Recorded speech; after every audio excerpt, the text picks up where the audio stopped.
Foundation. Isaac Asimov. To the Memory of My Mother, 1895-1973. Pardai. The PSYCHOHISDORINS. 1. HARISELDON, born in the 11,988th year of the galactic era, died 12,069. The dates are more commonly given in terms of the current foundational era as 79 to the year 1 FE, born to middle.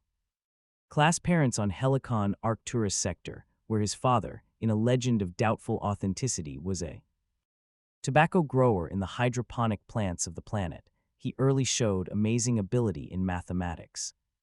Anecdotes concerning his ability are innumerable, and some are contradictory. At the age of 2, he is said to have. Undoubtedly, his greatest contributions were in the field of psychohistory. Selden found the field little more than a set of vague axioms. He left it a profound statistical science. The best existing authority we have for the details of his life is the biography written by Gall. Dornick, who, as a young man, met Selden 2 years before the great mathematician's death. The story of the Mighting. Encyclopedia Galactica. All quotations from the Encyclopedia Galactica, here reproduced, are taken from the 116th edition published in 1020 FE by the Encyclopedia Galactica Publishing Co., Terminus, with permission of the publishers. His name was Gall Dornick, and he was just a country boy who had never seen Trantor before. That is, not in real life. He had seen it many times on the hypervideo, and occasionally in tremendous three-dimensional newscasts covering an imperial coronation or the opening of a galactic council, even though he had lived all his life on the world of Synax, which circled a star at the edges of the blue drift. He was not cut off from civilization, you see. At that time, no place in the galaxy was. There were nearly 25 million inhabited planets in the galaxy then, and not one but owed allegiance to the Empire, whose seat was on Trantor. It was the last half-century in which that could be said. To Gall, this trip was the undoubted climax of his young, scholarly life. He had been in space before, so that the trip, as a voyage and nothing more, meant little to him. To be sure, he had traveled previously only as far as Synax's only satellite in order to get the data on the mechanics of meteor driftage, which he needed for his dissertation, but space travel was all one whether one traveled 500,000 miles or as many light years. He had steeled himself just a little for the jump through hyperspace, a phenomenon one did not experience in simple interplanetary trips. The jump remained, and would probably remain forever, the only practical method of traveling between the stars. Travel through ordinary space could proceed at no rate more rapid than that of ordinary light, a bit of scientific knowledge that belonged among the items known since the forgotten dawn of human history, and that would have meant years of travel between even the nearest of inhabited systems, through hyperspace, that unimaginable region that was neither space nor time, matter nor energy, something nor nothing. One could traverse the length of the galaxy in the interval between two neighboring instants of time. Gall had waited for the first of those jumps with a little dread curled gently in his stomach, and it ended in nothing more than a trifling jar, a little internal kick which ceased an instant before he could be sure he had felt it. That was all. And after that there was only the ship, large and glistening, the cool production of 12,000 years of imperial progress, and himself, with his doctorate in mathematics freshly obtained and an invitation from the great Hari Selden to come to Trantor and join the vast and somewhat mysterious Selden project. What Gall was waiting for after the disappointment of the jump was that first sight of Trantor. He haunted the view room. The steel shutter lids were rolled back at announced times, and he was always there, watching the hard brilliance of the stars, enjoying the incredible hazy swarm of a star cluster, like a giant conglomeration of fireflies caught in mid-motion and stilled forever. At one time there was the cold, blue-white smoke of a gaseous nebula within 5 light years of the ship, spreading over the window like distant milk, filling the room with an icy tinge and disappearing out of sight 2 hours later, after another jump. The first sight of Trantor's sun was that of a hard white speck all but lost in a myriad such, and recognizable only because it was pointed out by the ship's guide. The stars were thick here near the galactic center, but with each jump it shone more brightly, drowning out the rest, paling them and thinning them out.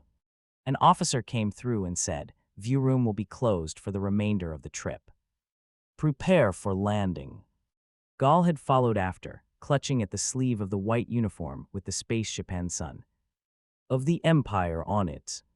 He said, "Would it be possible to let me stay? I would like to see Tra and Tor." The officer smiled and Gall flushed a bit. It occurred to him that he spoke with a provincial accent. The officer said, "We'll be landing on Trantor by morning." "I mean, I want to see it from space." "Oh, sorry, my boy. If this were a space yacht, we might manage it, but we're spinning down. Sunside, you wouldn't want to be blinded, burnt, and radiation scarred all at the same time, would you?" Gall started to walk away. The officer called after him, "Trantor would only be gray blur anyway, kid. Why don't you take a space door once you hit Trantor? They're cheap." Gall looked back, "Thank you very much." It was childish to feel disappointed, but childishness comes almost as naturally to a man as to a child, and there was a lump in Gall's throat. He had never seen Trantor spread out in all its incredibility, as large as life, and he hadn't expected to have to wait longer. 2. The ship landed in a medley of noises. There was the far-off hiss of the atmosphere cutting and sliding past the metal of the ship. There was the steady drone of the conditioners fighting the heat of friction and the slower rumble of the engines enforcing deceleration. There was the human sound of men and women gathering in the debarkation rooms and the grind of the hoists lifting baggage, mail, and freight to the long axis of the ship, from which they would be later moved along to the unloading platform. Gall felt the slight jar that indicated the ship no longer had an independent motion of its own. Ship's gravity had been giving way to planetary gravity for hours. Thousands of passengers had been sitting patiently in the debarkation rooms, which swung easily on yielding force fields to accommodate its orientation to the changing direction of the gravitational forces. Now they were crawling down curving ramps to the large, yawning locks. Gall's baggage was minor. He stood at a desk as it was quickly and expertly taken apart and put together again. His visa was inspected and stamped. He himself paid no attention. This was Trantor. The air seemed a little thicker here, the gravity a bit greater than on his home planet of Synax, but he would get used to that. He wondered if he would get used to immensity. Debarkation building was tremendous. The roof was almost lost in the heights. Gall could almost imagine that clouds could form beneath its immensity. He could see no opposite wall, just men and desks and converging floor till it faded out in haze. The man at the desk was speaking again. He sounded annoyed. He said, "Move on, Dornick." He had to open the visa, look again, before he remembered the name. Gall said, Where?" The man at the desk jerked a thumb, "Taxis to the right and third left." Gall moved, seeing the glowing twists of air suspended high in nothingness and reading, "Taxis to all points." A figure detached itself from anonymity and stopped at the desk. As Gall left, the man at the desk looked up and nodded briefly. The figure nodded in return and followed the young immigrant. He was in time to hear Gall's destination. Gall found himself hard against a railing. The small sign said, "Supervisor." The man to whom the sign referred did not look up. He said, "Where to?" Gall wasn't sure, but even a few seconds' hesitation meant men queuing in line behind him. The supervisor looked up. "Where to?" Gall's funds were low, but there was only this one night and then he would have a job. He tried to sound nonchalant. "A good hotel, please." The supervisor was unimpressed. "They're all good. Name one." Gall said desperately, "The nearest one, please." The supervisor touched a button. A thin line of light formed along the floor, twisting him. Others which brightened and dimmed in different colors and shades. A ticket was shoved into Gall's hands. It glowed faintly. The supervisor said 1.12. Gall fumbled for the coins. He said, "Where do I go?" "Follow the light. The ticket will keep glowing as long as you're pointed in the tight direction." Gall looked up and began walking. There were hundreds creeping across the vast floor, following their individual trails, sifting and straining themselves through intersection points to arrive at their respective destinations. His own trail ended, a man in glaring blue and yellow uniform, shining and new and unstainable. Plastotextile reached for his 2 bags. "Direct line to the Luxor," he said. The man who followed Gall heard that. He also heard Gall say, "Fine," and watched him enter the blunt-nosed vehicle. The taxi lifted straight up. Gall stared out the curved, transparent window, marveling at the sensation of air flight within an enclosed structure and clutching instinctively at the back of the driver's seat. The vastness contracted, and the people became ants in random distribution. The scene contracted further and began to slide backward. There was a wall ahead. It began high in the air and extended upward out of sight. It was riddled with holes that were the mouths of tunnels. Gall's taxi moved toward one, then plunged into it. For a moment, Gall wondered idly how his driver could pick out one among so many. There was now only blackness, with nothing but the past flashing of a colored signal light to relieve the gloom. The air was full of a rushing sound.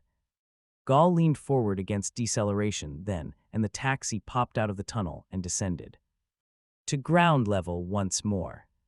"The Luxor Hotel," said the driver unnecessarily. He helped Gall with his baggage, accepted a 10th credit tip with a businesslike air, picked up a waiting passenger, and was rising again. In all this, from the moment of debarkation, there had been no glimpse of sky. 3. TRANTOR, at the beginning of the 13th millennium, this tendency reached its climax, as the center of the imperial government for unbroken hundreds of generations and located, as it was, toward the central regions of the galaxy, among the most densely populated and industrially advanced worlds of the system. It could scarcely help being the densest and richest clot of humanity the race had ever seen. Its urbanization, progressing steadily, had finally reached the ultimate, all the land surface of Trantor, 75 million square miles in extent, was a single city. The population at its height was well in excess of 40 billions. This enormous population was devoted almost entirely to the administrative necessities of empire and found themselves all too few for the complications of the task. It is to be remembered that the impossibility of proper administration of the galactic empire under the uninspired leadership of the later emperors was a considerable factor in the fall. Daily, fleets of ships in the tens of thousands brought the produce of 20 agricultural worlds to the dinner tables of Trantor. Its dependence upon the outer worlds for food, and indeed for all necessities of life, made Trantor increasingly vulnerable to conquest by siege. In the last millennium of the empire, the monotonously numerous revolts made emperor after emperor conscious of this, and imperial policy became little more than the protection of Trantor's delicate jugular vein. Encyclopedia Galactica. Gall was not certain whether the sun shone, or, for that matter, whether it was day or night. He was ashamed to ask. All the planets seemed to live beneath metal. The meal of which he had just partaken had been labeled luncheon, but there were many planets which lived a standard timescale that took no account of the perhaps inconvenient alternation of day and night. The rate of planetary turnings differed, and he did not know that of Trantor. At first he had eagerly followed the signs to the sunroom and found it but a chamber for basking in artificial radiation. He lingered a moment or two, then returned to the Luxor's main lobby. He said to the room clerk, "Where can I buy a ticket for a planetary tour?" "Right here." "When will it start?" "You just missed it. Another one tomorrow. Buy a ticket now and we'll reserve a place for you." "Oh, tomorrow would be too late. He would have to be at the university tomorrow," he said. "There wouldn't be an observation tower or something, I mean, in the open air." "Sure, sell you a ticket for that if you want. Better let me check if it's raining or not." He closed a contact at his elbow and read the flowing letters that raced across a frosted screen. Gall read with him. The room clerk said, "Good weather. Come to think of it, I do believe it's the dry season now." He added conversationally, "I don't bother with the outside myself. The last time I was in the open was 3 years ago. You see it once, and that's all there is to it. Here's your ticket. Special elevator in the rear. It's marked to the tower. Just take it." The elevator was of the new sort that ran by gravitic repulsion. Gall entered, and others flowed in. Behind him, the operator closed a contact. For a moment, Gall felt suspended in space as gravity switched to zero, and then he had wait again in small measure as the elevator accelerated upward. Deceleration followed, and his feet left the floor. He squawked against his will. The operator called out, "Tuck your feet under the railing. Can't you read the sign?" The others had done so. They were smiling at him as he madly and vainly tried to clamber back down the wall, their shoes pressed upward against the chromium of the railings that stretched across the floor in parallels set 2 feet apart. He had noticed those railings on entering and had ignored them. Then a hand reached out and pulled him down. He gasped his thanks as the elevator came to a halt. He stepped out upon an open terrace bathed in a white brilliance that hurled his eyes. The man, whose helping hand he had just now been the recipient of, was immediately behind him. The man said kindly, "Plenty of seats." Gall closed his mouth. He had been gaping and said, "It certainly seems so." He started for them. "Well," automatically, then stopped. He said, "If you don't mind, I'll just stop a moment at the railing. I want to look a bit." The man waved him on, good-naturedly, and Gall leaned out over the shoulder-high railing and bathed himself in all the panorama. He could not see the ground. It was lost in the ever-increasing complexities of man-made structures. He could see no horizon other than that of metal against sky, stretching out to almost uniform grayness, and he knew it was so over all the land surface of the planet. There was scarcely any motion to be seen. A few pleasure craft lazed against the sky, but all the busy traffic of billions of men were going on. He knew, beneath the metal skin of the world, there was no green to be seen, no green, no soil, no life other than man, somewhere on the world. He realized vaguely was the Emperor's palace, set amid 100 square miles of natural soil, green, with trees rainbowed with flowers. It was a small island amid an ocean of steel, but it wasn't visible from where he stood. It might be 10,000 miles away. He did not know. Before very long, he must have his tour. He sighed noisily and realized finally that he was on Trantor at last, on the planet which was the center of all the galaxy and the kernel of the human race. He saw none of its weaknesses. He saw no ships of food landing. He was not aware of a jugular vein delicately connecting the 40 billion of Trantor with the rest of the galaxy. He was conscious only of the mightiest deed of man, the complete and almost contemptuously final conquest of a world. He came away a little blank-eyed. His friend of the elevator was indicating a seat next to himself, and Gall took it. The man smiled. "My name is Gerald, first time on Trantor." "Yes, Mr. Gerald." "Thought so. Gerald's my first name. Trantor gets you if you've got the poetic temperament. Trantorians never come up here, though. They don't like it. Gives them nerves." "Nerves? My name's Gall, by the way. Why should it give them nerves? It's glorious."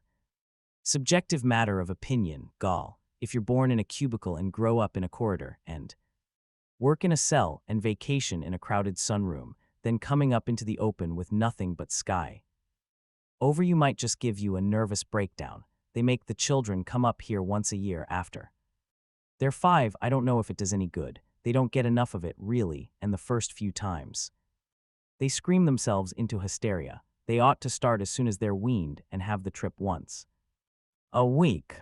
He went on, "Of course, it doesn't really matter. What if they never come out at all? They're happy down there and they run the empire. How high up do you think we are?" He said 1/2 mile, and wondered if that sounded naive.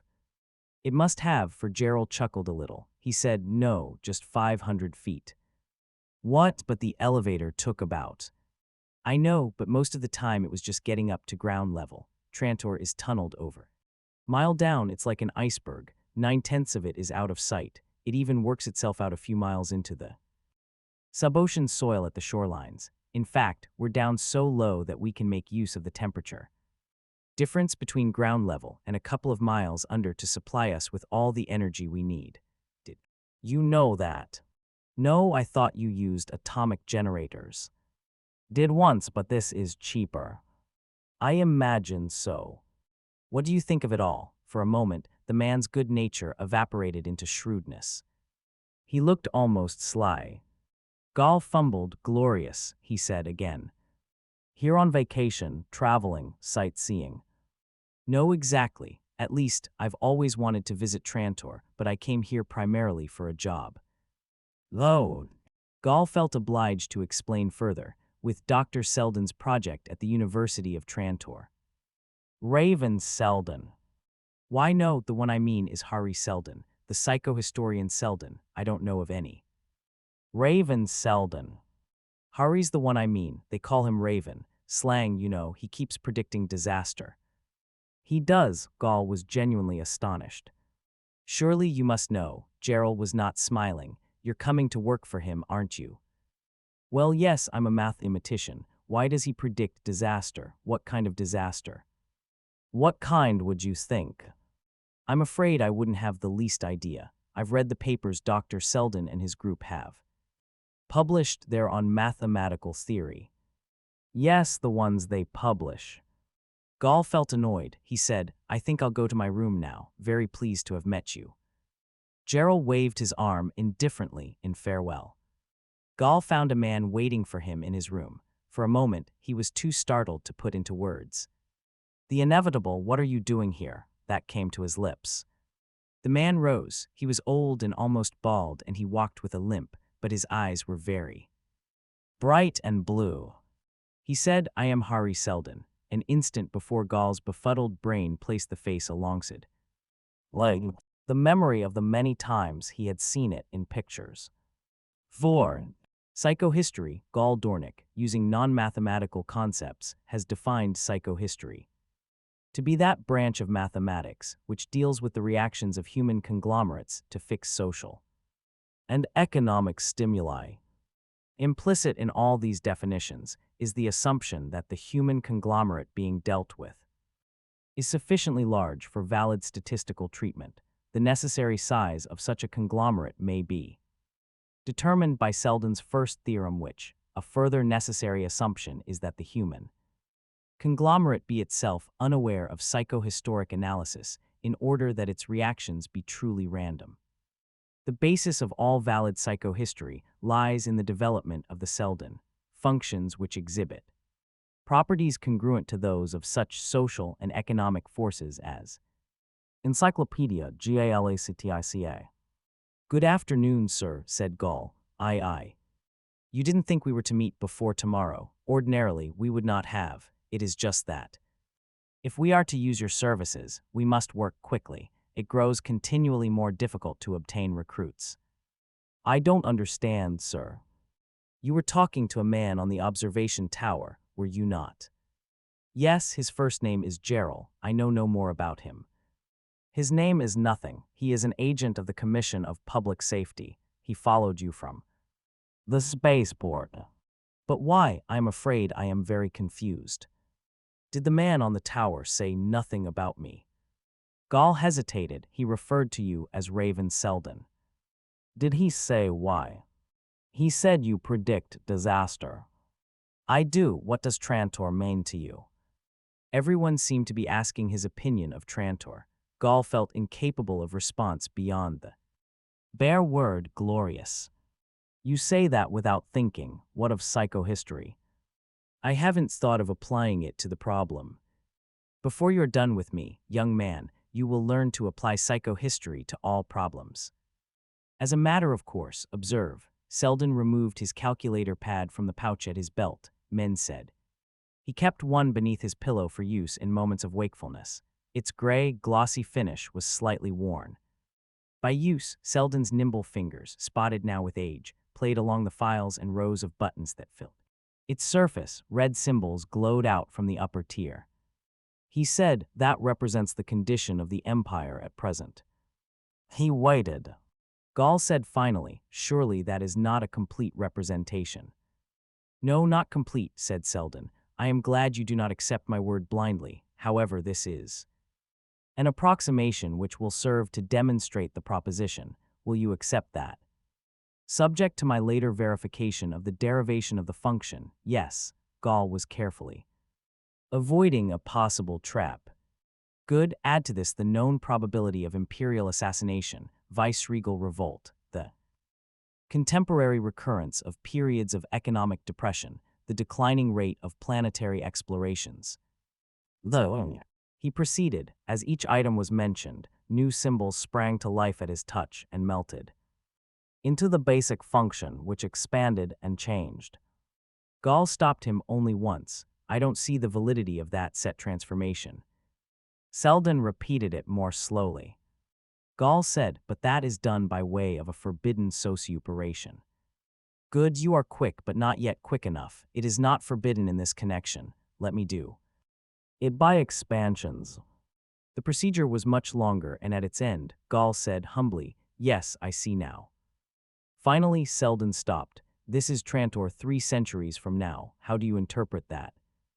He put his head to one side and waited. Gall said unbelievingly, total destruction, but that is impossible. Trantor has never been. What? Selden was filled with the intense excitement of a man whose body only had grown old.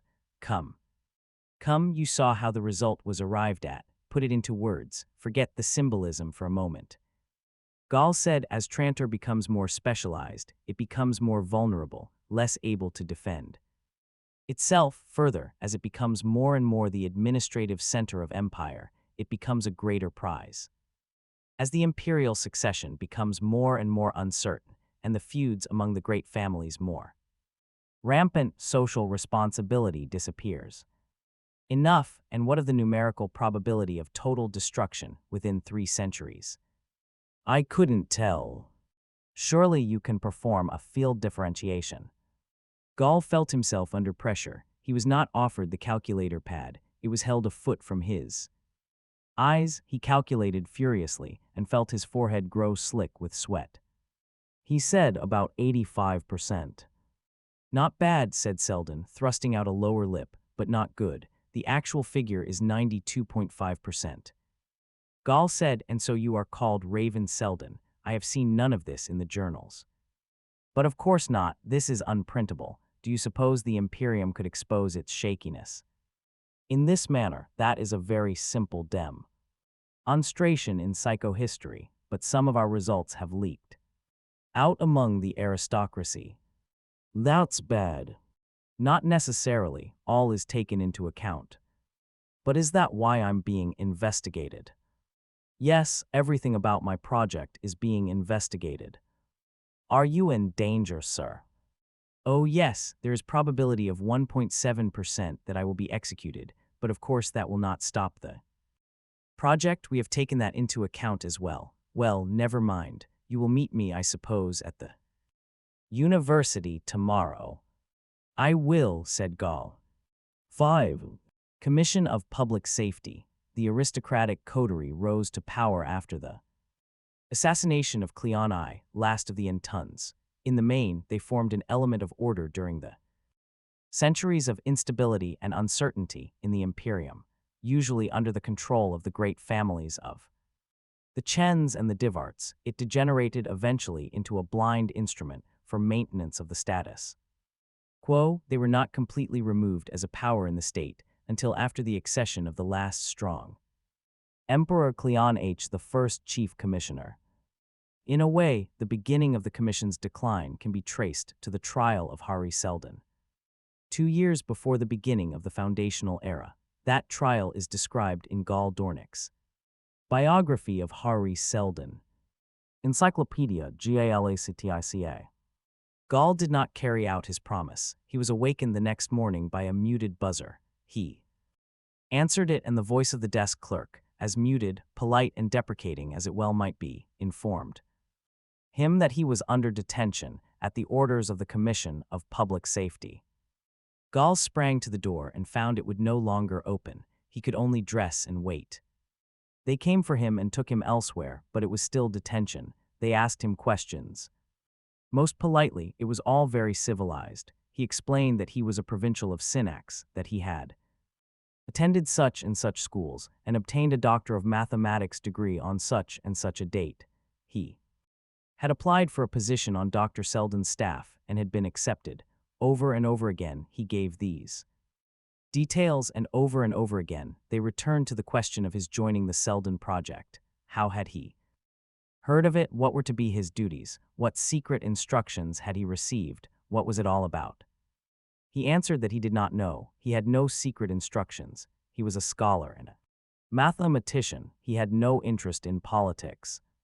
And finally, the gentle inquisitor asked, "When will Trantor be destroyed?" Gall faltered, "I could not say of my own knowledge." "Could you say of anyone else?" "How could I speak for another?" He felt warm, overwarm.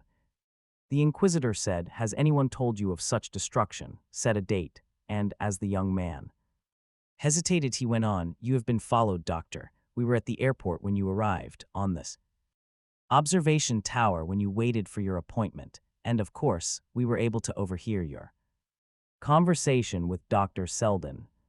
Gall said, "Then you know his views on the matter." "Perhaps, but we would like to hear them from you." "He is of the opinion that Trantor would be destroyed within 3 centuries. He proved it, mathematically." "Yes, he did," defiantly. "You maintain the mathematics to be valid, I suppose." "If Dr. Selden vouches for it, it is valid." "Then we will return." "Wait, I have a right to a lawyer. I demand my rights as an imperial citizen." "You shall have them." And he did. It was a tall man that eventually entered, a man whose face seemed all vertical lines and so thin that one could wonder whether there was room for a smile. Gall looked up. He felt disheveled and wilted. So much had happened, yet he had been on Trantor not more than 30 hours.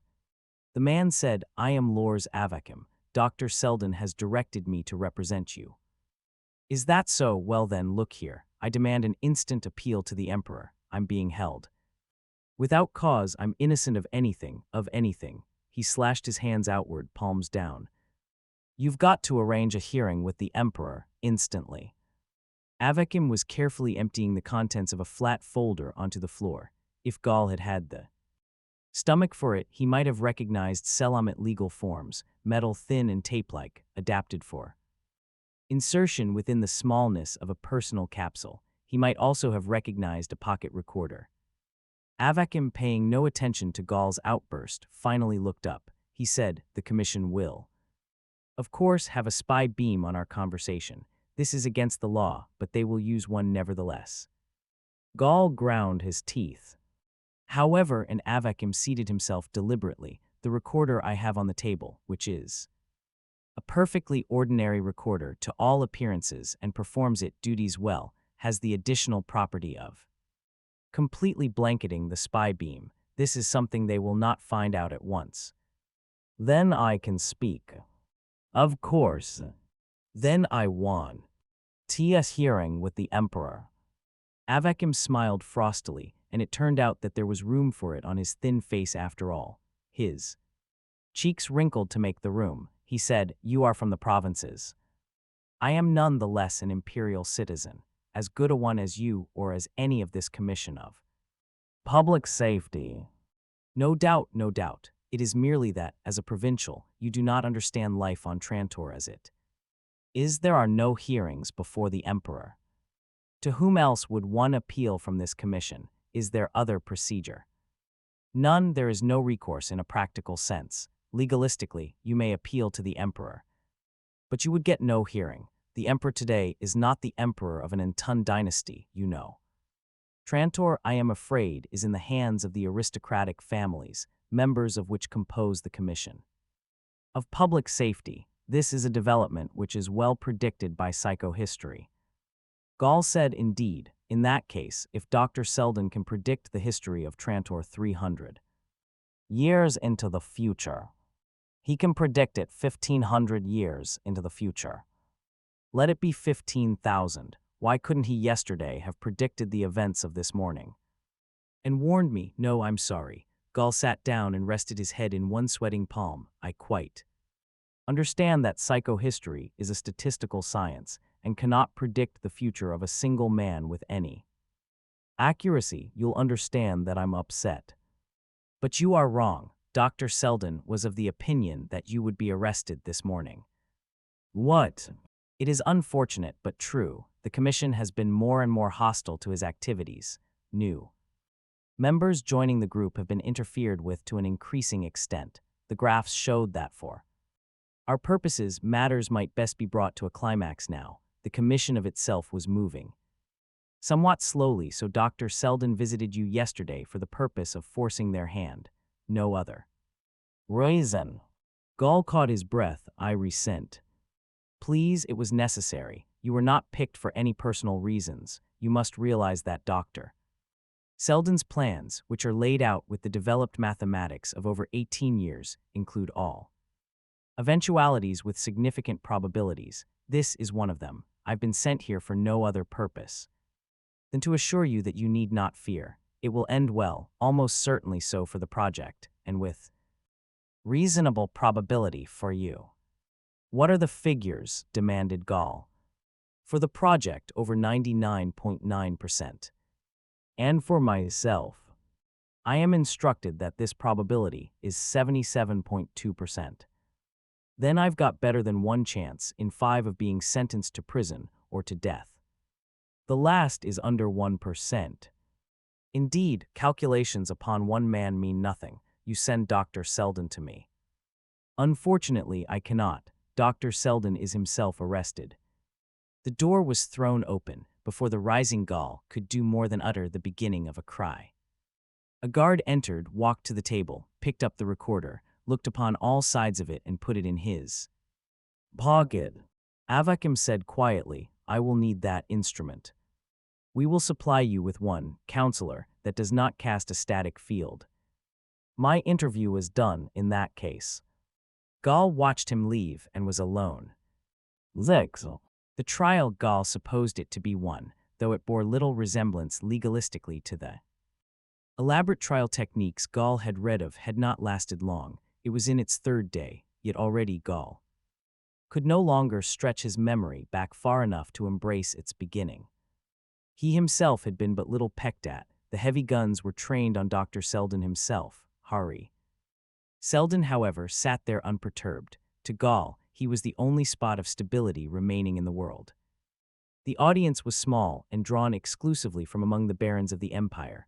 Press and public were excluded, and it was doubtful that any significant number of outsiders even knew that a trial of Selden was being conducted. The atmosphere was one of unrelieved hostility toward the defendants. 5 of the Commission of Public Safety sat behind the raised desk. They wore scarlet and gold uniforms and the shining, close-fitting plastic caps that were the sign of their judicial function. In the center was the Chief Commissioner Linj Chen. Gall had never before seen so great a lord, and he watched him with fascination. Chen, throughout the trial, rarely said a word. He made it quite clear that much speech was beneath his dignity. The Commission's advocate consulted his notes, and the examination continued, with Selden still on the stand. Let us see, Dr. Selden, how many men are now engaged in the project of which you are head?" "A 50 mathematicians." Including Dr. Gall Dornick." "A Dr. Dornick is the 51st. Oh, we have 51 then. Search your memory, Dr. Selden. Perhaps there are 52 or 53, or perhaps even more. A Dr. Dornick has not yet formally joined my organization. When he does, the membership will be 51. It is now 50, as I have said. Not perhaps nearly 100,000. A mathematicians, no. I did not say mathematicians. Are there 100,000 in all capacities? A in all capacities, your figure may be correct. May be, I say it is. I say that the men in your project number 98,572. I believe you are counting women and children. Raising his voice, 98,572 individuals is the intent. Of my statement, there is no need to quibble. A. I accept the figures. Q. Referring to his notes, let us drop that for the moment then, and take up another matter which we have already discussed at some length. Would you repeat, Dr. Selden, your thoughts concerning the future of Trantor? A. I have said, and I say again, that Trantor will lie in ruins within the next 3 centuries. Q. You do not consider your statement a disloyal one. A. No, sir, scientific truth is beyond loyalty and disloyalty. Q. You are sure that your statement represents scientific truth? A. I am. Q. On what basis? A. On the basis of the mathematics of psychohistory. Q. Can you prove that this mathematics is valid? A. Only to another mathematician. Q. With a smile, your claim then is that your truth is of so esoteric a nature that it is beyond the understanding of a plain man. It seems to me that truth should be clearer than that, less mysterious, more open to the mind. A. It presents no difficulties to some minds. The physics of energy transfer, which we know as thermodynamics, has been clear and true through all the history of man since the mythical ages, yet there may be people present who would find it impossible to design a power engine, people of high intelligence. 2. I doubt if the learned commissioners. At this point, one of the commissioners leaned toward the advocate. His words were not heard. But the hissing of the voice carried a certain asperity. The advocate flushed and interrupted Selden. Q. We are not here to listen to speeches, Dr. Selden. Let us assume that you have made your point. Let me suggest to you that your predictions of disaster might be intended to destroy public confidence in the imperial government for purposes of your own. A. That is not so. Q. Let me suggest that you intend to claim that a period of time preceding the so-called ruin of Trantor will be filled with unrest of various types. A. That is correct. Q. And that by the mere prediction thereof, you hope to bring it about, and to have then an army of 100,000 available. A. In the first place, that is not so, and if it were, investigation will show you that barely 10,000 are men of military age, and none of these has training in arms. Q. Are you acting as an agent for another? A. I am not in the pay of any man, Mr. Advocate. Q. You are entirely disinterested. You are serving science. A. I am. Q. Then let us see how. Can the future be changed, Dr. Selden? A. Obviously, this courtroom may explode in the next few hours, or it may not. If it did, the future would undoubtedly be changed, in some minor respects. Q. You quibble, Dr. Selden. Can the overall history of the human race be changed? A. Yes. Q. Easily. A. No, with great difficulty. Q. Why? A. The psychohistoric trend of a planet full of people contains a huge inertia. To be changed it must be met with something possessing a similar inertia. Either as many people must be concerned, or if the number of people be relatively small, enormous time for change must be allowed. Do you understand? Q. I think I do. Trantor need not be ruined if a great many people decide to act so that it will not. A. That is right.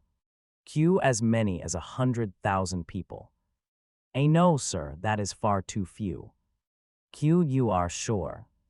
A. Consider that Trantor has a population of over 40 billions. Consider further that the trend leading to ruin does not belong to Trantor alone, but to the empire as a whole, and the empire contains nearly a quintillion human beings.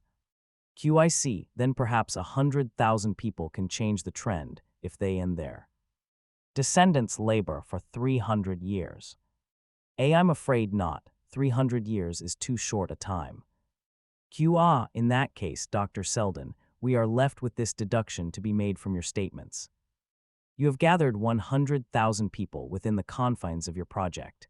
These are insufficient to change the history of Trantor within 300 years. In other words, they cannot prevent the destruction of Trantor, no matter what they do. A. You are unfortunately correct. Q. And on the other hand, your 100,000 are intended for no illegal purpose. A. Exactly. Q slowly and with satisfaction in that case. Dr. Selden now attend, sir, most carefully, for we want a considered answer. What is the purpose of your 100,000? The advocate's voice had grown strident. He had sprung his trap, backed Selden into a comer. Driven high, astutely from any possibility of answering. There was a rising buzz of conversation at that, which swept the ranks of the peers in the audience and invaded even the row of commissioners. They swayed toward one another in their scarlet and gold. Only the chief remaining uncorrupted. Hari Selden remained unmoved. He waited for the babble to evaporate. To minimize the effects of that destruction. Q, and exactly what do you mean by that? The explanation is simple. The coming destruction of Trantor is not an event in itself, isolated. In the scheme of human development, it will be the climax to an intricate drama which was begun centuries ago and which is accelerating in pace continuously. I refer, gentlemen, to the developing decline and fall of the Galactic Empire. The buzz now became a dull roar. The advocate, unheeded, was yelling, "You are openly declaring that," and stopped because the cries of treason from the audience showed that the point had been made without any hammering. Slowly, the chief commissioner raised his gavel once and let it drop. The sound was that of a mellow gong. When the reverberations ceased, the gabble of the audience also did. The advocate took a deep breath. Q, theatrically, do you realize, Dr. Selden, that you are speaking of an empire that has stood for 12,000 years through all the vicissitudes of the generations, and which has behind it the good wishes and love of a quadrillion human beings? I am aware both of the present status and the past history of the empire. Without disrespect, I must claim a far better knowledge of it than any in this room. Q, and you predict its ruin. It is a prediction which is made by mathematics. I pass no moral judgments. Personally, I regret the prospect, even if the empire were admitted to be a bad thing, an admission I do not make. The state of anarchy which would follow its fall would be worse. It is that state of anarchy which my project is pledged to fight. The fall of empire, gentlemen, is a massive thing, however, and not easily fought. It is dictated by a rising bureaucracy, a receding initiative, a freezing of caste, a damming of curiosity. 100 other factors. It has been going on, as I have said, for centuries, and it is too majestic and massive a movement to stop. Q, is it not obvious to anyone that the empire is as strong as it ever was? The appearance of strength is all about you. It would seem to last forever. However, Mr. Advocate, the rotten tree trunk, until the very moment when the stormblast breaks it in two, has all the appearance of might it ever had. The stormblast whistles through the branches of the empire even now. Listen with the ears of psychohistory, and you will hear the creaking. Q, uncertainly, we are not here, Dr. Selden, to laze. Firmly, the empire will vanish and all its good with it. Its accumulated knowledge will decay. And the order it has imposed will vanish. Interstellar wars will be endless. Interstellar trade will decay. Population will decline. Worlds will lose touch with the main body of the galaxy, and so matters will remain. Q, a small voice in the middle of a vast silence, forever. A psychohistory, which can predict the fall, can make statements concerning the succeeding dark ages. The empire, gentlemen, as has just been said, has stood 12,000 years. The dark ages too come will endure not 12 but 30,000 years. A second empire will rise, but between it and our civilization will be 1,000 generations of suffering humanity. We must fight that. Q, recovering somewhat, you contradict yourself. You said earlier that you could not prevent the destruction of Trantor, hence, presumably, the fall, the so-called fall of the empire. I do not say now that we can prevent the fall, but it is not yet too late to shorten the interregnum which will follow. It is possible, gentlemen, to reduce the duration of anarchy to a single millennium if my group is allowed to act now. We are at a delicate moment in history. The huge, onrushing mass of events must be deflected just a little. Just a little. It cannot be much, but it may be enough to remove 29,000 years of misery from human history. Q. How do you propose to do this? A. By saving the knowledge of the race. The sum of human knowing is beyond any one man, any thousand men. With the destruction of our social fabric, science will be broken into 1,000,000 pieces.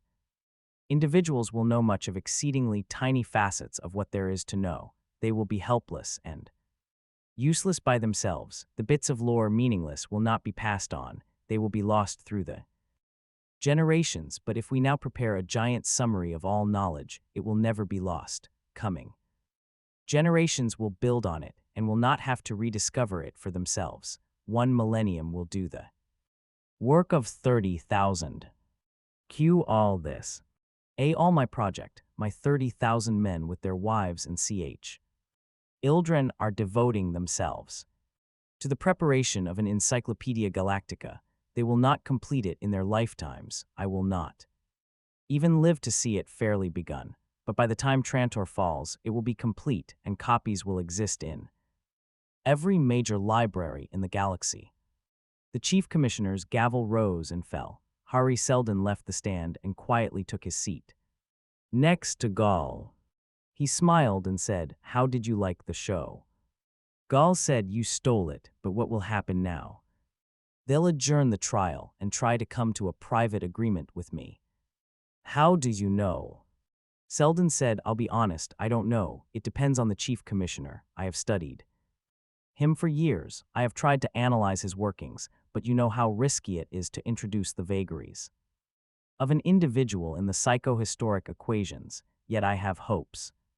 7. Avakim approached, nodded to Gall, leaned over to whisper to Seldon. The cry of adjournment rang out and guards separated them. Gall was led away. The next day's hearings were entirely different. Hari Seldon and Gall Dornick were alone with the commission. They were seated at a table together, with scarcely a separation between the 5 judges and the 2 accused. They were even offered cigars from a box of iridescent plastic, which had the appearance of water endlessly flowing. The eyes were fooled into seeing the motion, although the fingers reported it to be hard and dry. Seldon accepted one, Gall refused. Seldon said, "My lawyer is not present." A commissioner replied, "This is no longer a trial, Dr. Seldon. We are here to discuss the safety of the state." Lin Chen said, "I will speak," and the other commissioners sat back in their chairs, prepared to listen. A silence formed about Chen into which he might drop his words. Gall held his breath. Chen, lean and hard, older in looks than in fact, was the actual emperor of all. The galaxy, the child who bore the title itself, was only a symbol manufactured by Chen, and not the first such either. Chen said, "Dr. Seldon, you disturb the peace of the emperor's realm, none of the quadrillions living now among all the stars of the galaxy will be living a century from now. Why then should we concern ourselves with events of 3 centuries distance?" "I shall not be alive half a decade hence," said Seldon, "and yet it is of overpowering concern to me. Call it idealism. Call it an identification of myself with that mystical generalization to which we refer by the term humanity. I do not wish to take the trouble to understand mysticism. Can you tell me why I may not rid myself of you and of an uncomfortable and unnecessary 3-century future, which I will never see by having you executed tonight?" "A week ago," said Seldon lightly, "you might have done so and perhaps retained a 1 in 10 probability of yourself remaining alive at year's end. Today, the 1 in 10 probability is scarcely 1 in 10,000. There were expired breaths in the gathering and uneasy stirrings. Gall felt the short hairs prickle on the back of his neck. Chen's upper eyelids dropped a little. "How so?" he said. "The fall of Trantor," said Seldon, "cannot be stopped by any conceivable effort. It can be hastened easily, however. The tale of my interrupted trial will spread through the galaxy. Frustration of my plans to lighten the disaster will convince people that the future holds no promise to them. Already they recall the lives of their grandfathers with envy. They will see that political revolutions and trade stagnations will increase. The feeling will pervade the galaxy that only what a man can grasp for himself at that moment will be of any account. Ambitious men will not wait, and unscrupulous men will not hang back. By their every action they will hasten the decay of the worlds. Have me killed, and Trantor will fall not within 3 centuries, but within 50 years, and you, yourself, within a single year. Chen said, these are words to frighten children, and yet your death is not the only answer which will satisfy us. He lifted his slender hand from the papers on which it rested, so that only 2 fingers touched lightly upon the topmost sheet. Tell me, he said, will your only activity be that of preparing this encyclopedia you speak of? It will. And need that be done on Trantor? Trantor, my lord, possesses the Imperial Library, as well as the scholarly resources of the University of Trantor. And yet if you were located elsewhere, let us say upon a planet where the hurry and distractions of a metropolis will not interfere with scholastic musings, where your men may devote themselves entirely and single-mindedly to their work, might not that have advantages? Minor ones, perhaps. Such a world had been chosen then. You may work, doctor, at your leisure with your 100,000 about you. The galaxy will know that you are working and fighting the fall. They will even be told that you will prevent fall, he smiled. Since I do not believe in so many things, it is not difficult for me to disbelieve in the fall as well, so that I am entirely convinced I will be telling the truth to the people. And meanwhile, doctor, you will not trouble Trantor, and there will be no disturbance of the Emperor's peace. The alternative is death for yourself, and for as many of your followers as will seem necessary. Your earlier threats I disregard. The opportunity for choosing between death and exile is given you over time period stretching from this moment to 5 minutes hence. Which is the world chosen, my lord? Said Selden. It is called, I believe, Terminus, said Chen. Negligently he turned the papers upon his desk with his fingertips so that they faced Selden. It is uninhabited, but quite habitable, and can be molded to suit the necessities of scholars. It is somewhat secluded. Selden interrupted. It is at the edge of the galaxy, sir.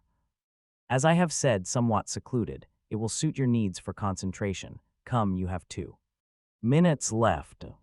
Selden said, we will need time to arrange such a trip. There are 20,000 families involved. You will be given time. Selden thought a moment, and the last minute began to die. He said, I accept exile.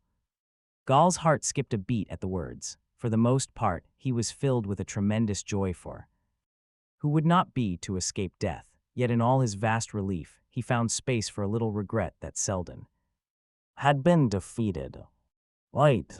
For a long while, they sat silently as the taxi whined through the hundreds of miles of worm-like tunnels toward the university, and then Gall stirred. He said, was what you told the commissioner true? Would your execution have really hastened the fall? Selden said, I never lie about psychohistoric findings, nor would it have availed me in this case. Chen knew I spoke the truth. He is a very clever politician, and politicians, by the very nature of their work, must have an instinctive feeling for the truths of psychohistory. Then need you have accepted exile? Gall wondered, but Selden did not answer. When they burst out upon the university grounds, Gall's muscles took action of their own, or rather inaction. He had to be carried almost out of the taxi. All the university was a blaze of light. Gall had almost forgotten that a sun could exist. The university structures lacked the hard steel gray of the rest of Trantor. They were silvery. Rather, the metallic luster was almost ivory in color. Selden said, soldiers, it seems. What? Gall brought his eyes to the prosaic ground and found a sentinel ahead of them. They stopped before him, and a soft-spoken captain materialized from a nearby doorway. He said, Dr. Selden. Yes. We have been waiting for you. You and your men will be under martial law henceforth. I have been instructed to inform you that 6 months will be allowed you for preparations to leave for Terminus. 6 months, began Gall, but Selden's fingers were upon his elbow with gentle pressure. These are my instructions, repeated the captain. He was gone, and Gall turned to Selden. Why, what can be done in 6 months? This is but slower murder. Quietly, quietly, let us reach my office. It was not a large office, but it was quite spy-proof and quite undetectably so, spy beams trained. Upon it received neither a suspicious silence nor an even more suspicious static. They received, rather, conversation constructed at random out of a vast stock of innocuous phrases in various tones and voices. Now, said Selden at his ease, 6 months will be enough. I don't see how. Because, my boy, in a plan such as ours, the actions of others are bent to our needs, have I not said to you already that Chen's temperamental makeup has been subjected to greater scrutiny than that of any other single man in history? The trial was not allowed to begin until the time and circumstances were fight for the ending of our own choosing. But could you have arranged to be exiled to Terminus? Why not? He put his fingers on a certain spot on his desk and a small section of the wall behind him slid aside. Only his own fingers could have done so, since only his particular print pattern could have activated the scanner beneath. You will find several microfilms inside, said Selden. Take the one marked with the letter T. Gall did so and waited while Selden fixed it within the projector and handed the young man a pair of eyepieces. Gall adjusted them and watched the film unroll before his eyes. He said, but then. Selden said, what surprises you? Have you been preparing to leave for 2 years? 2.5, of course, we could not be certain that it would be Terminus he would choose. But we hoped it might be, and we acted upon that assumption. But why, Dr. Selden, if you arranged the exile, why could not events be far better controlled? Here on Trantor. Why, there are some reasons, working on term.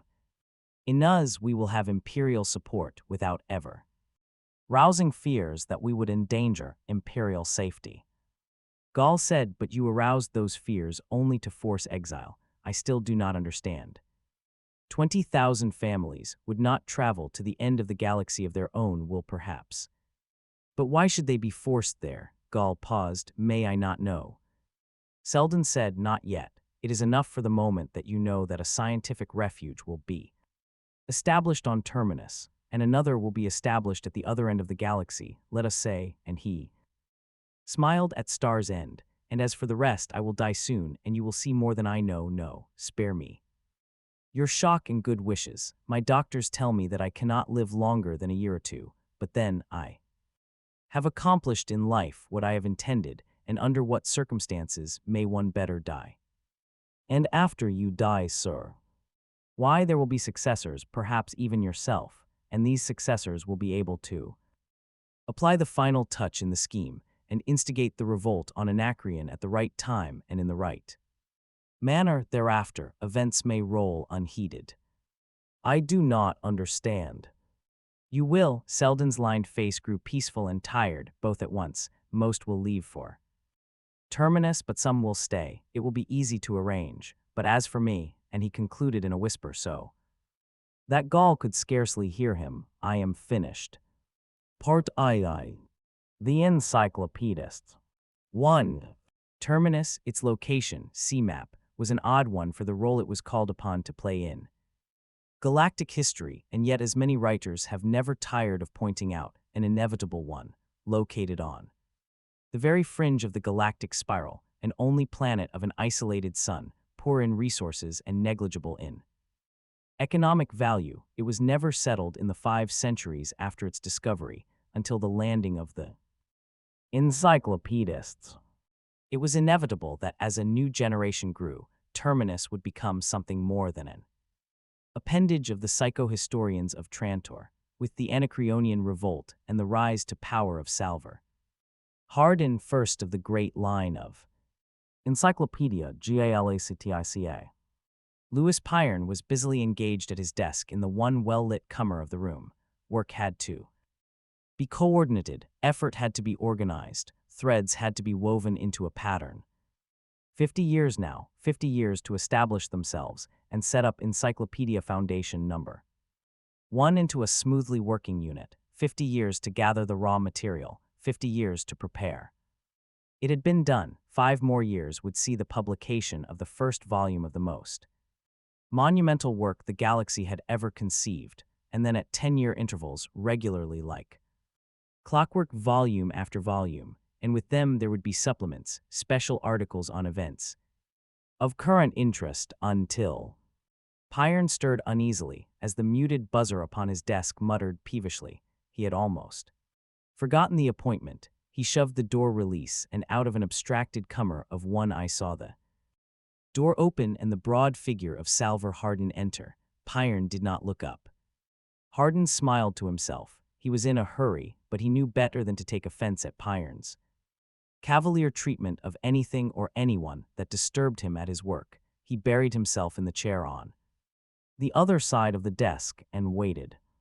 Pyern's stylus made the faintest scraping sound as it raced across paper, otherwise neither motion nor sound, and then Hardin withdrew a 2-credit coin from his vest pocket. He flipped it and its stainless steel surface caught flitters of light as it tumbled through the air. He caught it and flipped it again. Watching the flashing reflections lazily, stainless steel made good medium of exchange on a planet where all metal had to be imported. Pyern looked up and blinked. "Stop that," he said querulously. "Lay that infernal coin tossing. Stop it." "Oh," Hardin pocketed the metal disc. "Tell me when you're ready, will you? I promise to be back at the city council meeting before the new aqueduct project is put to a vote." Pyern sighed and shoved himself away from the desk. "I'm ready, but I hope you aren't going to bother me with city affairs. Take care of that yourself, please. The encyclopedia takes up all my time." "Have you heard the news?" questioned Hardin phlegmatically. "What news?" "The news that the Terminus City Ultrawave set received 2 hours ago. The royal governor of the prefect of Anacreon has assumed the title of king." "Well, what of it?" "It means," responded Hardin, "that we're cut off from the inner regions of the empire. We've been expecting it, but that doesn't make it any more comfortable. Anacreon stands square across what was our last remaining trade route to Santani and to Trantor and to Vega itself. Where is our metal to come from? We haven't managed to get a steel or aluminum shipment through in 6 months, and now we won't be able to get any at all, except by grace of the king of Anacreon." Pyern chipped impatiently. "Get them through him, then." "But can we?" "Listen, Pyern, according to the charter which established this foundation, the Board of Trustees of the Encyclopedia Committee has been given full administrative powers. I, as mayor of Terminus City, have just enough power to blow my own nose and perhaps to sneeze if you countersign an order giving me permission. It's up to you and your board then. I'm asking you in the name of the city, whose prosperity depends upon uninterrupted commerce with the galaxy, to call an emergency meeting. Stop. A campaign speech is out of order. Now, Hardin, the Board of Trustees has not barred the establishment of a municipal government on Terminus. We understand one to be necessary because of the increase in population since the Foundation was established 50 years ago, and because of the increasing number of people involved in non-encyclopedia affairs. But that does not mean that the first and only aim of the Foundation is no longer to publish the definitive encyclopedia of all human knowledge. We are a state-supported scientific institution, Hardin. We cannot, must not, will not interfere in local politics. Local politics, by the Emperor's left toe, Pyern. This is a matter of life and death. The planet Terminus by itself cannot support a mechanized civilization. It lacks metals. You know that. It hasn't a trace of iron, copper, or aluminum in the surface rocks, and precious little of anything else. What do you think will happen to the encyclopedia if this Watch-McCallum king of Anacreon clamps down on us? On us? Are you forgetting that we are under the direct control of the Emperor himself? We are not part of the prefect of Anacreon or of any other prefect. Memorize that. We are part of the Emperor's personal domain, and no one touches us. The Empire can protect its own. Then why didn't it prevent the royal governor of Anacreon from kicking over the traces? And only Anacreons. At least 20 of the outermost prefects of the galaxy, the entire periphery as a matter of fact, have begun steering things their own way. I tell you, I feel damned uncertain of the Empire and its ability to protect us. Hokum, royal governors, kings, what's the difference? The empire is always shot through. With a certain amount of politics, and with different men pulling this way and that, governors have rebelled. And for that matter, emperors have been deposed or assassinated before this. But what has that to do with the empire itself? Forget it, Hardin. It's none of our business. We are first of all and last of all scientists. And our concern is the encyclopedia. Oh yes, I'd almost forgotten, Hardin. Well, do something about that paper of yours. Pyron's voice was angry. The Terminus City Journal. It isn't mine, it's privately owned. What's it been doing? For weeks now it has been recommending that the 50th anniversary of the establishment of the Foundation be made the occasion for public holidays and quite inappropriate celebrations. And why not? The computer clock will open the vault in 3 months. I would call this first opening a big occasion, wouldn't you? Not for silly pageantry, Hardin. The vault and its opening concern the Board of Trustees alone. Anything of importance will be communicated to the people. That is final, and please make it plain to the Journal. I'm sorry, Pyron, but the city charter guarantees a certain minor matter known as freedom of the press. It may, but the Board of Trustees does not. I am the Emperor's representative on Terminus. Hardin and have full powers in this respect.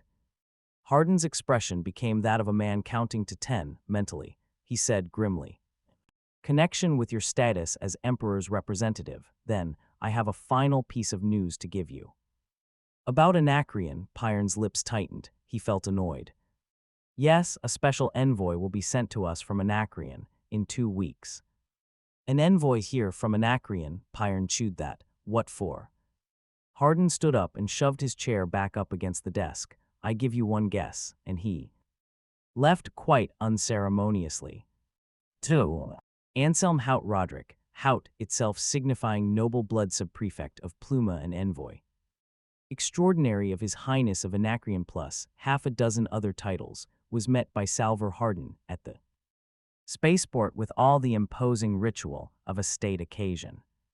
With a tight smile and a low bow, the subprefect had flipped his blaster from its holster and presented it to Hardin, but first, Hardin returned the compliment with a blaster specifically borrowed for the occasion. Friendship and goodwill were thus established, and if Hardin noted the barest bulge at Haut Roderick's shoulder, he prudently said nothing.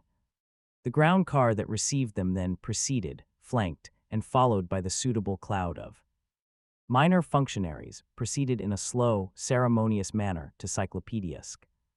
Are cheered on its way by a properly enthusiastic crowd.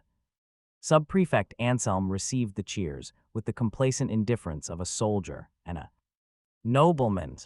He said to Hardin, and this city is all your world.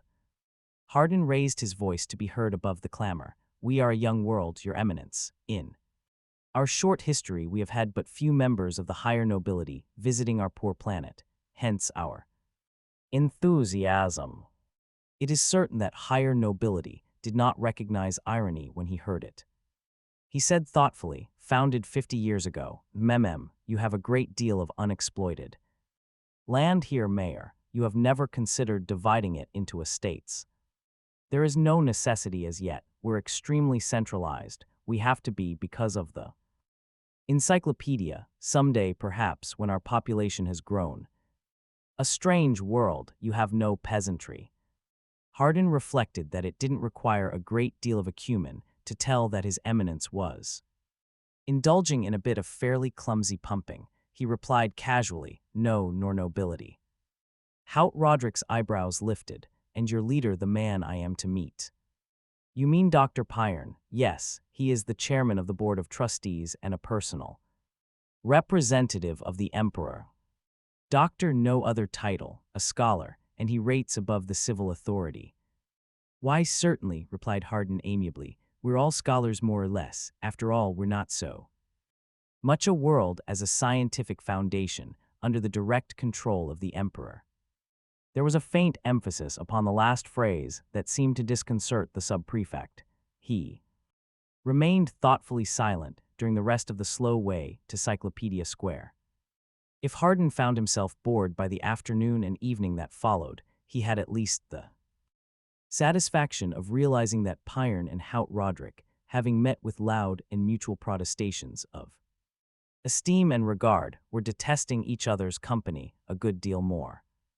Haut Roderick had attended with glazed eye to Pyern's lecture during the inspection tour of the encyclopedia building. With polite and vacant smile, he had listened to the latter's rapid patter as they passed through the vast storehouses of reference films and the numerous projection rooms. It was only after he had gone down level by level into and through the composing departments, editing departments, publishing departments, and filming departments that he made the first comprehensive statement. "This is all very interesting," he said, "but it seems a strange occupation for grown men. What good is it?" It was a remark Hardin noted, for which Pyern found no answer, though the expression of his face was most eloquent. The dinner that evening was much the mirror image of the events of that afternoon, for Haut Roderick monopolized the conversation by describing in minute technical detail and with incredible zest his own exploits as battalion head during the recent war between Anacreon and the neighboring newly proclaimed kingdom of Smyano. The details of the sub-prefect's account were not completed until dinner was over, and one by one the minor officials had drifted away. The last bit of triumphant description of mangled spaceships came when he had accompanied Pyern and Hardin onto the balcony and relaxed in the warm air of the summer evening. "And now," he said with a heavy joviality, "to serious matters." "By all means," murmured Hardin, lighting a long cigar of vegan tobacco, "not many left," he reflected, and teetering his chair back on two legs. The galaxy was high in the sky, and its misty lens shape stretched lazily from horizon to horizon.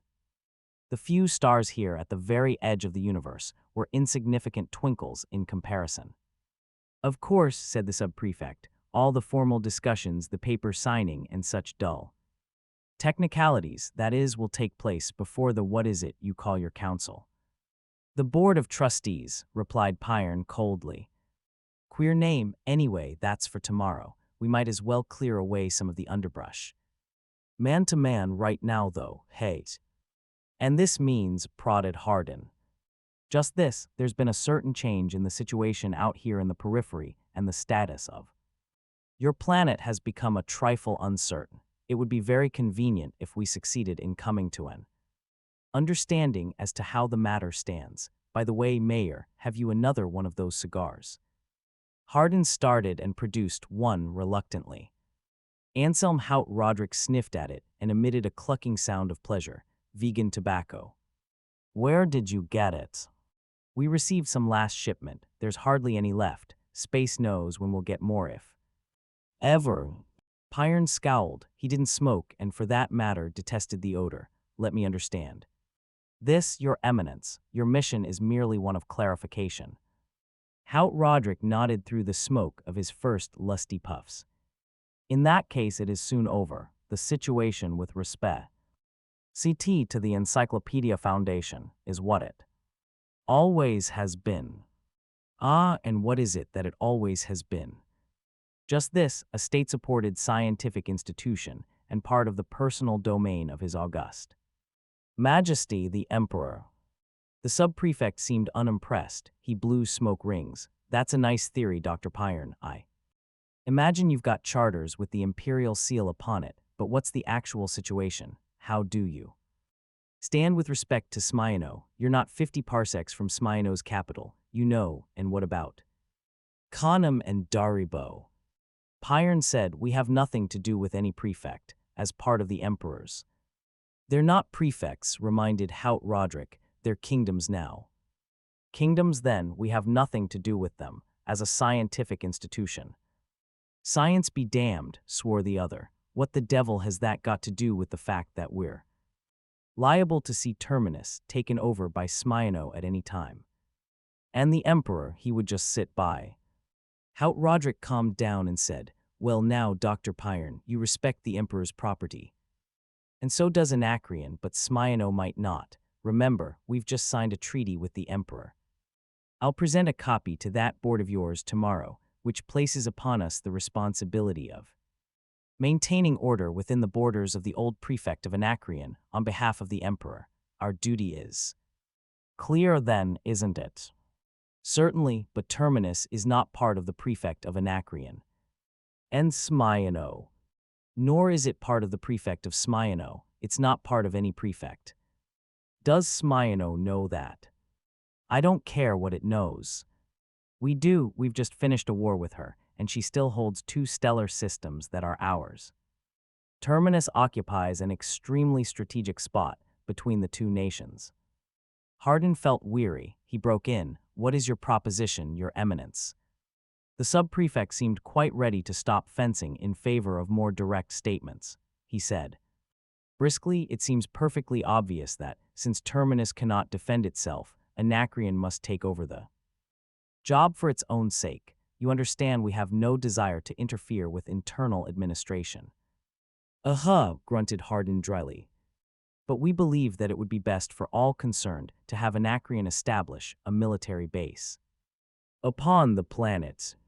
And that is all you would want, a military base in some of the vast unoccupied territory, and let it go at that. Well, of course, there would be the matter of supporting the protecting forces. Hardin's chair came down on all four, and his elbows went forward on his knees. Now we're getting to the nub. Let's put it into language. Terminus is to be a protectorate and to pay tribute. Not tribute, taxes. We're protecting you. You pay for it. Pyron banged his hand on the chair with sudden violence. Let me speak, Hardin. Eminence, I don't care a rusty half-credit coin for Anacreon, Smyano, or all your local politics and petty wars. I tell you, this is a state-supported, tax-free institution. State-supported, but we are the state, Dr. Pyron, and we're not supporting. Pyron rose angrily. Your Eminence, I am the direct representative of His August Majesty the Emperor, chorused Anselm Haut Roderick sourly, and I am the direct representative of the King of Anacreon. Anacreon is a lot nearer, Dr. Pyron. Let's get back to business, urged Hardin. How would you take these so-called taxes, Your Eminence? Would you take them in kind? Wheat, potatoes, vegetables, cattle? The sub-prefect stared. What the devil? What do we need with those? We've got hefty surpluses. Gold, of course. Chromium or vanadium would be even better, incidentally, if you have it in quantity. Hardin laughed. Quantity? We haven't even got iron in quantity. Gold's here, take a look at our currency. He tossed a coin to the envoy. Haut Roderick bounced it and stared. What is it, steel? That's right. I don't understand. Terminus is a planet practically without metals. We import it all. Consequently, we have no gold. And nothing to pay unless you want a few thousand bushels of potatoes. Well-manufactured goods. Without metal, what do we make our machines out of?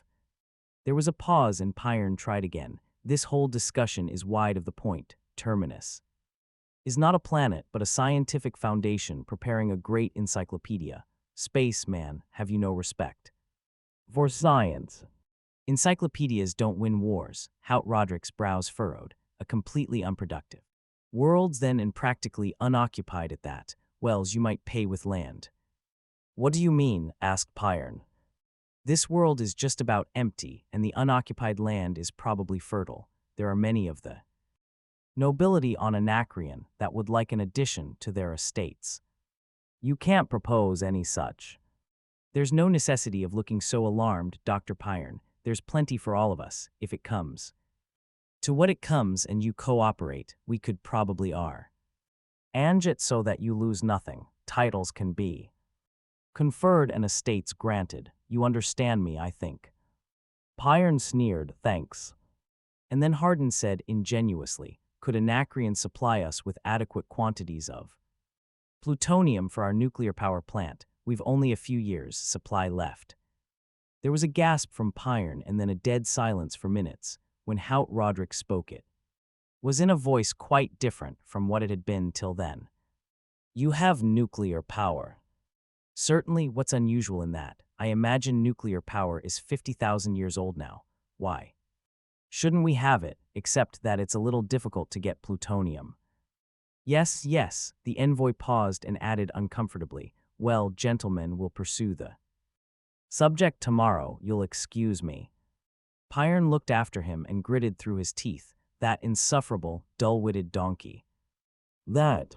Hardin broke in, not at all. He's merely the product of his environment. He doesn't understand much except that I have a gun and you haven't. Pyern whirled on him in exasperation. What in space did you mean by the talk about military bases and tribute? Are you crazy? No, I merely gave him rope and let him talk. You'll notice that he managed to stumble out with Anacreon's real intentions, that is, the parceling up of Terminus into landed estates. Of course I do intend to let that happen. You don't intend, you don't, and who are you? And may I ask what you meant by blowing off your mouth about our nuclear power plant? Why, it's just the thing that would make us a military target. Yes, grinned Hardin, a military target to stay away from. Isn't it obvious why I brought the subject up? It happened to confirm a very strong suspicion I had had. And that was what? That Anacreon no longer has a nuclear power economy. If they had, our friend would undoubtedly have realized that plutonium, except in ancient tradition, is not used in power plants, and therefore it follows that the rest of the periphery no longer has nuclear power either. Certainly Smyano hasn't, or Anacreon wouldn't have won most of the battles in their recent war. Interesting, wouldn't you say? Pyern left in fiendish humor, and Hardin smiled gently. He threw his cigar away and looked up at the outstretched galaxy. Back to oil and coal, are they? He murmured, and what the rest of his thoughts were he kept to himself. 3. When Hardin denied owning the journal, he was perhaps technically correct, but no more. Hardin had been the leading spirit in the drive to incorporate Terminus into an autonomous municipality. He had been elected its first mayor, so it was not surprising that, though not a single share of journal stock was in his name, some 60% was controlled by him in more devious fashions. There were ways. Consequently, when Hardin began suggesting to Pyern that he be allowed to attend meetings of the Board of Trustees, it was not quite coincidence that the journal began a similar campaign, and the first mass meeting in the history of the Foundation was held, demanding representation of the city in the national government. And eventually, Pyern capitulated with ill grace. Hardin, as he sat at the foot of the table, speculated idly as to just what it was that made physical scientists such poor administrators. It might be merely that they were too used to inflexible fact and far too unused to pliable people. In any case, there was Thomas Sutt and George Farah on his left, London Crast and Yate Fulham on his. Fight with Pyern himself presiding. He knew them all, of course, but they seemed to have put on an extra special bit of pomposity for the occasion. Hardin had dozed through the initial formalities and then perked up when Pyern sipped at the glass of water before him by way of preparation and said, I find it very gratifying to be able to inform the board that since our last meeting, I have received word that Lord Dorwin, Chancellor of the Empire, will arrive at Terminus in 2 weeks. It may be taken for granted that our relations with Anacreon will be smoothed out to our complete satisfaction as soon as the Emperor is informed of the situation. He smiled and addressed Hardin across the length of the table. Information to this effect has been given the journal. Hardin snickered below his breath. It seemed evident that Pyern's desire to strut this information before him had been one reason for his admission into the sacrosanctum. He said evenly, leaving vague expressions out of account, what do you expect Lord Dorwin to do? Thomas Sutt replied. He had a bad habit of addressing one in the third person when in his more stately moods.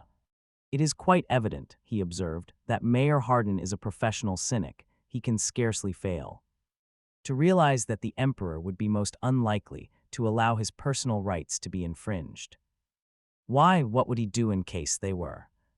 There was an annoyed stir. Pyern said, you are out of order and, as an afterthought, and are making what are near treasonable statements. Besides, am I to consider myself answered? Yes, if you have nothing further to say. Don't jump to conclusions. I'd like to ask a question, besides this stroke of diplomacy, which may or may not prove to mean anything. Has anything concrete been done to meet the anacreonic menace? Yate Fulham drew one hand along his ferocious red mustache. You see a menace there, do you? Don't you? Scarcely this with indulgence, the Emperor. Great space, Hardin felt annoyed. What is this? Every once in a while someone mentions Emperor or Empire as if it were a magic word. The Emperor is thousands of parsecs away, and I doubt whether he gives a damn about us, and if he does, what can he do? What there was of the Imperial Navy in these regions is in the hands of the Four Kingdoms now, and Anacreon has its share. Listen, we have to fight. With guns, not with words. Now get this, we've had 2 months' grace so far, mainly because we've given Anacreon the idea that we've got nuclear weapons. Well, we all know that that's a little white lie. We've got nuclear power, but only for commercial uses, and darn little at that. They're going to find that out soon, and if you think they're going to enjoy being jollied along, you're mistaken. My dear sir.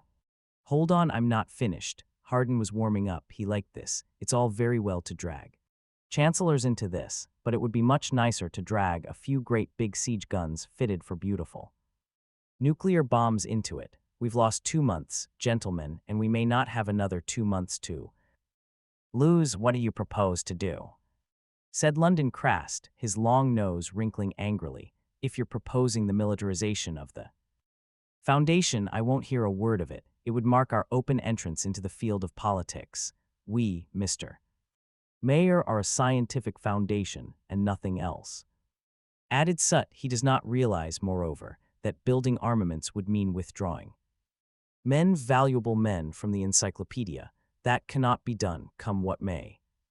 Very true, agreed Pyern. The encyclopedia first always. Hardin groaned in spirit. The board seemed to suffer violently from encyclopedia on the brain. He said icily, has it ever occurred to this board that it is barely possible that Terminus may have interests other than the encyclopedia? Pyern replied, I do not conceive, Hardin, that the Foundation can have any interest other than the encyclopedia. I didn't say the Foundation, I said Terminus. I'm afraid you don't understand the situation. There's a good million of us here on Terminus, and not more than 150,000 are working directly on the encyclopedia. To the rest of us, this is home. We were born here, we're living here. Compared with our farms and our homes and our factories, the encyclopedia means little to us. We want them protected. He was shouted down. The encyclopedia first, ground out Crast. We have a mission to fulfill. Mission hell, shouted Hardin. That might have been true 50 years ago, but this is a new generation. That has nothing to do with it, replied Pyern. We are scientists.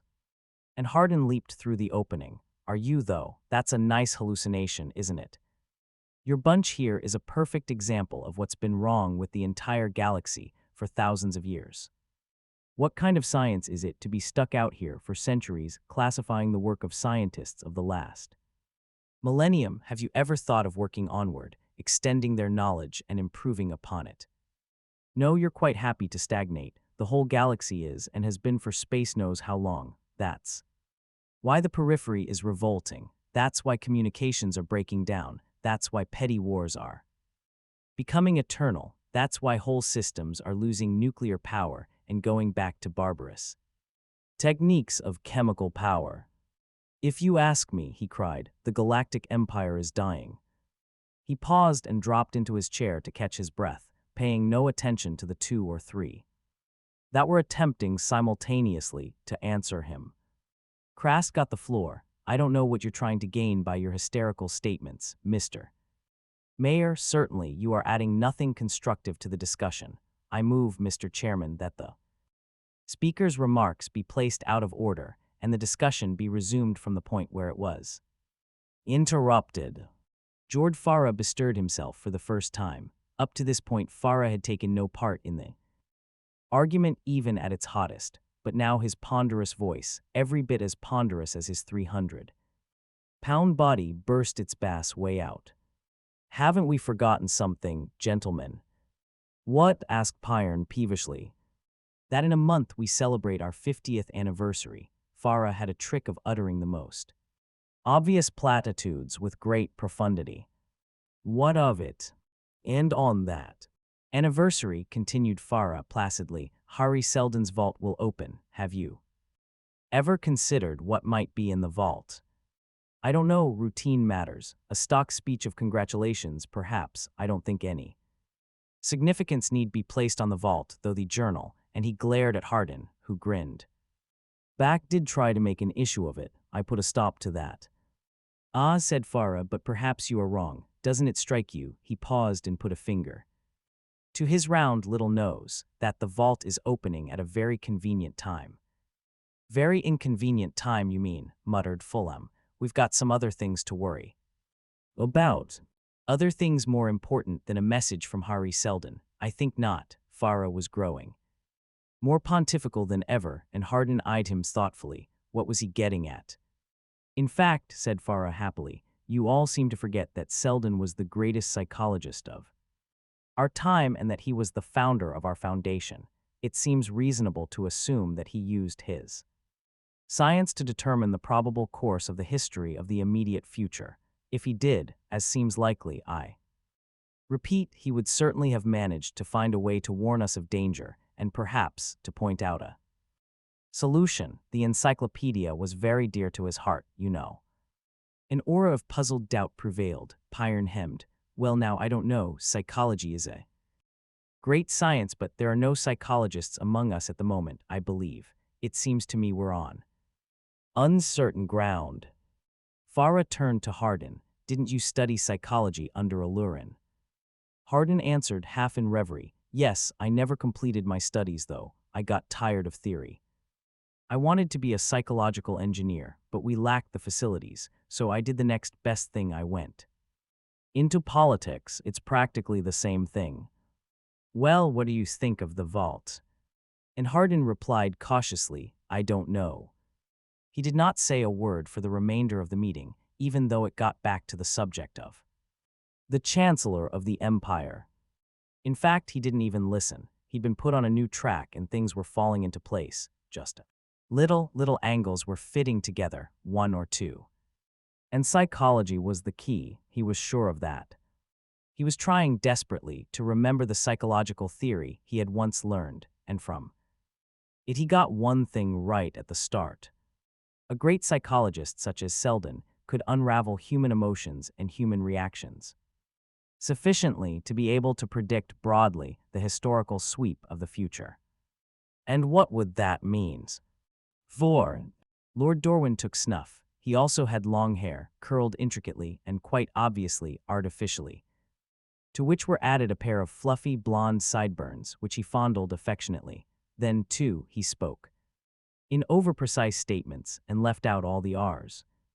At the moment, Hardin had no time to think of more of the reasons for the instant detestation in which he had held the noble chancellor. Oh yes, the elegant gestures of one hand with which he accompanied his remarks, and the studied condescension with which he accompanied even a simple affirmative. But at any rate, the problem now was to locate him. He had disappeared with Pyern half an hour before, passed clean out of sight. Blast him. Hardin was quite sure that his own absence during the preliminary discussions would quite suit Pyern. But Pyern had been seen in this wing and on this floor. It was simply a matter of trying every door. Halfway down, he said, ah, and stepped into the darkened room. The profile of Lord Dorwin's intricate hairdo was unmistakable against the lighted screen.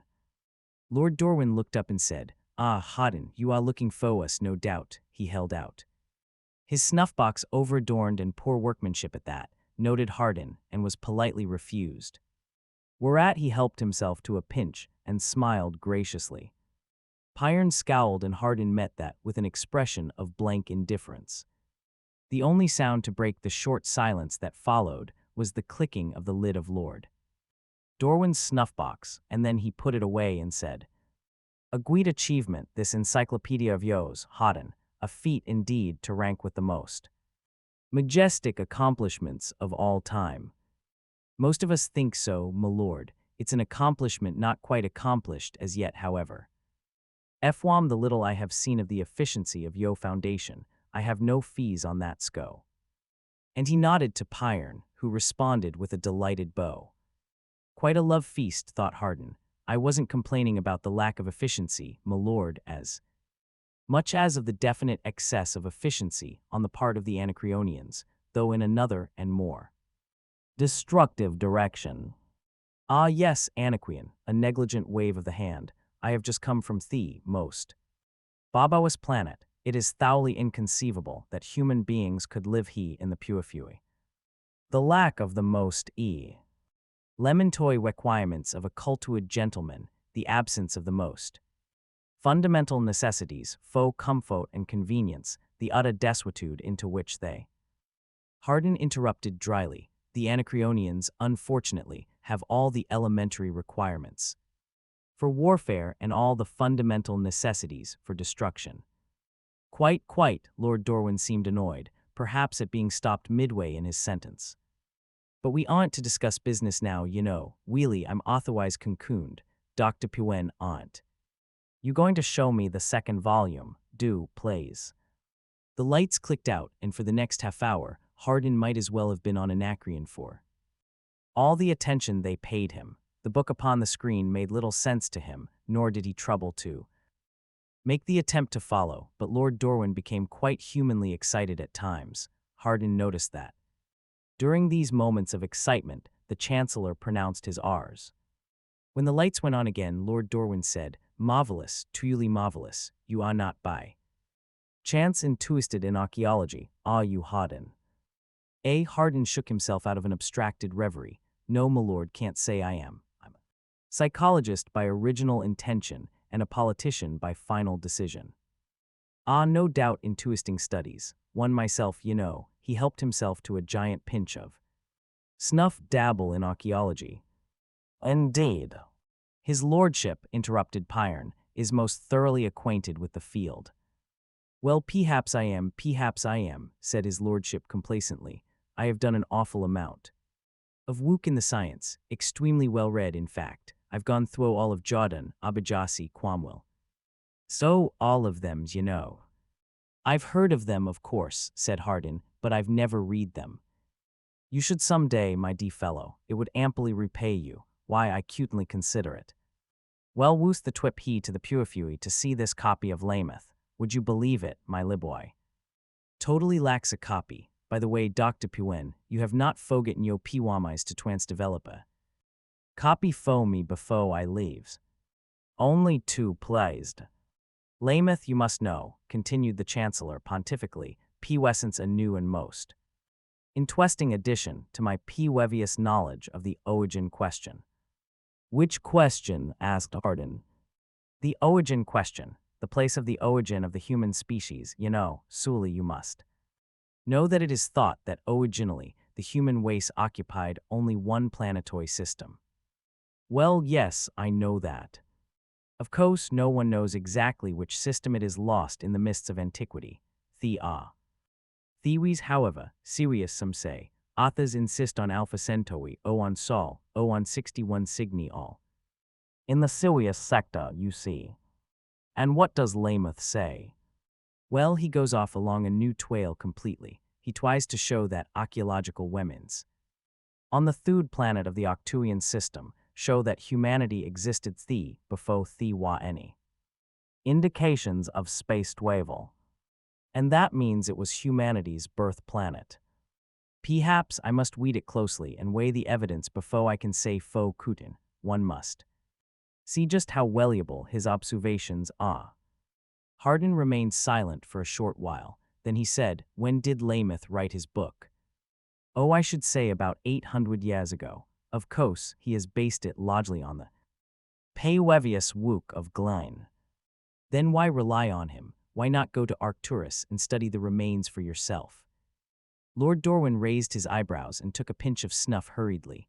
"Why, whatever foe my dear fellow. To get the information first-hand, of course. But we's the necessity. It seems an uncommonly woundabout and hopelessly wigmawalish Method of getting anyways. Look he now, I've got the wooks of all the old masters the Gweet. Archaeologists of the past, I wig them against each author balance the disagreements analyze the conflicting statements decide which is probably correct and come to a conclusion. That is the scientific method, at least, patronizingly as I see it, how insufferably seawood it would be to go to. Octuous o to sol, faux instance and blunder about, when the old masters have covered the ground. So much more effectually than we could possibly hope to do. Hardin murmured politely, I see. Come, my lord, said Pyern, think we had better be returning. Ah, yes, perhaps we had.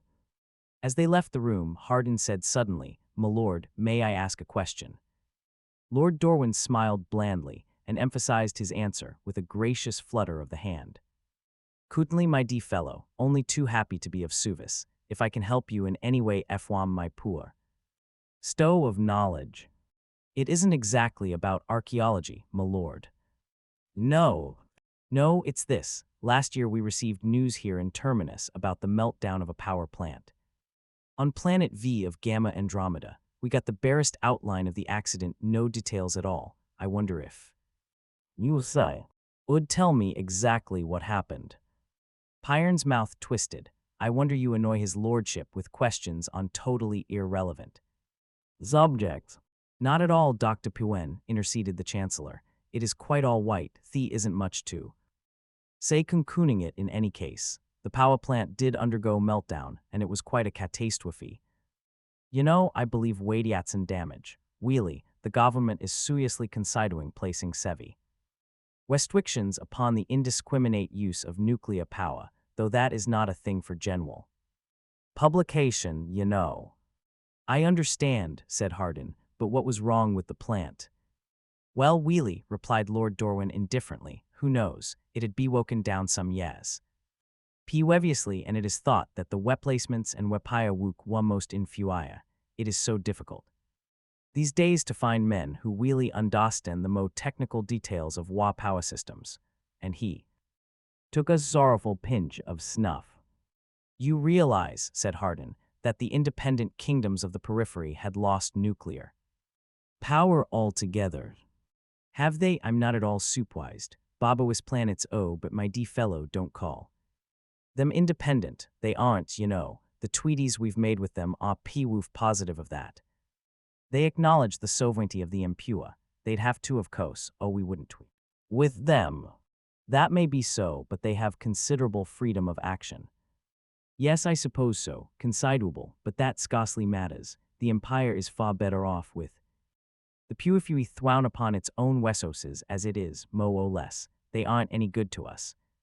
You know, most Boboist planets, scarcely civilized. They were civilized in the past. Anacreon was one of the richest of the outlying provinces. I understand it compared favorably with Vega itself. Oh, but Hodden, that was centuries ago. You can scarcely draw conclusion fwam that things were different in the old Gweet days. We aren't the men we used to be, you know. But Hodden comes, you are a most persistent chap. I've told you I simply won't discuss business today. Dr. Puen did pewepia me fo you. He told me you would try to badger me, but I'm far too old a hand fo that. Leave it fo next day. And that was that. 5. This was the second meeting of the board that Hardin had attended, if one were to exclude the informal talks the board members had had with the now-departed Lord Dorwin, yet the mayor had a perfectly definite idea that at least one other, and possibly 2 or 3, had been held, to which he had somehow never received an invitation. Nor, it seemed to him, would he have received notification of this one had it not been for the ultimatum. At least it amounted to an ultimatum, though a superficial reading of the Visegraph document would lead one to suppose that it was a friendly interchange of greetings between 2 potentates. Hardin fingered it gingerly. It started off floridly with a salutation from His Puissant Majesty, the King of Anacreon, to his friend and brother, Dr. Louis Pyern, chairman of the Board of Trustees of the Encyclopedia Foundation No. 1, and it ended even more lavishly with a gigantic, multicolored seal of the most involved symbolism. But it was an ultimatum just the same. Hardin said it turned out that we didn't have much time after all, only 3 months, but little. As it was, we threw it away unused. This thing here gives us a week. What do we do now? Pyern frowned worriedly. There must be a loophole. It is absolutely unbelievable that they would push matters to extremities in the face of what Lord Dorwin has assured us regarding the attitude of the Emperor and the Empire. Hardin perked up. I see. You have informed the King of Anacreon of this alleged attitude. I did, after having placed the proposal to the board for a vote and having received unanimous consent. And when did this vote take place? Pyern climbed onto his dignity. I do not believe I am answerable to you in any way, Mayor. Hardin. All right, I'm not that vitally interested. It's just my opinion that it was your diplomatic transmission of Lord Dorwin's valuable contribution to the situation. He lifted the comer of his mouth in a sour half-smile. That was the direct cause of this friendly little note. They might have delayed longer. Otherwise, though, I don't think the additional time would have helped Terminus any, considering the attitude of the board, said Yate Fulham. And just how do you arrive at that remarkable conclusion, Mr. Mayor? In a rather simple way. It merely required the use of that much-neglected commodity, common sense. You see, there is a branch of human knowledge known as symbolic logic, which can be used to prune away all sorts of clogging deadwood that clutters up human language. What about it? Said Fulham. I applied it. Among other things, I applied it to this document here. I didn't really need to for myself because I knew W.H. and it was all about, but I think I can explain it more easily to 5 physical scientists by symbols rather than by words. Hardin removed a few sheets of paper from the pad under his arm and spread them out. I did do this myself, by the way, he said. Muller Hulk of the Division of Logic has his name signed to the analyses, as you can see. Pyern leaned over the table to get a better view, and Hardin continued. The message from Anacreon was a simple problem, naturally, for the men who wrote it were men of action rather than men of words. It boils down easily and straightforwardly to the unqualified statement, when in symbols is what you see, and which in words, roughly translated, is, you give us what we want in a week, or we take it by force. There was silence as the 5 members of the board ran down the line of symbols, and then Pyern sat down and coughed uneasily. Hardin said, no loophole, is there, Dr. Pyern? Doesn't seem to be. All right, Hardin replaced the sheets. Before you now, you see a copy of the treaty between the Empire and Anacreon, a treaty, incidentally, which is signed on the Emperor's behalf by the same Lord Dorwin who was here last week, and with it, a symbolic analysis. The treaty ran through 5 pages of fine print, and the analysis was scrawled out in just under half a page. As you see, gentlemen, something like 90% of the treaty boiled right out of the analysis as being meaningless, and what we end up with can be described in the following interesting manner. Obligations of Anacreon to the Empire, none. Powers of the Empire over Anacreon, none. Again the 5 followed the reasoning anxiously, checking carefully back to the treaty, and when they were finished, Pyern said in a worried fashion, that seems to be correct. You admit, then, that the treaty is nothing but a declaration of total independence on the part of Anacreon and a recognition of that status by the Empire. It seems so. And do you suppose that Anacreon doesn't realize that, and is not anxious to emphasize the position of independence, so that it would naturally tend to resent any appearance of threats from the Empire, particularly when it is evident that the Empire is powerless to fulfill any such threats, or it would never have allowed independence? But then, interposed Sut, how would Mayor Hardin account for Lord Dorwin's assurances of Empire support? They seemed, he shrugged, well, they seemed satisfactory. Hardin threw himself back in the chair. You know, that's the most interesting part of the whole business. I'll admit I had thought his lordship a most consummate donkey when I first met him, but it turned out that he was actually an accomplished diplomat and a most clever man. I took the liberty of recording all his statements. There was a flurry, and Pyern opened his mouth in horror. "What of it?" demanded Hardin. "I realize it was a gross breach of hospitality and a thing no so. Called gentleman would do. Also, that if his lordship had caught on, things might have been unpleasant, but he didn't, and I have the record, and that's that. I took that record, had it copied out, and sent that to Hulk. For analysis, also." London Crast said, "And where is the analysis?" "That," replied Hardin, "is the interesting thing. The analysis was the most difficult of the three by all odds when Hulk, after 2 days of steady work, succeeded in eliminating meaningless statements. Vague gibberish, useless qualifications, in short, all the goo and dribble he found he had nothing left. Everything cancelled out. Lord Dorwin, gentlemen, in 5 days of discussion didn't say one damned thing, and said it so. You never noticed. There are the assurances you had from your precious empire." Hardin might have placed an actively working stench bomb on the table and created no more confusion than existed after his last statement. He waited, with weary patience, for it to die down. "So," he concluded, "when you sent threats, and that's what they were concerning empire. Action to Anacreon, you merely irritated a monarch who knew better. Naturally, his ego would demand immediate action, and the ultimatum is the result, which brings me to my original statement. We have 1 week left, and what do we do now?" "It seems," said Sut, "that we have no choice but to allow Anacreon to establish military bases on Terminus." "I agree with you there," replied Hardin, "but what do we do toward kicking them off again at this first opportunity?" Yate Fulham's mustache twitched. "That sounds as if you have made up your mind that violence must be used against them." "Violence," came the retort, "is the last refuge of the incompetent, but I certainly don't intend to lay down the welcome mat and brush off the best furniture for their use." "I still don't like the way you put that," insisted Fulham.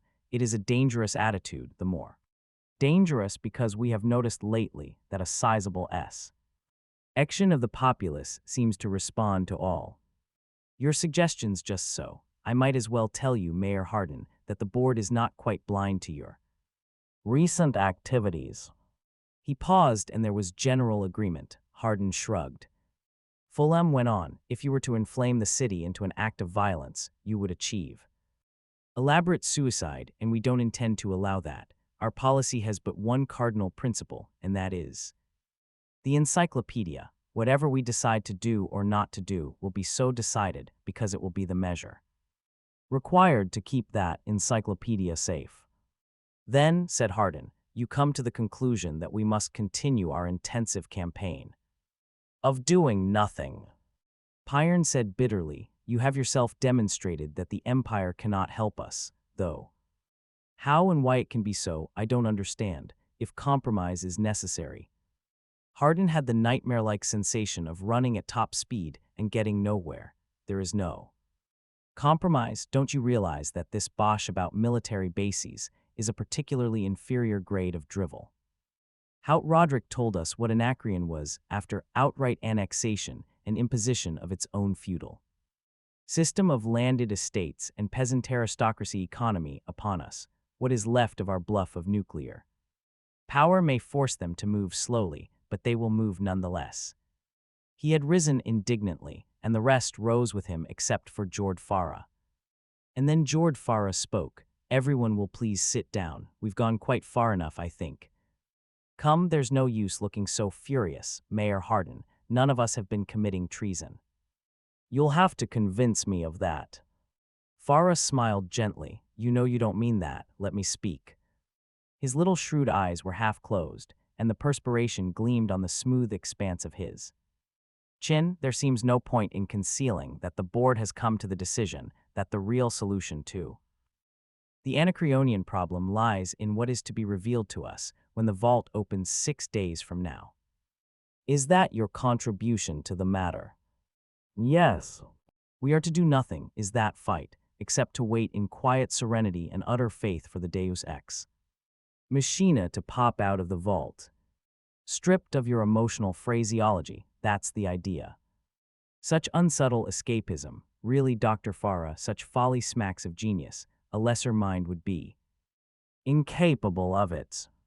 Farah smiled indulgently. Your taste in epigrams is amusing, Hardin, but out of place, as a matter of fact. I think you remember my line of argument concerning the vault about 3 weeks ago. Yes, I remember it. I don't deny that it was anything but a stupid idea from the standpoint of deductive logic alone. You said stop me when I make a mistake, that Hari Seldon was the greatest psychologist in the system, that hence he could foresee the right and uncomfortable spot we're in now. That hence he established the vault as a method of telling us the way out. You've got the essence of the idea. Would it surprise you to hear that I've given considerable thought to the matter these last weeks? Very flattering. With what result? With the result that pure deduction is found wanting. Again, what is needed is a little sprinkling of common sense. For instance, if he foresaw the Anacreonian mess, why not have placed us on some other planet nearer the galactic centers? It's well known that Seldon maneuvered the commissioners on Trantor into ordering the Foundation established on Terminus. But why should he have done so? Why put us out here at all if he could see in advance the break in communication lines, our isolation from the galaxy, the threat of our neighbors, and our helplessness because of the lack of metals on Terminus, that above all, or if he foresaw all this, why not have warned the original settlers in advance that they might have had time to prepare rather than wait, as he is doing, until 1 foot is over the cliff before doing so? And don't forget this, even though he could foresee the problem then, we can see it equally well now. Therefore, if he could foresee the solution then, we should be able to see it now. After all, Seldon was not a magician. There are no trick methods of escaping from a dilemma that he can see and we can't. But Hardin reminded Farah, we can't. But you haven't tried once. First, you refused to admit that there was a menace at all, then you reposed an absolutely blind faith in the Emperor. Now you've shifted it to Hari Seldon. Throughout you have invariably relied on authority, or on the past, never on yourselves. His fists balled spasmodically. It amounts to a diseased attitude, a conditioned reflex that shunts aside the independence of your minds whenever it is a question of opposing authority. There seems no doubt ever in your minds that the Emperor is more powerful than you are, or Hari Seldon wiser, and that's wrong, don't you see? For some reason, no one cared to answer him. Hardin continued, it isn't just you, it's the whole galaxy. Pyron heard Lord Dorwin's idea of scientific research. Lord Dorwin thought the way to be a good archaeologist was to read all the books on the subject written by men who were dead for centuries. He thought that the way to solve archaeological puzzles was to weigh the opposing authorities, and Pyron listened and made no objections. Don't you see that there's something wrong with that? Again the note of near pleading in his voice. Again no answer. He went on, and you men and half of Terminus as well are just as bad. We sit here considering the encyclopedia, the all in all. We consider the greatest end of science is the classification of past data. It is important, but is there no further work to be done? We're receding and forgetting, don't you see, herein the periphery they've lost nuclear power. In Gamma Andromeda, a power plant has undergone meltdown because of poor repairs, and the Chancellor of the Empire complains that nuclear technicians are scarce. And the solution, to train new ones, never. Instead, they're to restrict nuclear power. And for the third time, don't you see, it's galaxy-wide, it's a worship of the past. It's a deterioration, a stagnation. He stared from one to the other, and they gazed fixedly at him. Farah was the first to recover. Well, mystical philosophy isn't going to help us here. Let us be concrete. Do you deny that Hari Seldon could easily have worked out historical trends of the future by simple psychological technique? No, of course not, cried Hardin, but we can't rely on him for a solution. At best, he might indicate the problem, but if ever there is to be a solution, we must work it out ourselves. He can't do it for us. Fulham spoke suddenly. What do you mean, indicate the problem? We know the problem. Hardin whirled on him. You think you do. You think Anacreon is all Hari Seldon is likely to be. Worried about, I disagree. I tell you, gentlemen, that as yet none of you has the faintest conception of what is really going on. And you do? Questioned Pyern hostilely. I think so. Hardin jumped up and pushed his chair away. His eyes were cold and hard. If there's one thing that's definite, it is that there's something smelly about the whole situation. Something that is bigger than anything we've talked about yet. Just ask yourself this question. Why was it that among the original population of the Foundation, not one first-class psychologist was included, except Bora Lurin? And he carefully refrained from training his pupils in more than the fundamentals.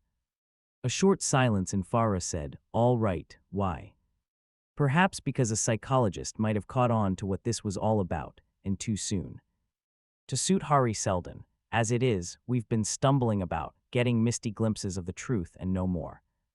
And that is what Hari Seldon wanted. He laughed harshly. Good day, gentlemen. He stalked out of the room. Zexel. Mayor Hardin chewed at the end of his cigar. It had gone out, but he was past noticing that. He hadn't slept the night before, and he had a good idea that he wouldn't sleep this coming night. His eyes showed it. He said wearily, and that covers it. I think so. Johann Lee put a hand to his chin. How does it sound? Not too bad. It's got to be done, you understand, with impudence. That is, there is to be no hesitation, no time to allow them to grasp the situation. Once we are in a position to give orders, why? Them as though you were born to do so, and they'll obey out of habit. That's the essence of a coup. If the board remains irresolute for even the board, count them out. After tomorrow, their importance as a factor in terminus affairs won't matter a rusty half-credit. Lee nodded slowly. Yet it is strange that they've done nothing to stop us so far. You say they weren't entirely in the dark. Farah stumbles at the edges of the problem. Sometimes he makes me nervous, and Pyron's been suspicious of me since I was elected. But you see, they never had the capacity of really understanding what was up. Their whole training has been authoritarian. They are sure that the emperor, just because he is the emperor, is all-powerful, and they are sure that the board of trustees, simply because it is the board of trustees acting in the name of the emperor, cannot be in a position where it does not give the orders. That incapacity to recognize the possibility of revolt is our best ally. He heaved out of his chair and went to the water cooler. They're not bad fellows, Lee, when they stick to their encyclopedia, and we'll see that that's where they stick in the future. They're hopelessly incompetent when it comes to ruling terminus. Go away now and start things rolling. I want to be alone. He sat down on the comer of his desk and stared at the cup of water. Space, if only he were as confident as he pretended. The Anacreonians were landing in 2 days. And what had he to go on but a set of notions and half-guesses as to what had Seldon had been driving at? These past 50 years, he wasn't even a real, honest-to-goodness psychologist, just a fumbler with a little training trying to outguess the greatest mind of the age. If Farah were fight, if Anacreon were all the problem Hari Seldon had foreseen, if the encyclopedia were all he was interested in preserving, then what price coup d'etat? He shrugged and drank his water. 7. The vault was furnished with considerably more than 6 chairs, as though a larger company had been expected. Hardin noted that thoughtfully and seated himself wearily in a comer just as far from the other 5 as possible. The board members did not seem to object to that arrangement. They spoke among themselves in whispers which fell off into sibilant monosyllables and then into nothing at all. Of them all, only Jord Farah seemed even reasonably calm. He had produced a watch and was staring at it somberly. Hardin glanced at his own watch and then at the glass cubicle, absolutely empty, that dominated half the room. It was the only unusual feature of the room, for aside from that there was no indication that somewhere a computer was splitting off instants of time toward that precise moment when a muon stream would flow, a connection be made, and the lights went dim. They didn't go out, but merely yellowed and sank with a suddenness that made Hardin jump. He had lifted his eyes to the ceiling lights in startled fashion, and when he brought them down the glass cubicle, was no longer empty. A figure occupied it, a figure in a wheeled chair. It said nothing for a few moments, but it closed the book upon its lap and fingered it idly, and then it smiled and the face seemed all alive. It said, "I am Hari Seldon." The voice was old and soft. Hardin almost rose to acknowledge the introduction and stopped himself in the act. The voice continued conversationally. "As you see, I am confined to this chair and cannot rise to greet you. Your grandparents left for Terminus a few months back in my time, and since then I have suffered a rather inconvenient paralysis. I can't see you, so I can't greet you properly. I do even know how many of you there are, so all this must be conducted informally, if any of you are standing. Please sit down, and if you care to smoke, I wouldn't mind." There was a light chuckle. "Why should I? I'm not really here." Hardin fumbled for a cigar almost automatically, but thought better of it. Hari Seldon put away his book, as if laying it upon a desk at his side, and when his fingers let go, it disappeared. He said, "It is 50 years now since this foundation was established, 50 years in which the members of the foundation have been ignorant of what it was they were working toward. It was necessary that they be ignorant, but now the necessity is gone. The Encyclopedia Foundation, to begin with, is a fraud and always has been." There was a sound of a scramble behind Hardin and one or two muffled exclamations, but he did not turn around. Hari Seldon was, of course, undisturbed. He went on, "It is a fraud in the sense that neither I nor my colleagues care at all whether a single volume of the encyclopedia is ever published.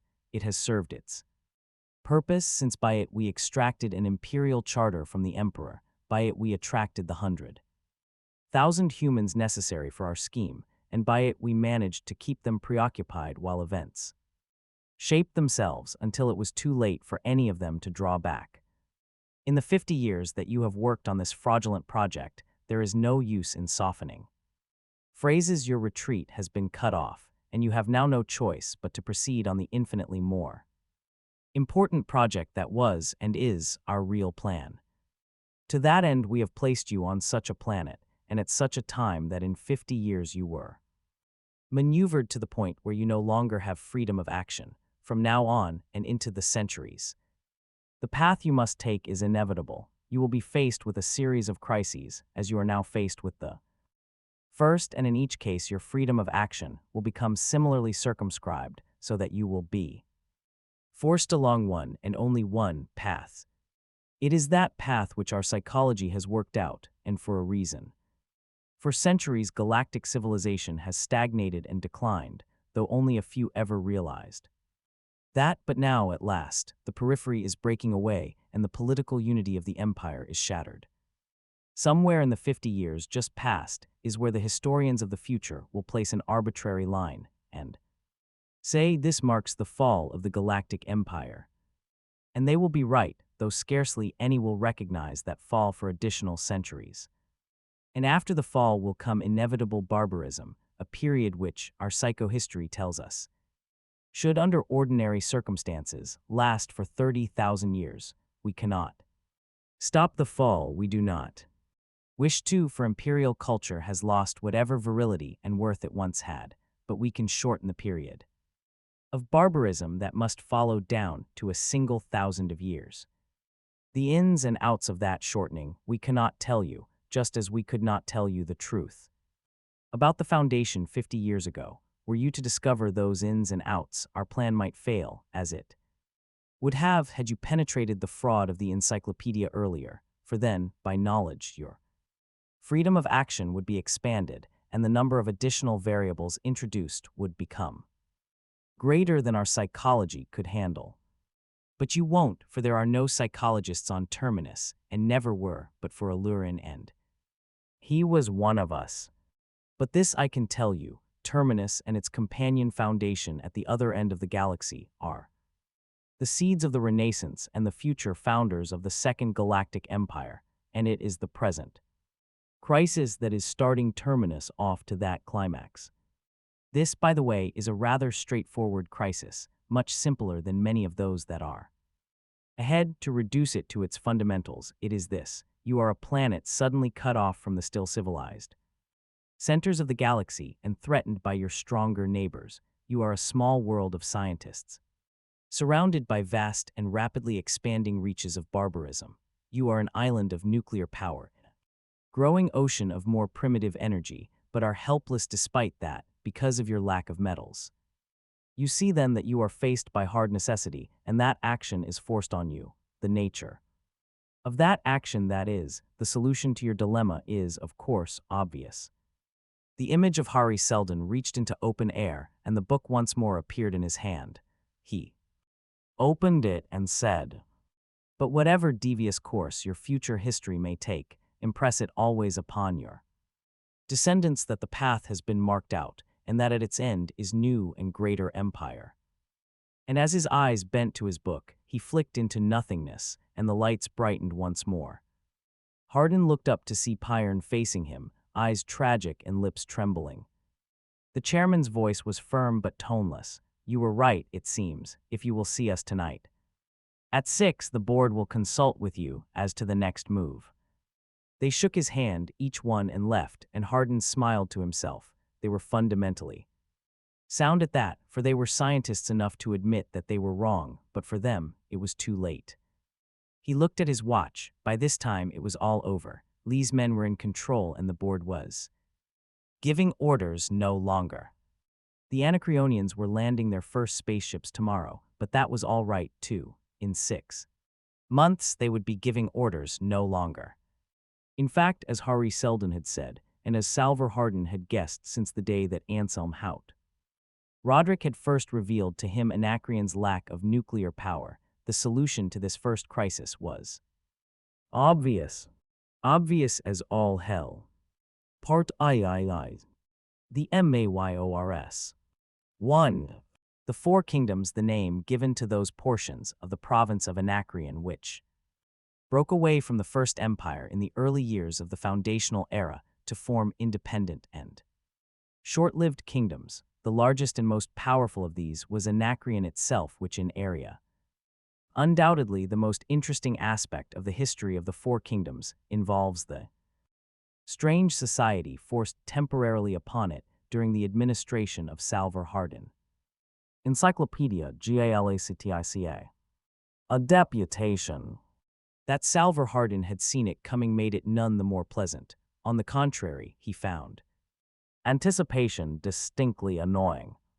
Johann Lee advocated extreme measures. "I don't see, Hardin," he said, "that we need waste any time. They can't do anything till next election legally, anyway, and that gives us a year. Give them the brush off." Hardin pursed his lips. "Lee, you'll never learn. In the 40 years I've known you, you've never once learned the gentle art of sneaking up from behind."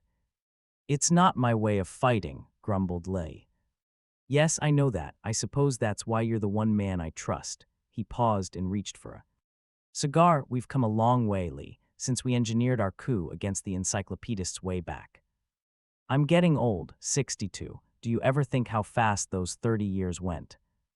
Lee snorted. "I don't feel old, and I'm 66. "Yes, but I haven't your digestion." Hardin sucked lazily at his cigar. He had long since stopped, wishing for the mild vegan tobacco of his youth, those days when the planet Terminus had trafficked with every part of the galactic empire, belonged in the limbo to which all good old days go, toward the same limbo where the galactic empire was heading. He wondered who the new emperor was, or if there was a new emperor at all, or any empire. Space, for 30 years now since the breakup of communications here at the edge of the galaxy, the whole universe of Terminus had consisted of itself and the four surrounding kingdoms.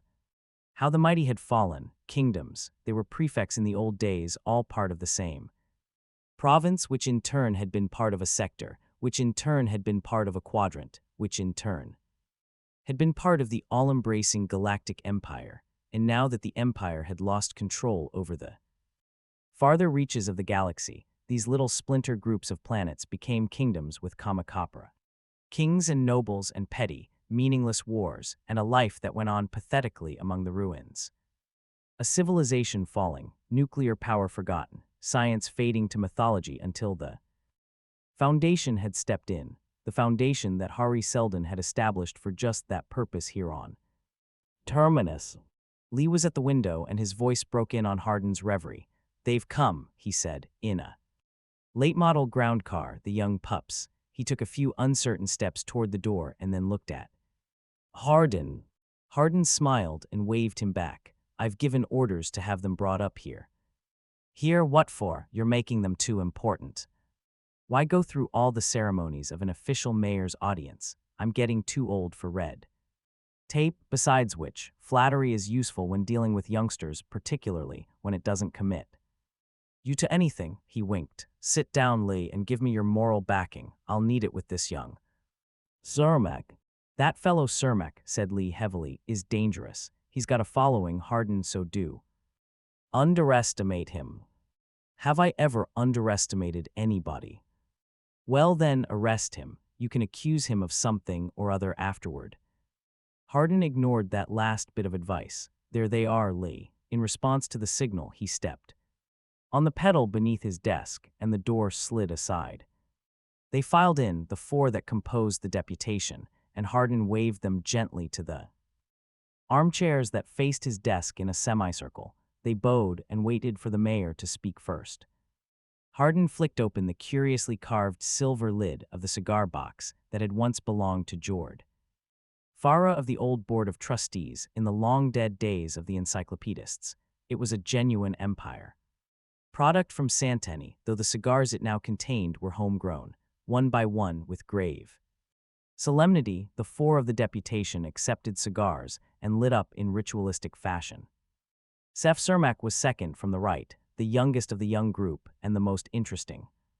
With his bristly yellow mustache trimmed precisely and his sunken eyes of uncertain color, the other three Hardin dismissed almost immediately. They were rank and file on the face of them.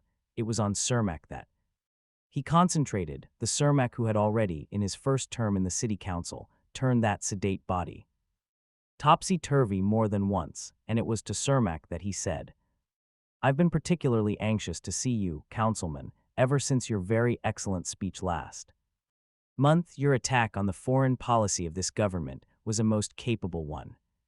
Cermak's eyes smoldered. "Your interest honors me. The attack may or may not have been capable, but it was certainly justified. Perhaps your opinions are yours, of course. Still, you are rather young."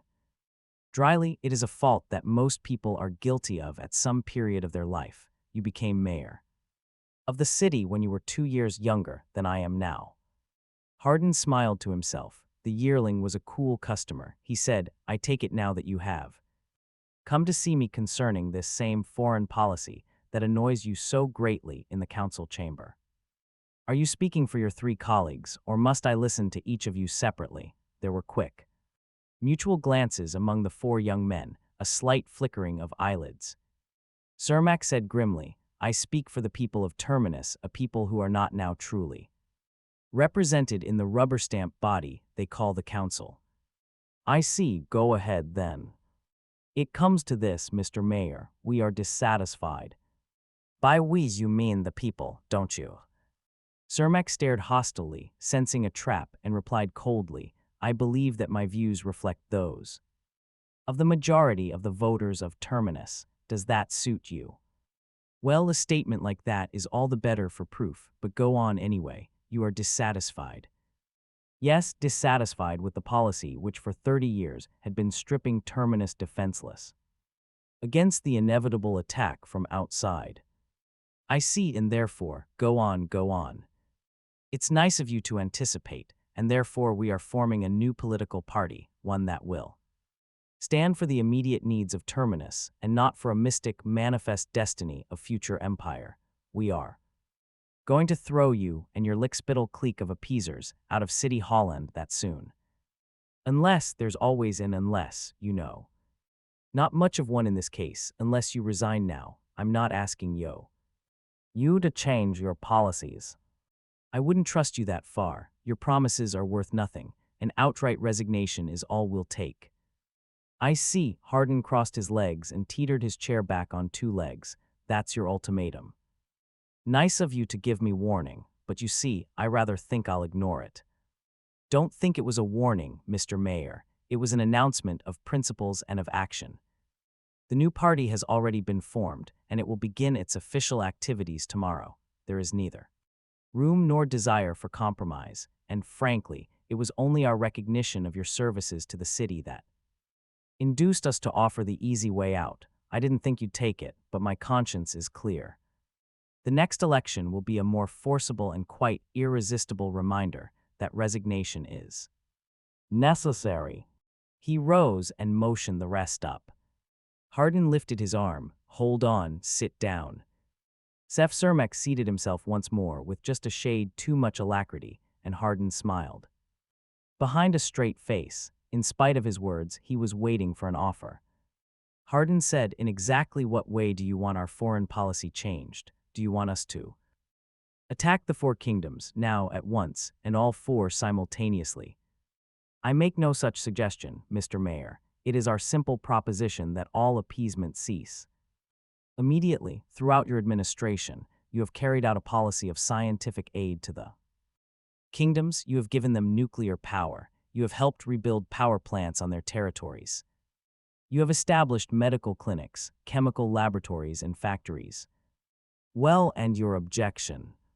You have done this in order to keep them from attacking us. With these as bribes, you have been playing the fool in a colossal game of blackmail, in which you have allowed Terminus to be sucked dry. With the result that now we are at the mercy of these barbarians. In what ways? Because you have given them power, given them weapons, actually serviced the ships of their navies. They are infinitely stronger than they were 3 decades ago. Their demands are increasing, and with their new weapons, they will eventually satisfy all their demands at once by violent annexation of Terminus. Isn't that the way blackmail usually ends? And your remedies?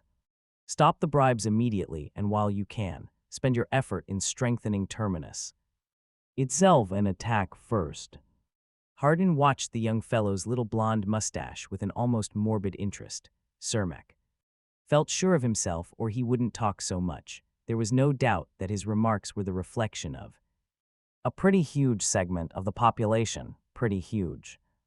His voice did not betray the slightly perturbed current of his thoughts. It was almost negligent. Are you finished? For the moment. Well then, do you notice the framed statement I have on the wall behind me? Read it, if you will. Cermak's lips twitched. It says, violence is the last refuge of the incompetent. That's an old man's doctrine, Mr. Mayor. I applied it as a young man, Mr. Councilman, and successfully. You were busily being born when it happened, but perhaps you may have read something of it in school. He eyed Cermak closely and continued in measured tones. When Hari Seldon established the foundation here, it was for the ostensible purpose of producing a great encyclopedia, and for 50 years we followed that will-o'-the-wisp before discovering what he was really after. By that time, it was almost too late. When communications with the central regions of the old empire broke down, we found ourselves a world of scientists concentrated in a single city, possessing no industries, and surrounded by newly created kingdoms, hostile and largely barbarous. We were a tiny island of nuclear power in this ocean of barbarism, and an infinitely valuable prize. Anacreon, then as now, the most powerful of the four kingdoms, demanded and later actually established a military base upon Terminus, and the then rulers of the city, the encyclopedists, knew very well that this was only a preliminary to taking over the entire planet. That is how matters stood when I assumed actual government. What would you have done? Cermak shrugged his shoulders. That's an academic question. Of course I know what you did. I'll repeat it anyway. Perhaps you don't get the point. The temptation was great to muster what force we could and put up a fight. It's the easiest way out, and the most satisfactory to self-respect, but nearly invariably the stupidest. You would have done it, you and your talk of attack first. What I did instead was to visit the 3 other kingdoms, one by one, point out to each that to allow the secret of nuclear power to fall into the hands of Anacreon was the quickest way of cutting their own throats, and suggest gently that they do the obvious thing. That was all. 1 month after the Anacreonian force had landed on Terminus. Their king received a int ultimatum from his 3 neighbors. In 7 days, the last Anacreonian was off Terminus. Now tell me, where was the need for violence? The young councilman regarded his cigar stub thoughtfully and tossed it into the incinerator chute. I fail to see the analogy. Insulin will bring a diabetic to normal without the faintest need of a knife, but appendicitis needs an operation. You can't help that. When other courses have failed, what is left but, as you put it, the last refuge? It's your fault that we're driven to it. Oh yes, again my policy of appeasement. You still seem to lack grasp of the fundamental necessities of our position. Our problem wasn't over with the departure of the Anacreonians. They had just begun. The 4 kingdoms were more our enemies than ever, for each wanted nuclear power, and each was kept off our throats only for fear of the other 3. We are balanced on the point of a very sharp sword, and the slightest sway in any direction, if, for instance, one kingdom becomes too strong, or if 2 form a coalition, you understand. Certainly, that was the time to begin all-out preparations for war. On the contrary, that was the time to begin all-out prevention of war. I played them one against the other. I helped each in turn. I offered them science, trade, education, scientific medicine. I made Terminus of more value to them as a flourishing world than as a military prize. It worked for 30 years. Yes, but you were forced to surround these scientific gifts with the most outrageous mummery. You've made half religion, half balderdash out of it. You've erected a hierarchy of priests and complicated, meaningless ritual. Hardin frowned. What of that? I don't see that it has anything to do with the argument at all. I started that way at first because the barbarians looked upon our science as a sort of magical sorcery, and it was easiest to get them to accept it on that basis. The priesthood built itself, and if we help it along, we are only following the line of least resistance. It is a minor matter. But these priests are in charge of the power plants. That is not a minor matter. True, but we have trained them. Their knowledge of their tools is purely empirical, and they have a firm belief in the mummery that surrounds them. And if one pierces through the mummery and has the genius to brush aside empiricism, what is to prevent him from learning actual techniques and selling out to the most satisfactory bidder? What price? Our value to the kingdoms, then. Little chance of that, Cermak. You are being superficial. The best men on the planets of the kingdoms are sent here to the Foundation each year and educated into the priesthood, and the best of these remain here as research students. If you think that those who are left with practically no knowledge of the elements of science, or worse still, with the distorted knowledge the priests receive, can penetrate at a bound to nuclear power, to electronics, to the theory of the hyperwarp, you have a very romantic and very foolish idea of science. It takes lifetimes of training and an excellent brain to get that far. Johann Lee had risen abruptly during the foregoing speech and left the room. He had returned now. And when Hardin finished speaking, he bent to his superior's ear. A whisper was exchanged, and then a leaden cylinder. Then, with one short, hostile look at the deputation, Lee resumed his chair. Hardin turned the cylinder end for end in his hands, watching the deputation through his lashes.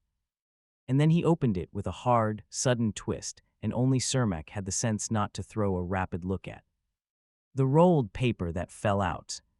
In short, gentlemen, he said, the government is of the opinion that it knows what it is doing.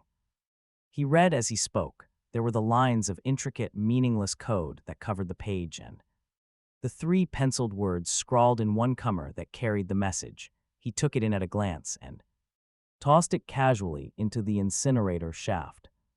That, Hardin then said, ends the interview, I'm afraid. Glad to have met you all. Thank you for coming. He shook hands with each in perfunctory fashion, and they filed out.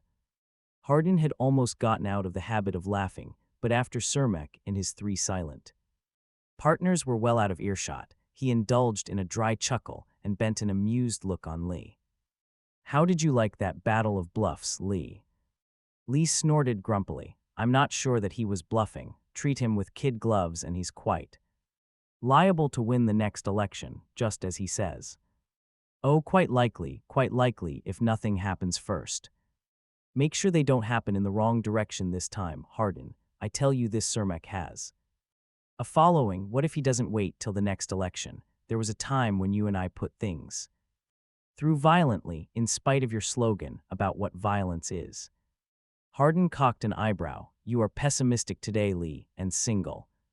Arly contrary, too, or you wouldn't speak of violence. Our own little putsch was carried through without loss of life, you remember. It was a necessary measure put through at the proper moment, and went over smoothly, painlessly, and all. But effortlessly. As for Cermak, he's up against a different proposition. You and I, Lee, aren't the encyclopedists. We stand prepared. Order your men onto these youngsters in a nice way, old fellow. Do. Let them know they're being watched, but eyes open, you understand. Lee laughed in sour amusement. I'd be a fine one to wait for your orders, wouldn't I, Hardin? Cermak and his men have been under surveillance for a month now. The mayor chuckled. Got in first, did you? All right, by the way, he observed and added softly. Ambassador Verisov is returning to Terminus, temporarily, I hope. There was a short silence, faintly horrified, and then Lee said, was that the message? Are things breaking already? Don't know, I can't tell till I hear what Verisov has to say. They may be, though, after all, they have to before election, but what are you looking so dead about? Because I don't know how it's going to turn out. You're too deep, Hardin, and you're playing the game too close to your chest. Even you, murmured Hardin, and aloud, does that mean you're going to join Cermak's new party? Lee smiled against his will. All right, you win. How about lunch now? 2. There are many epigrams attributed to Hardin, a confirmed epigrammatist, a good many of which are probably apocryphal. Nevertheless, it is reported that on a certain occasion he said, it pays to be obvious, especially if you have a reputation for subtlety. Polly Verisov had had occasion to act on that advice more than once, for he was now in the 14th year of his double status on Anacreon, a double status the upkeep of which reminded him often and unpleasantly of a dance performed barefoot on hot metal. To the people of Anacreon he was high priest, representative of that foundation which, to those barbarians, was the acme of mystery and the physical center of this religion they had created with Hardin's help in the last 3 decades. As such, he received a homage that had become horribly wearying, for from his soul he despised the ritual of which he was the center. But to the king of Anacreon, the old one that had been, and the young grandson that was now on the throne, he was simply the ambassador of a power at once feared and coveted. On the whole, it was an uncomfortable job, and his first trip to the Foundation in 3 years, despite the disturbing incident that had made it necessary, was something in the nature of a holiday. And since it was not the first time he had had to travel in absolute secrecy, he again made use of Hardin's epigram on the uses of the obvious. He changed into his civilian clothes, a holiday in itself, and boarded a passenger liner to the Foundation second class. Once at Terminus, he threaded his way through the crowd at the spaceport and called up City Hall at a public visiphone. He said, my name is Jan Smite. I have an appointment with the mayor this afternoon. The dead-voiced but efficient young lady at the other end made a second connection and exchanged a few rapid words, then said to Verisov in dry, mechanical tone, Mayor Hardin will see you in half an hour, sir, and the screen went blank. Whereupon the ambassador to Anacreon bought the latest edition of the Terminus City Journal, sauntered casually to City Hall Park, and sitting down on the first empty bench he came to, read the editorial page, sports section, and comic sheet while waiting. At the end of half an hour, he tucked the paper under his arm, entered City Hall, and presented himself in the anteroom. In doing all this, he remained safely and thoroughly unrecognized, for since he was so entirely obvious, no one gave him a second look. Hardin looked up at him and grinned. Have a cigar, how was the trip? Verisov helped himself. Interesting. There was a priest in the next cabin on his way here to take a special course in the preparation of radioactive synthetics for the treatment of cancer, you know. Surely he didn't call it radioactive synthetics now. I guess not, it was the holy food to him. The mayor smiled. Go on. He inveigled me into a theological discussion and did his level best to elevate me out of sordid materialism, and never recognized his own high priest. Without my crimson robe, besides, he was a Smionian. It was an interesting experience, though. It is remarkable, Hardin, how the religion of science has grabbed hold. I've written an essay on the subject. Entirely for my own amusement, it wouldn't do to have it published, treating the problem sociologically. It would seem that when the old empire began to rot at the fringes, it could be considered that science had failed the outer worlds. To be reaccepted, it would have to present itself in another guise, and it has done just that. It works out beautifully. Interesting, the mayor placed his arms around his neck and said suddenly, start talking about the situation at Anacreon. The ambassador frowned and withdrew the cigar from his mouth. He looked at it distastefully and put it down. Well, it's pretty bad. You wouldn't be here otherwise. Scarcely. Here's the position. The key man at Anacreon is the Prince Regent Weenies. He's king. Leopold's uncle. I know, but Leopold is coming of age next year, isn't he? I believe he'll be 16 in February. Yes, pause and then a wry addition. If he lives, the king's father died under suspicious circumstances, a needle bullet through the chest during a hunt. It was called an accident. HMPH, I seem to remember Weenies the time I was on Anacreon, when we kicked them off. Terminus, it was before your time. Let's see now. If I remember, he was a dark young fellow, black hair, and a squint in his right eye. He had a funny hook in his nose.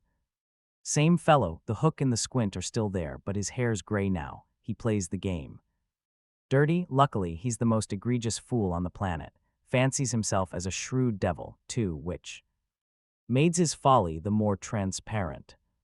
That's usually the way. His notion of cracking an egg is to shoot a nuclear blast at it.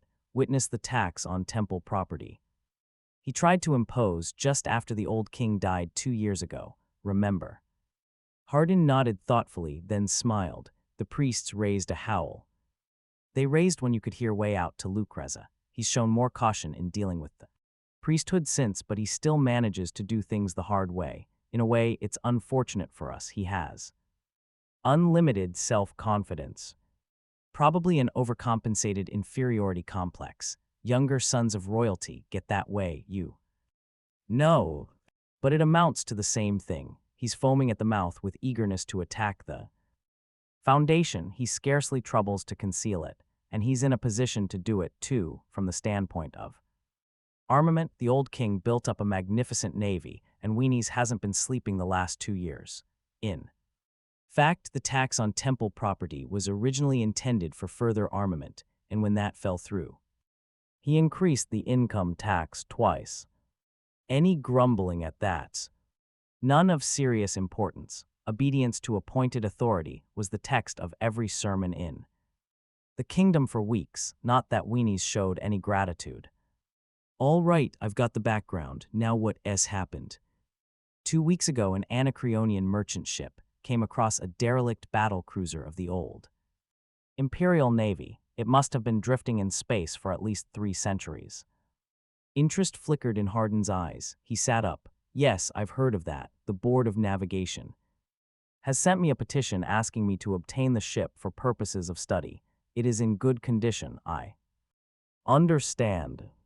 In entirely too good condition, responded Verisov dryly, when Weenies received your suggestion last week that he turn the ship over to the Foundation. He almost had convulsions. He hasn't answered yet. He won't accept with guns, or so he thinks. You see, he came to me on the day I left Anacreon and requested that the Foundation put this battle cruiser into fighting order and turn it over to the Anacreonian Navy. He had the infernal gall to say that your note of last week indicated a plan of the Foundation's to attack Anacreon. He said that refusal to repair the battle cruiser would confirm his suspicions and indicated that measures for the self-defense of Anacreon would be forced upon him. Those Are his words forced upon him, and that's why I'm here? Hardin laughed gently. Verisov smiled and continued. Of course, he expects a refusal, and it would be a perfect excuse. In his eyes for immediate attack.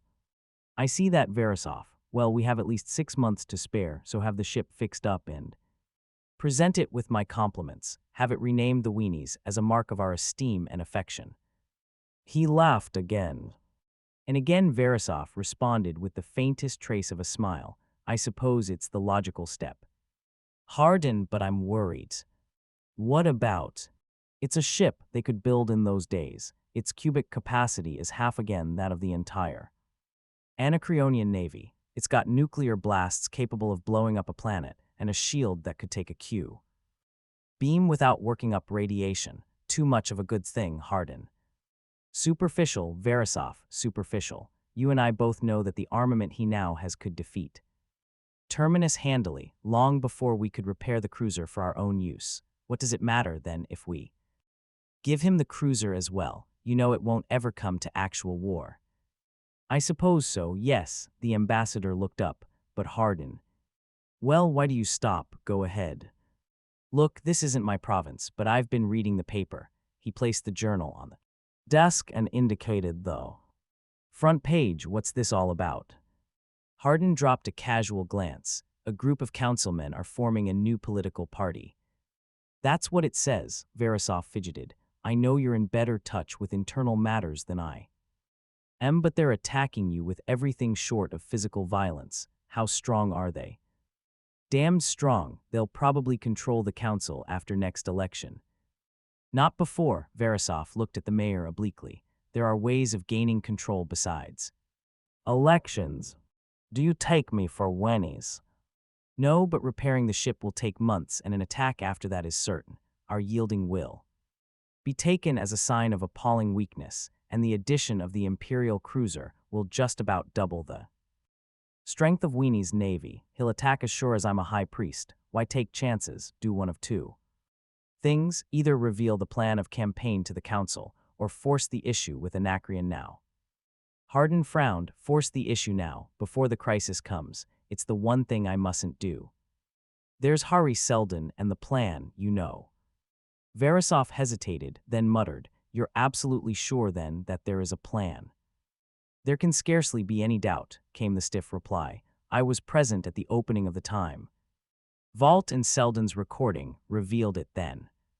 I didn't mean that, Hardin. I just don't see how it could be possible to chart history for 1,000 years ahead. Maybe Seldon overestimated himself. He shriveled a bit at Hardin's ironical smile, and added, Well, I'm no psychologist. Exactly, none of us are, but I did receive some elementary training in my youth, enough to know what psychology is capable of, even if I can't exploit its capabilities myself. There's no doubt but that Seldon did exactly what he claims to have done. The foundation, as he says, was established as a scientific refuge, the means by which the science and culture of the dying empire was to be preserved. Through the centuries of barbarism that have begun, to be rekindled in the end into a second empire. Verisov nodded, a trifle doubtfully. Everyone knows that's the way things are supposed to go. But can we afford to take chances? Can we risk the present for the sake of a nebulous future? We must, because the future isn't nebulous. It's been calculated out by Seldon and charted. Each successive crisis in our history is mapped, and each depends in a measure on the successful conclusion of the ones previous. This is only the second crisis, and space knows what effect even a trifling deviation would have in the end. That's rather empty speculation. No, Hari Seldon said in the Time Vault that at each crisis our freedom of action would become circumscribed to the point where only one course of action was possible, so as to keep us on the straight and narrow, so as to keep us from deviating, yes, but conversely, as long as more than one course of action is possible, the crisis has not been reached. We must let things drift so long as we possibly can, and by space, that's what I intend doing. Verisov didn't answer. He chewed his lower lip in a grudging silence. It had only been the year before that Hardin had first discussed the problem with him, the real problem, the problem of countering Anacreon's hostile preparations, and then only because he, Verisov, had balked at further appeasement. Hardin seemed to follow his ambassador's thoughts. I would much rather never to have told you anything about this. What makes you say that? Cried Verisov in surprise. Because there are 6 people now, you and I, the other 3 ambassadors and Johann Lee, who have a fair notion of what's ahead, and I'm damned afraid that it was Selden's idea to have no one. No. Why so? Because even Selden's advanced psychology was limited. It could not handle too many independent variables. He couldn't work with individuals over any length of time, any more than you could apply kinetic theory of gases to single molecules. He worked with mobs, populations of whole planets, and only blind mobs who do not possess foreknowledge of the results of their own actions. That's not plain. I can't help it. I'm not psychologist enough to explain it scientifically, but this you know, there are no trained psychologists on Terminus and no mathematical texts on the science.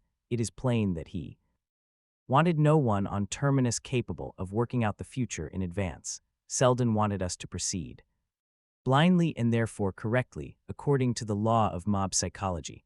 As I once told you, I never knew where we were heading when I first drove out the Anacreonians. My idea had been to maintain balance of power, no more than that. It was only afterward that I thought I saw a pattern in events, but I've done my level best not to act on that knowledge. Interference due to foresight would have knocked the plan out of kilter.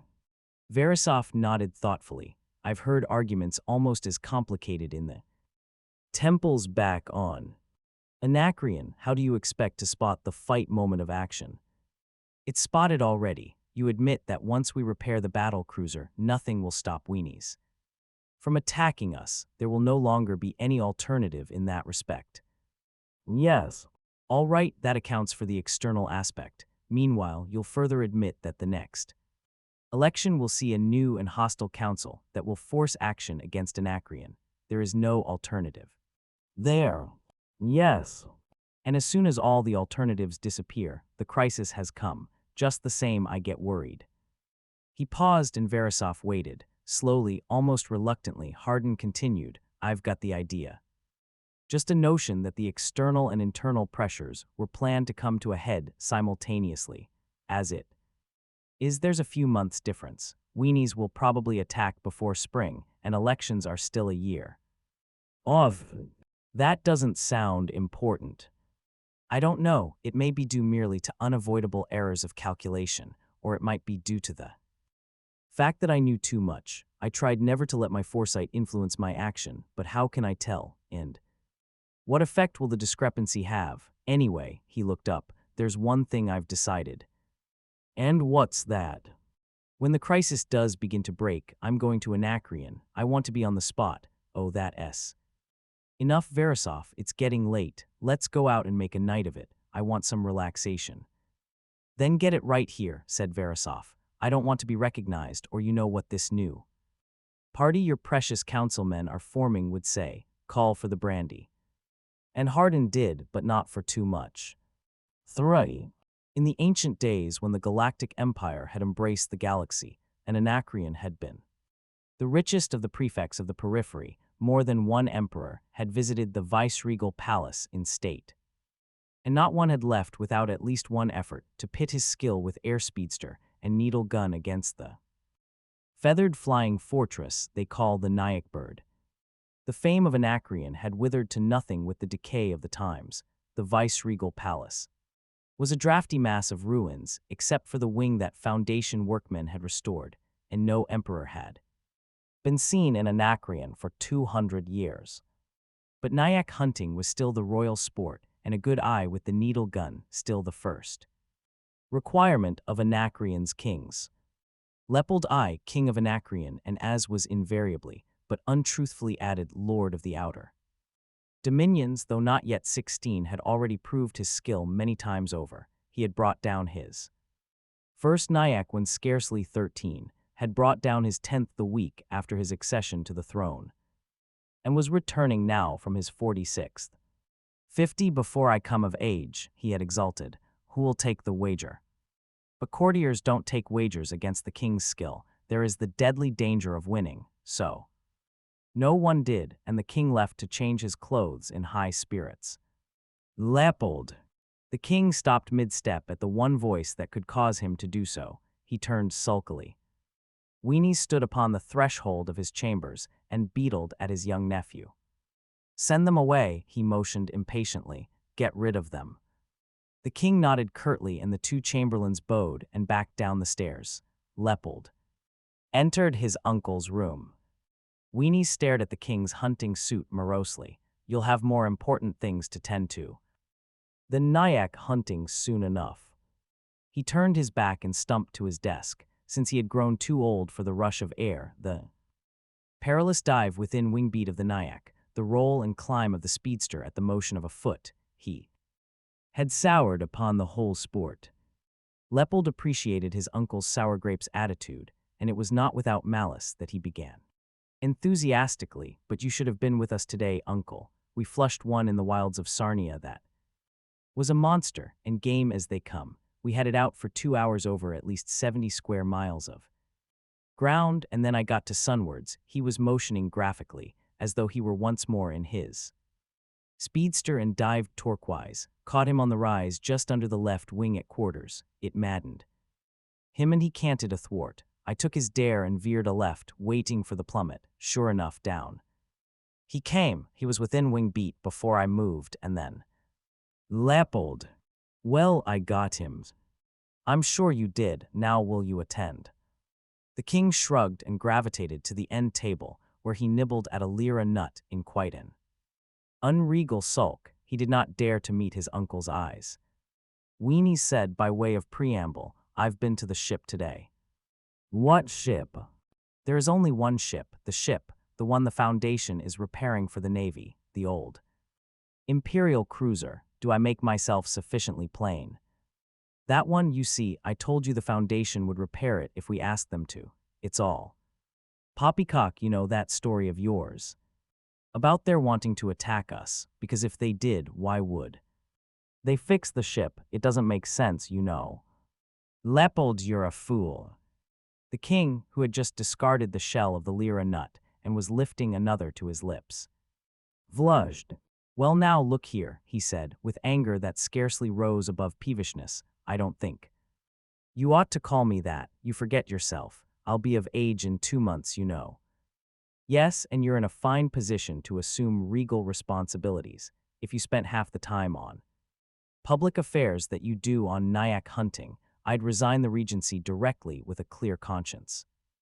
I don't care. That has nothing to do with the case, you know. The fact is that even if you are the regent and my uncle, I'm still king and you're still my subject. You oughtn't to call me a fool, and you oughtn't to sit in my presence anyway. You haven't asked my permission. I think you ought to be careful, or I might do something about it pretty soon. Weenie's gaze was cold. May I refer to you as your majesty? Yes. Very well, you are a fool, your majesty.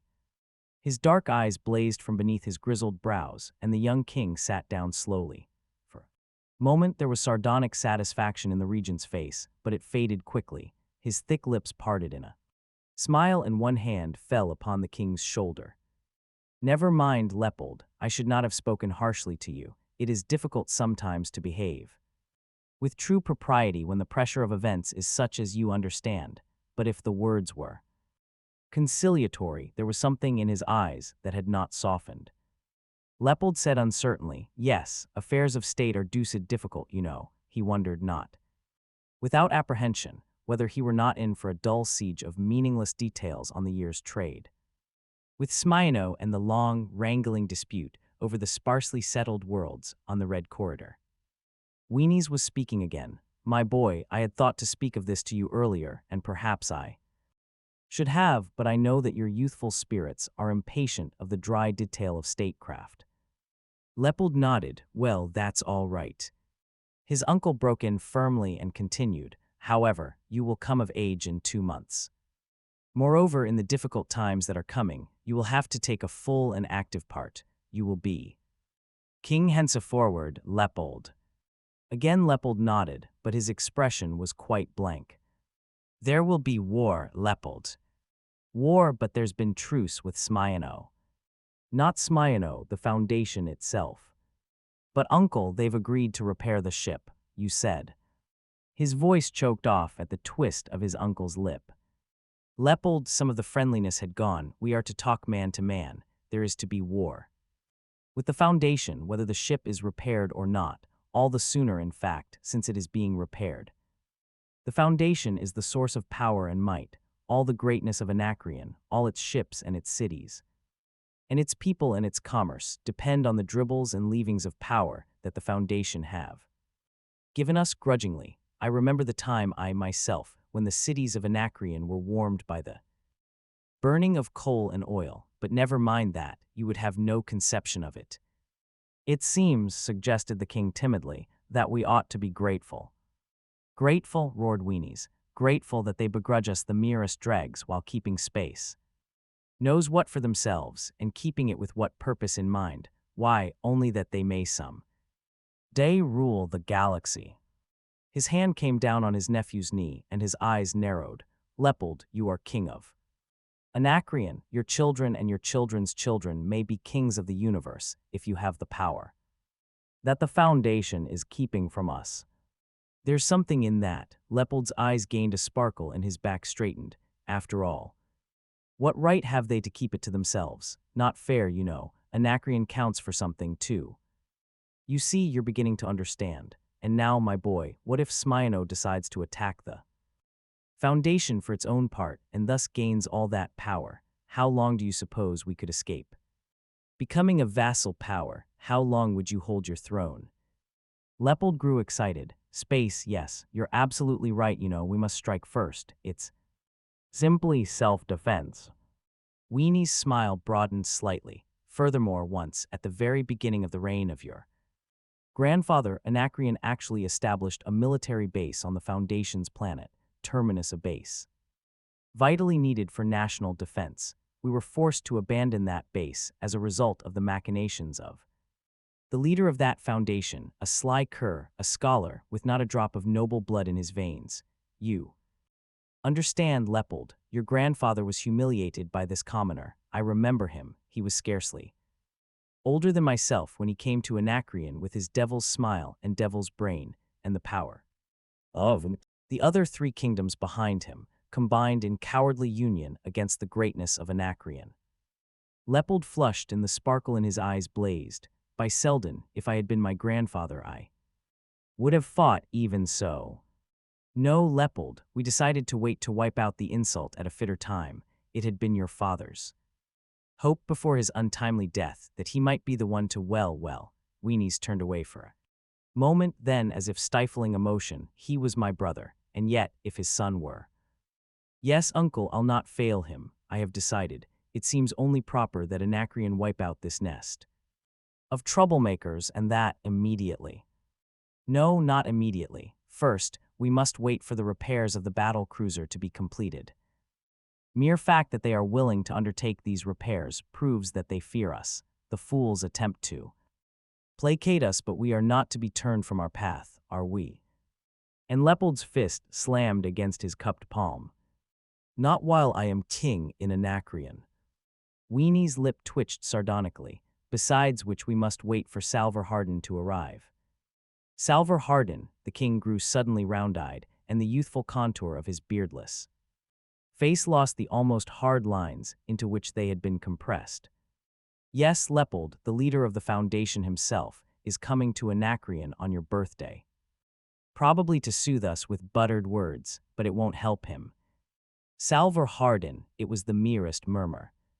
Weenies frowned. Are you afraid of the name? It is the same Salvor Hardin who, on his previous visit, ground our noses into the dust. You're not forgetting that deadly insult to the royal house, and from a commoner, the dregs of the gutter. No, I guess not. No, I won't. We'll pay him back, but I'm afraid a little. The regent rose. Afraid of what? Of what, you young, he choked off. It would be, sort of blasphemous, you know, to attack the Foundation. I mean, he paused. Go on. Leopold said confusedly. I mean, if there were really a galactic spirit, it mightn't like it. Don't you think? No, I don't, was the hard answer. Weenie sat down again and his lips twisted in a queer smile. And so you really bother your head a great deal over the galactic spirit, do you? That's what comes of letting you run wild. You've been listening to Verisov quite a bit, I take it. He's explained a great deal about the galactic spirit. Yes. Wise you unweaned cub, he believes in that mummery a good deal less than I do, and I do. Believe in it at all. How many times have you been told that all this talk is nonsense? Well, I know that, but Verisov says. Pay no heed to Verisov, it's nonsense. There was a short, rebellious silence, and then Leopold said, everyone believes it just the same. I mean all this talk about the prophet Hari Seldon, and how he appointed the foundation to carry on his commandments that there might someday be a return of the galactic paradise, and how anyone who disobeys his commandments will be destroyed for eternity. They believe it. I've presided at festivals and I'm sure they do. Yes, they do, but we don't, and you may be thankful it's so, for according to this foolishness, you are king by divine right and are semi-divine yourself. Very handy. It eliminates all possibilities of revolts and ensures absolute obedience in everything, and that is why, Leopold, you must take an active part.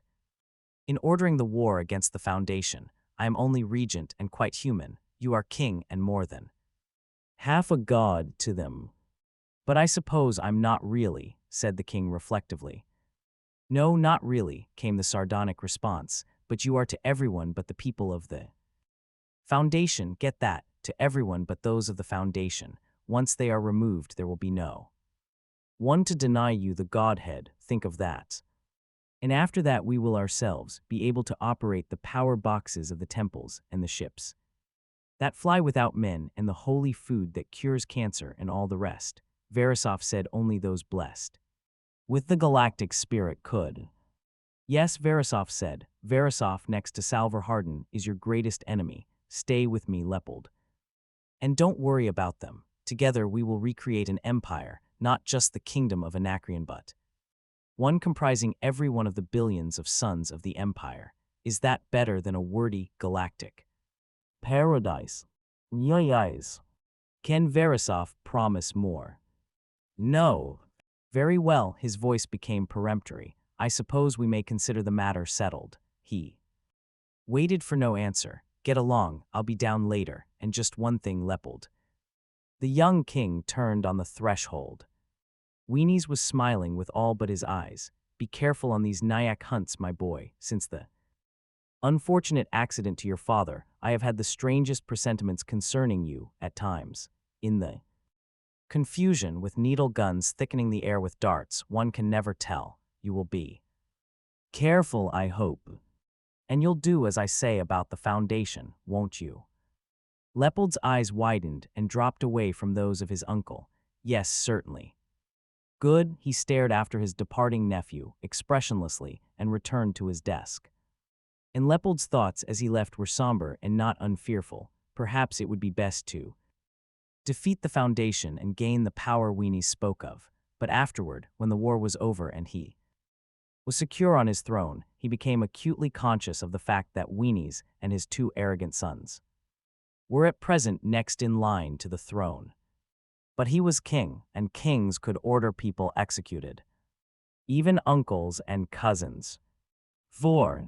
Next to Cermak himself, Louis Bort was the most active in rallying those dissident elements, which had fused into the Nalvociferous Action Party, yet he had not been one of the deputation that had called on Salvar Hardin almost half a year previously. That this was so was not due to any lack of recognition of his efforts, quite the contrary. He was absent for the very good reason that he was on Anacreon's capital world at the time. He visited it as a private citizen. He saw no official, and he did nothing of importance. He merely watched the obscure comers of the busy planet and poked his stubby nose into dusty crannies. He arrived home toward the end of a short winter day that had started with clouds and was finishing with snow, and within an hour was seated at the octagonal table in Cermak's home. His first words were not calculated to improve the atmosphere of a gathering already considerably depressed by the deepening snow-filled twilight outside. "I'm afraid," he said, "that our position is what is usually termed, in melodramatic phraseology, lost cause." "You think so," said Cermak gloomily. "It's gone past thought, Cermak. There's no room for any other opinion." "Armaments," began Dr. Walto, somewhat officiously, but Bort broke in at once. "Forget that, that's an old story." His eyes traveled round the circle. "I'm referring to the people. I admit that it was my idea originally, that we attempt to foster a palace rebellion of some sort to install, as king, someone more favorable to the Foundation. It was a good idea. It still is. The only trifling flaw about it is that it is impossible. The great Salver Hardin saw to that." Cermak said sourly, "If you'd give us the details, Bort." "Details? There aren't any. It isn't as simple as that. It's the whole damned situation on Anacreon. It's this religion the Foundation has established. It works. Well, you've got to see it work to appreciate it. All you see here is that we have a large school devoted to the training of priests, and that occasionally a special show is put on in some obscure corner of the city for the benefit of pilgrims, and that's all. The whole business hardly affects us as a general thing, but on Anacreon." Lem Tarky smoothed his prim little Van Dyke with one finger and cleared his throat. "What kind of religion is it?" Hardin's always said that it was just a fluffy flummery to get them to accept our science. "Without question, you remember, Cermak, he told us that day." Hardin's explanations, reminded Cermak, don't often mean much at face value, but what kind of a religion is it, Bort? Bort considered. "Ethically, it's fine. It scarcely varies from the various philosophies of the old empire, high moral standards and all that. There's nothing to complain about from that viewpoint. Religion is one of the great civilizing influences of history, and in that respect, it's fulfilling." "We know that," interrupted Cermak impatiently. "Get to the point." "Here it is." Bort was a trifle disconcerted, but didn't show it. "The religion which the Foundation has fostered and encouraged, mind you, is built on strictly authoritarian lines. The priesthood has sole control of the instruments of science we have given Anacreon, but they've learned to handle these tools only empirically. They believe in this religion entirely and in the spiritual value of the power they handle. For instance, 2 months ago some fool tampered with the power plant in the Thessalonican temple, one of the large ones. He contaminated the city, of course. It was considered divine vengeance by everyone, including the priests. I remember, the papers had some garbled version of the story at the time. I don't see what you're driving at." "Then listen," said Bort stiffly. "The priesthood forms a hierarchy at the apex of which is the king, who is regarded as a sort of minor god. He's an absolute monarch by divine right, and the people believe it thoroughly, and the priests too. You can't overthrow a king like that. Now do you get the point?" "Hold on," said Walto at this point. "What did you mean when you said Hardin's done all this? How does he come in?" Bort glanced at his questioner bitterly. "The Foundation has fostered this delusion assiduously. We've put all our scientific baccy NG behind the hoax. There isn't a festival at which the king does not preside, surrounded by a radioactive aura shining forth all over his body and raising itself like a coronet. Above his head, anyone touching him is severely burned. He can move from place to place through the air. At crucial moments, supposedly by inspiration of divine spirit, he fills the temple with a pearly internal light at a gesture. There is no end to these quite simple tricks that we perform for his benefit, but even the priests believe them while working them personally." "Bad," said Cermak, biting his lip. "I could cry like the fountain in City Hall Park," said Bort earnestly, "when I think of the chance we muffed. Take the situation 30 years ago, when Hardin saved the Foundation from Anacreon. At that time, the Anacreonian people had no real conception of the fact that the empire was running down. They had been more or less running their own affairs since the Zeonian revolt, but even after communications broke down and Leopold's pirate of a grandfather made himself king, they never quite realized the empire had gone kaput. If the emperor had had the nerve to try, he could have taken over again with 2 cruisers and With the help of the internal revolt that would have certainly sprung to life, and we could have done the same. But no, Hardin established monarch worship. Personally, I don't understand it. Why? What, demanded James Orsi, suddenly, does Verisov do? There was a day when he was an advanced actionist. What's he doing there? Is he blind too? I don't know, said Bort curtly. He's high priest to them. As far as I know, he does nothing but act as advisor to the priesthood on technical details. Figurehead, blast him, figurehead. There was silence all round, and all eyes turned to Cermak. The young party leader was biting a fingernail nervously, and then said loudly, "No good, it's fishy." He looked around him and added more energetically, "Is Hardin then such a fool?" "Seems to be," shrugged Bort. "Never, there's something wrong. To cut our own throats so thoroughly and so hopelessly would require colossal stupidity, more than Hardin could possibly have even if he were a fool, which I deny. On the one hand, to establish a religion that would wipe out all chance of internal troubles. On the other hand, to arm Anacreon with all weapons of warfare. I don't see it." "The matter is a little obscure, I admit," said Bort, "but the facts are there. What else can we think of?" Walto said jerkily, "Outright treason. He's in their pay." But Cermak shook his head impatiently. "I don't see that either. The whole affair is as insane and meaningless. Tell me, Bort, have you heard anything about a battle cruiser that the Foundation is supposed to have put into shape for use in the Anacreon Navy?" "Battle cruiser? An old Imperial cruiser?" "No, I haven't, but that doesn't mean much. The Navy yards are religious sanctuaries completely inviolate on the part of the lay public. No one ever hears anything about the fleet. Well, rumors have leaked out. Some of the party have brought the matter up in council. Hardin never denied it, you know. His spokesman denounced rumor mongers and let it go at that. It might have significance. It's of a piece with the rest, said Bort. If true, it's absolutely crazy, but it wouldn't be worse than the rest. I suppose, said Orsi, Hardin hasn't any secret weapon waiting. That might.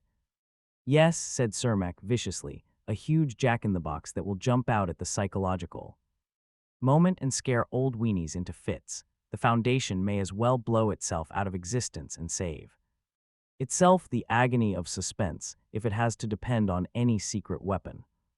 Well, said Orsi, changing the subject hurriedly, the question comes down to this: how much time have we left? Eli Bortz.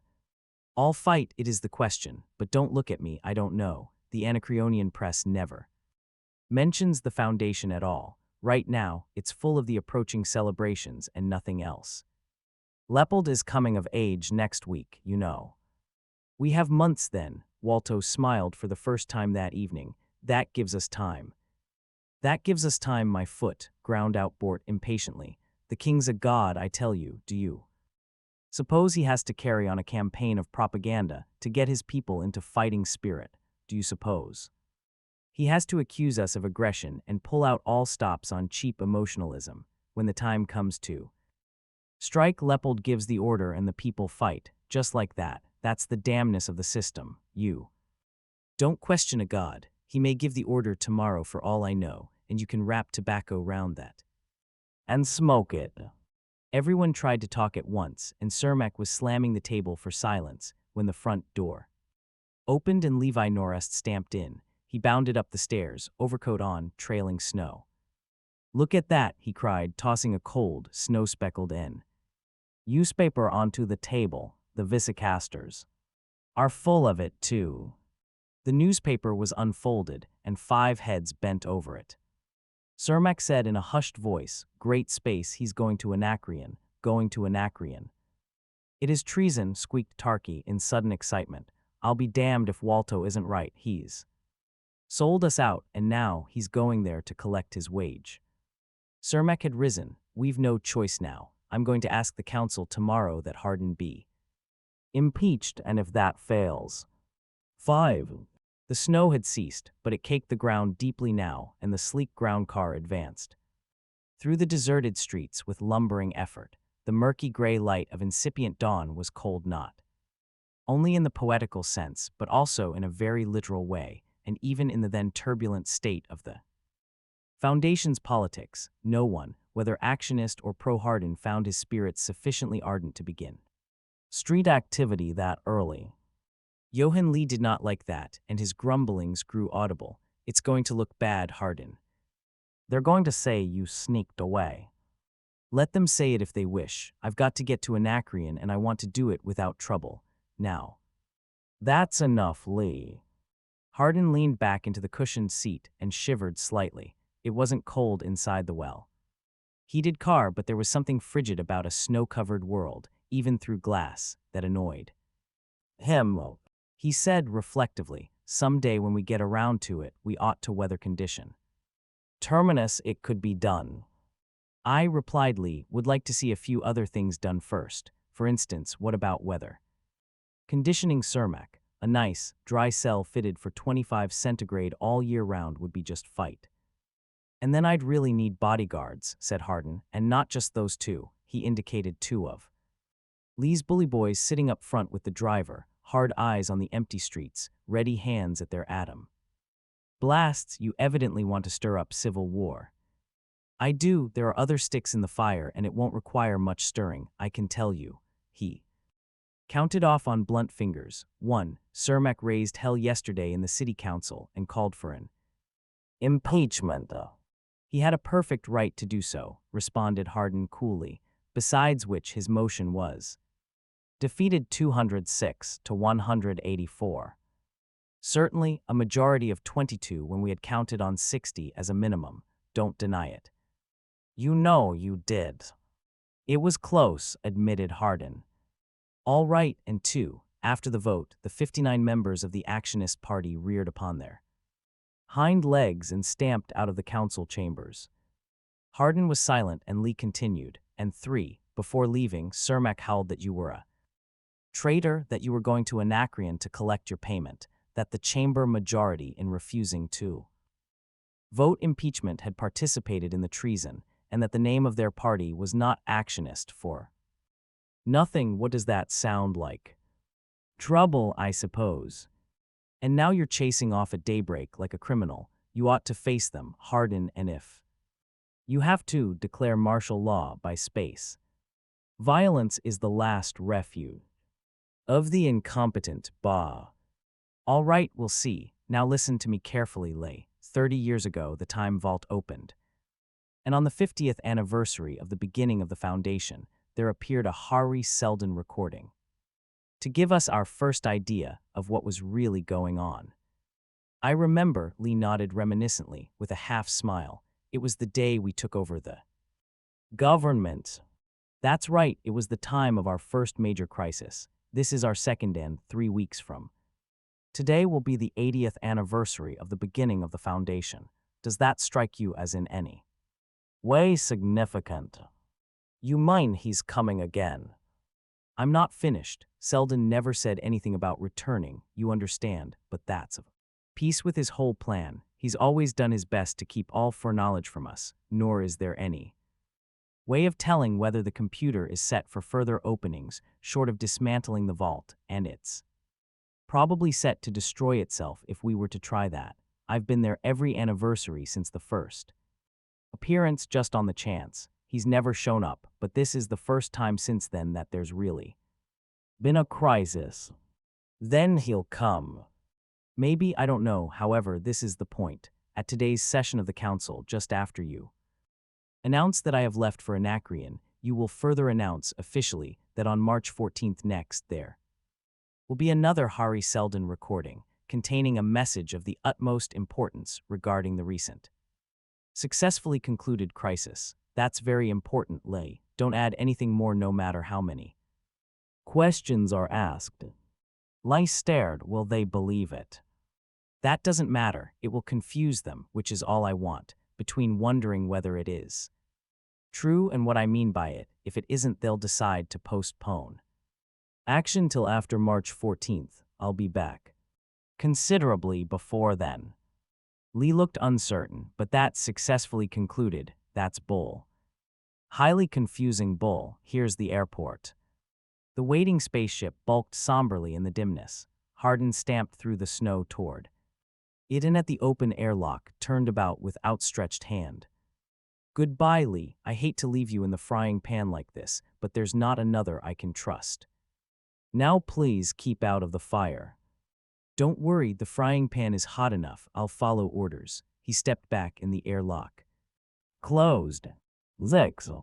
Salvor Hardin did not travel to the planet Anacreon, from which planet the kingdom derived its name immediately. It was only on the day before the coronation that he arrived, after having made flying visits to 8 of the larger stellar systems of the kingdom, stopping only long enough to confer with the local representatives of the Foundation.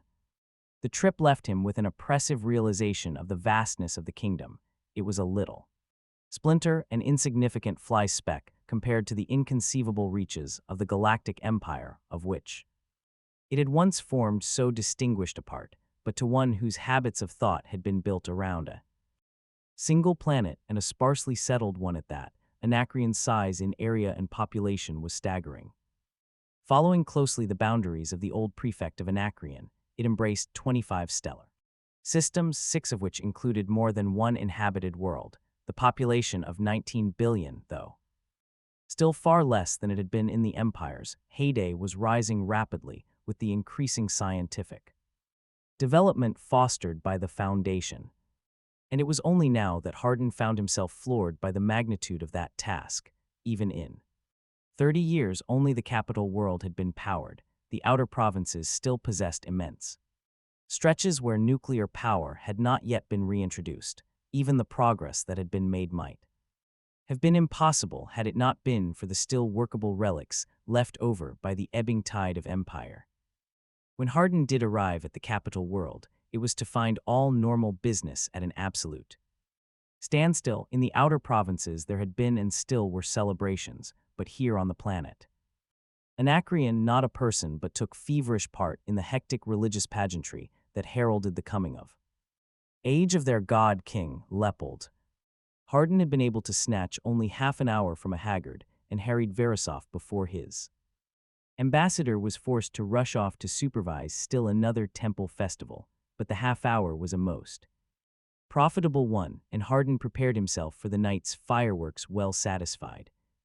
In all, he acted as an observer, for he had no stomach for the religious tasks he would undoubtedly have had to undertake if his identity became known. So, when the palace's ballroom filled itself with a glittering horde of the kingdom's very highest and most exalted nobility, he found himself hugging the wall, little noticed or totally ignored. He had been introduced to Leopold as one of a long line of introducees, and from a safe distance. For the king stood apart in lonely and impressive grandeur, surrounded by his deadly blaze of radioactive aura, and in less than an hour this same king would take his seat upon the massive throne of rhodium, iridium alloy with jewel-set gold chasings, and then, throne and all, would rise mystically into the air, skim the ground slowly to hover before the great window from which the great crowds of common folk could see their king and shout themselves into near apoplexy. The throne would not have been so massive, of course, if it had not had a shielded nuclear motor built into it. It was past 11. Hardin fidgeted and stood on his toes to better his view. He resisted an impulse to stand on a chair, and then he saw Weenie's threading through the crowd toward him, and he relaxed. Weenie's progress was slow. At almost every step, he had to pass a kindly sentence with some revered noble whose grandfather had helped Leopold's grandfather brigandize the kingdom and had received a dukedom therefore. And then he disentangled himself from the last uniformed peer and reached Hardin. His smile crooked itself into a smirk, and his black eyes peered from under grizzled brows with glints of satisfaction. In them, my dear Hardin, he said in a low voice, you must expect to be bored when you refuse to announce your identity. I am not bored, Your Highness. This is all extremely interesting. We have no comparable spectacles on Terminus, you know. No doubt, but would you care to step into my private chambers, where we can speak at greater length and with considerably more privacy? Certainly. With arms linked, the two ascended the staircase, and more than one dowager duchess stared after them in surprise and wondered at the identity of this insignificantly dressed and uninteresting looking. Stranger on whom such signal honor was being conferred by the Prince Regent. In Weenie's chambers, Hardin relaxed in perfect comfort and accepted with a murmur of gratitude the glass of liquor that had been poured out by the Regent's own hand. Lachrys wine, Hardin, said Weenie's, from the royal cellars, the real thing 2 centuries in age. It was laid down 10 years before the Zeonian rebellion. A really royal drink, agreed Hardin politely, to Leopold I, king of Anacreon. They drank, and Weenie's added blandly, at the pause, and soon to be emperor of the periphery. And further, who knows, the galaxy may someday be reunited. Undoubtedly by Anacreon. Why not, with the help of the Foundation, our scientific superiority over the rest of the periphery would be undisputable. Hardin set his empty glass down and said, well, yes, except that, of course, the Foundation is bound to help any nation that requests scientific aid of it, due to the high idealism of our government and the great moral purpose of our founder, Hari Seldon. We are unable to play favorites. That can't be helped. Your Highness. Weenie's smile broadened. The galactic spirit, to use the popular cant, helps those who help themselves. I quite understand that, left to itself, the Foundation would never cooperate. I wouldn't say that. We repaired the Imperial cruiser for you, though my board of navigation wished it for themselves for research purposes. The Regent repeated the last words ironically. Research purposes, yes, yet you would not have repaired it had I not threatened war. Hardin made a deprecatory gesture. I don't know. I do, and that threat always stood. And still stands now. Now it is rather too late to speak of threats. Weenie's had cast a rapid glance at the clock on his desk. Look here, Hardins, you were on Anacreon once before. You were young then, we were both young.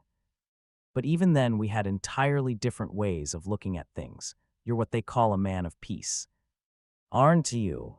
I suppose I am. At least, I consider violence an uneconomical way of attaining an end. There are always better substitutes, though they may sometimes be a little less direct. Yes, I've heard of your famous remark, violence is the last refuge of the incompetent, and yet. The Regent scratched one ear gently in affected abstraction. I wouldn't call myself exactly incompetent. Hardin nodded politely and said nothing. And in spite of that, Weenie's continued, I have always believed in direct action. I have believed in carving a straight path to my objective and following that path. I have accomplished much that way and fully expect to accomplish still more. I know, interrupted Hardin. I believe you are carving a path such as you describe for yourself and your children that leads directly to the throne, considering the late unfortunate death of the king's father, your elder brother, and the king's own precarious state of health. He is in a precarious state of health, is he not? Weenie's frowned at the shot, and his voice grew harder. You might find it advisable, Hardin, to avoid certain subjects. You may consider yourself privileged as mayor of Terminus to make injudicious remarks, but if you do, please disabuse yourself of the notion. I am not one to be frightened at words. It has been my philosophy of life that difficulties vanish when faced boldly, and I have never turned my back upon one yet. I don't doubt that. What particular difficulty are you refusing to turn your back upon at the present moment? The difficulty, Hardin, of persuading the Foundation to cooperate. Your policy of peace, you see, has led you into making several very serious mistakes, simply because you underestimated the boldness of your adversary. Not everyone is as afraid of direct action as you are. For instance, suggested Hardin.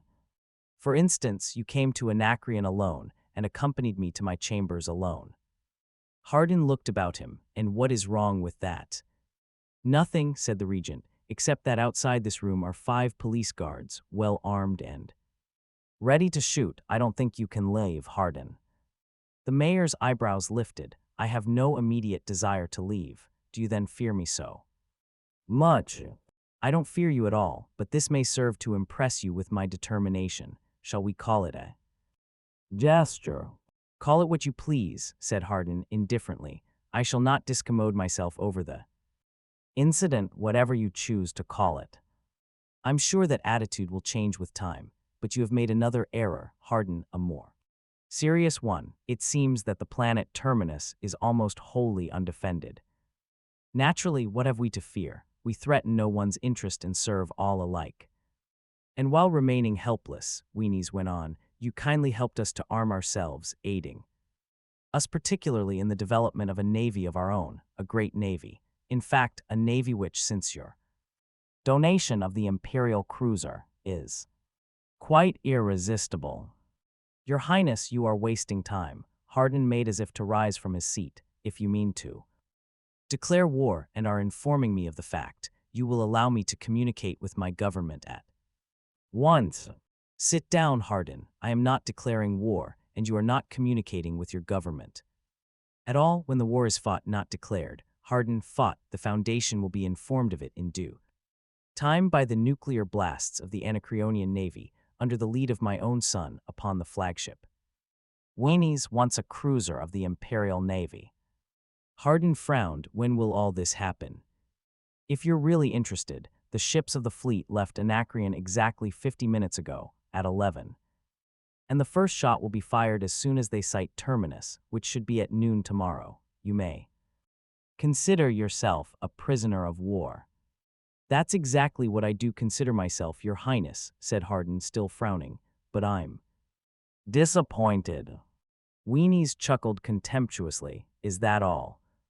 Yes, I had thought that the moment of coronation, midnight, would be the logical time to set the fleet in motion. Evidently, you wanted to start the war while you were still regent. It would have been more dramatic the other way. The regent stared. What in space are you talking about? Don't you understand, said Harden softly. I had set my counterstroke for midnight. Weenies started from his chair. You are not bluffing me. There is no counterstroke. If you are counting on the support of the other kingdoms, forget it. Their navies combined are no match for ours. I know that. I don't intend firing a shot. It is simply that the word went out a week ago that at midnight tonight, the planet Anacreon goes under the interdict. The interdict. Yes, if you don't understand, I might explain that every priest in Anacreon is going on strike. Unless I countermand the order, but I can't while I'm being held incommunicado, nor do I wish to even if I were. He leaned forward and added with sudden animation, do you realize, Your Highness, that an attack on the Foundation is nothing short of sacrilege of the highest order? Weenies was groping visibly for self-control. Give me none of that, Harden. Save it for the mob.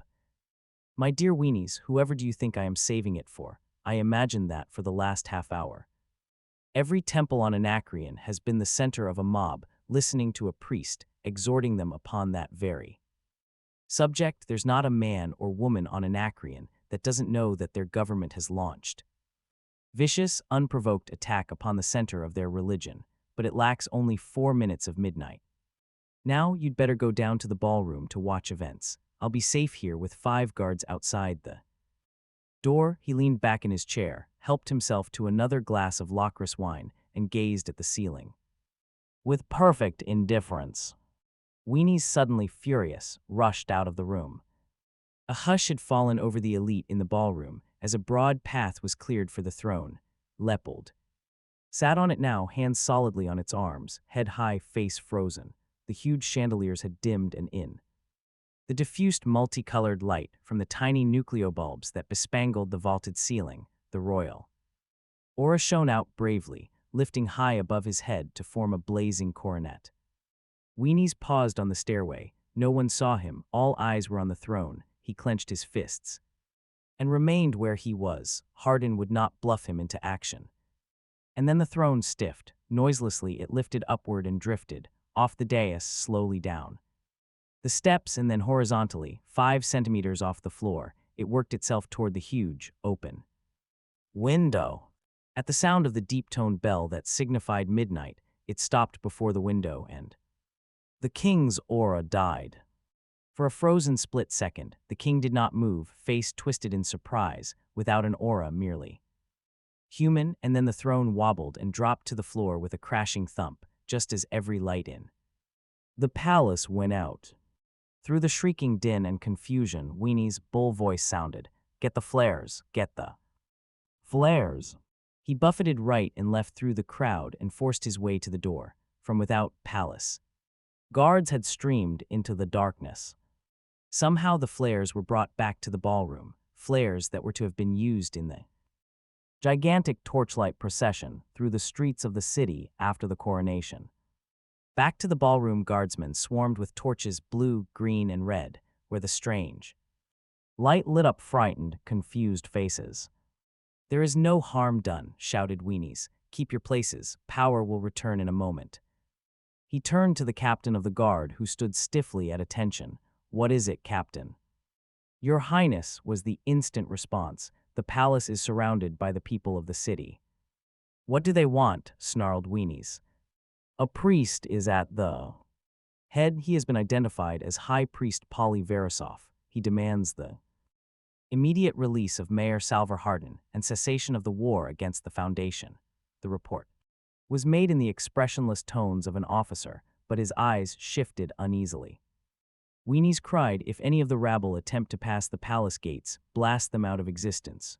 For the moment, nothing more. Let them howl. There will be an accounting tomorrow. The torches had been distributed now, and the ballroom was again alight. Weenies rushed to the throne still standing by the window and dragged the stricken, wax-faced Leopold to his feet. Come with me. He cast one look out of the window. The city was pitch black. From below there were the hoarse, confused cries of the mob. Only toward the fight, where the Argolid temple stood, was their illumination. He swore angrily and dragged the king away.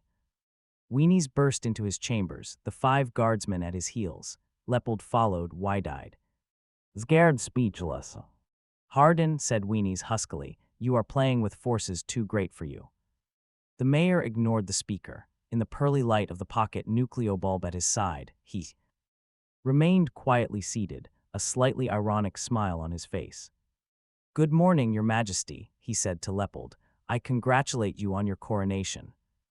Hardin, cried Weenies again, order your priests back to their jobs. Hardin looked up coolly. Order them yourself, Weenies, and see who is playing with forces too. Great for whom? Right now, there's not a wheel turning in Anacreon. There's not a light burning, except in the temples. There's not a drop of water running, except in the temples, on the wintry half of the planet. There's not a calorie of heat, except in the temples. The hospitals are taking in no more patients. The power plants have shut down. All ships are grounded. If you don't like it, Weenies, you can order the priests back to their jobs. I don't wish to.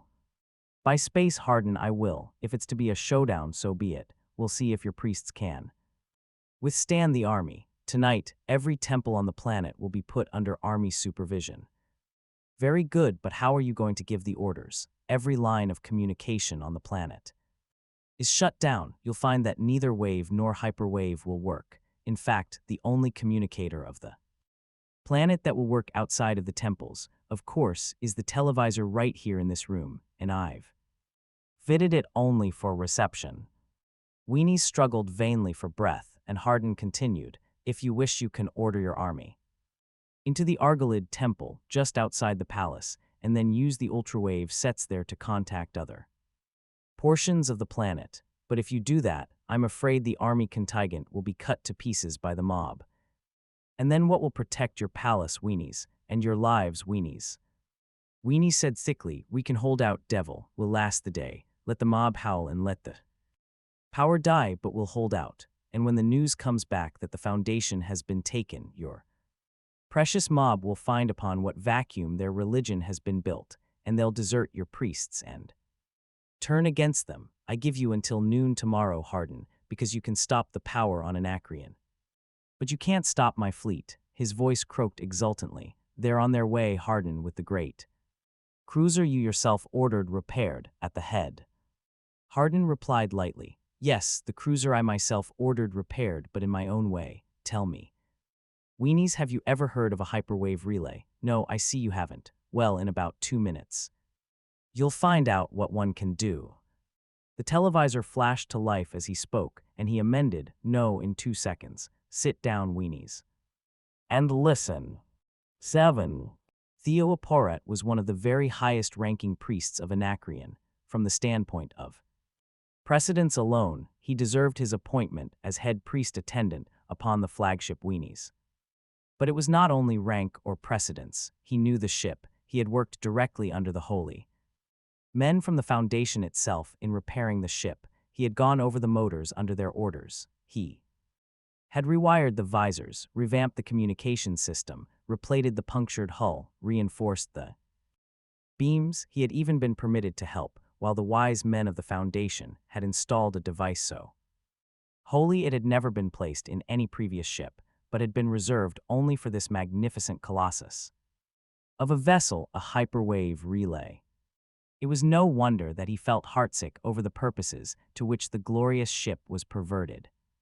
He had never wanted to believe what Verisov had told him, that the ship was to be used for appalling wickedness, that its guns were to be turned on the great foundation, turned on that foundation where he had been trained as a youth, from which all blessedness was derived. Yet he could not doubt now, after what the admiral had told him. How could the king, divinely blade, said, allow this abominable act, or was it the king, was it not?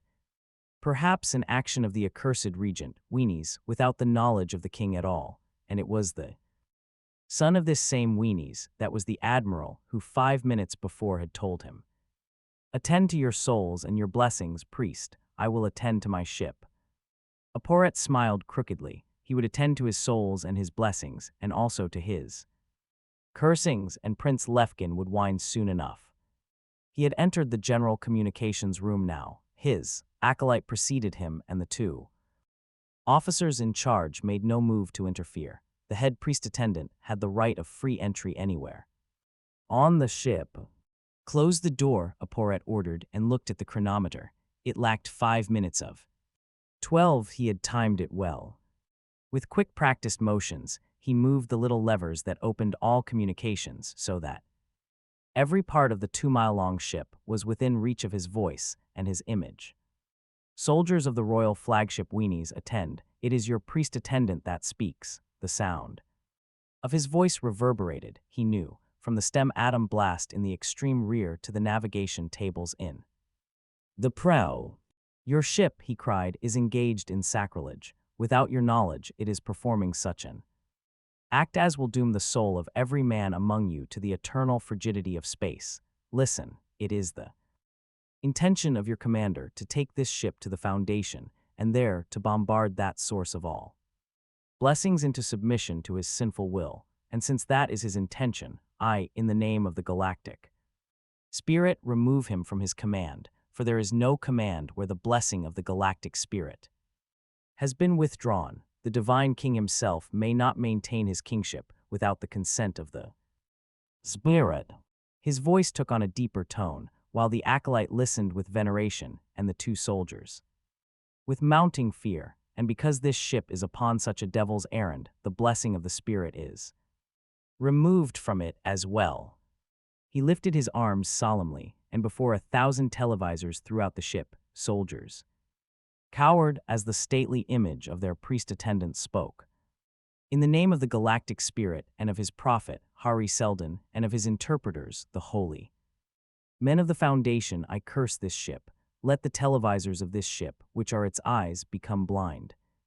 Let its grapples, which are its arms, be paralyzed. Let the nuclear blasts, which are its fists, lose their function. Let the motors, which are its heart, cease to beat. Let the communications, which are its voice, become dumb. Let its ventilations, which are its breath, fade. Let its lights, which are its soul, shrivel into nothing. In the name of the galactic spirit, I so curse this ship.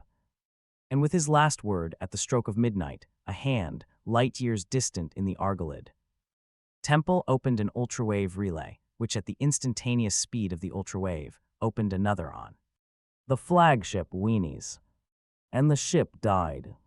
For it is the chief characteristic of the religion of science that it works, and that such curses as that of Aporats are really deadly. Aporat saw the darkness close down on the ship, and heard the sudden ceasing of the soft, distant purring of the hyperatomic motors. He exulted, and from the pocket of his long robe withdrew a self powered nucleobulb that filled the room with pearly light. He looked down at the two soldiers who, brave men though they undoubtedly were, writhed on. Their knees in the last extremity of mortal terror. "Save our souls, your reverence, we are poor men." "Ignorant of the crimes of our leaders," one whimpered. "Follow," said Aporet sternly, "your soul is not yet lost." The ship was a turmoil of darkness in which fear was so thick and palpable, it was all but a miasmic smell. Soldiers crowded close wherever Aporet and his circle of light passed, striving to touch the hem of his robe, pleading for the tiniest scrap of mercy. And always his answer was, "Follow me." He found Prince Lefkin, groping his way through the officers' quarters, cursing loudly for lights. The admiral stared at the priest-attendant with hating eyes. "There you are," Lefkin inherited his blue eyes from his mother, but there was that about the hook in his nose and the squint in his eye that marked him as the son of weenies. "What is the meaning of your treasonable actions? Return the power to the ship. I am commander here." "No longer," said Aporet somberly. Lefkin looked about wildly. "Seize that man. Arrest him, or by space I will send every man within reach of my voice out the air lock in the nude." He paused and then shrieked, "It is your admiral." "That orders, arrest him." Then, as he lost his head entirely, "Are you allowing yourselves to be fooled by this mountebank? This harlequin? Do you cringe before a religion compounded of clouds and moonbeams? This man is an impostor, and the galactic spirit he speaks of a fraud of the imagination, devised too." Aporet interrupted furiously, "Seize the blasphemer. You listened to him at the peril of your souls." And promptly, the noble admiral went down under the clutching hands of a score of soldiers. "Take him with you and follow me." Aporet turned and with Lefkin dragged along after him, and the corridors behind black with soldiery, he returned to the communications room. There, he ordered the ex-commander before the one televisor that worked. "Order the rest of the fleet to cease course and to prepare for the return to Anacreon." The disheveled Lefkin, bleeding, beaten, and half-stunned, did so. "And now," continued Aporet grimly, "we are in contact with Anacreon on the hyperwave beam. Speak as I order you." Lefkin made a gesture of negation, and the mob in the room and the others crowding the corridor beyond growled fearfully. "Speak," said Aporet. "Begin the Anacreonian navy." Lefkin began. "Wait."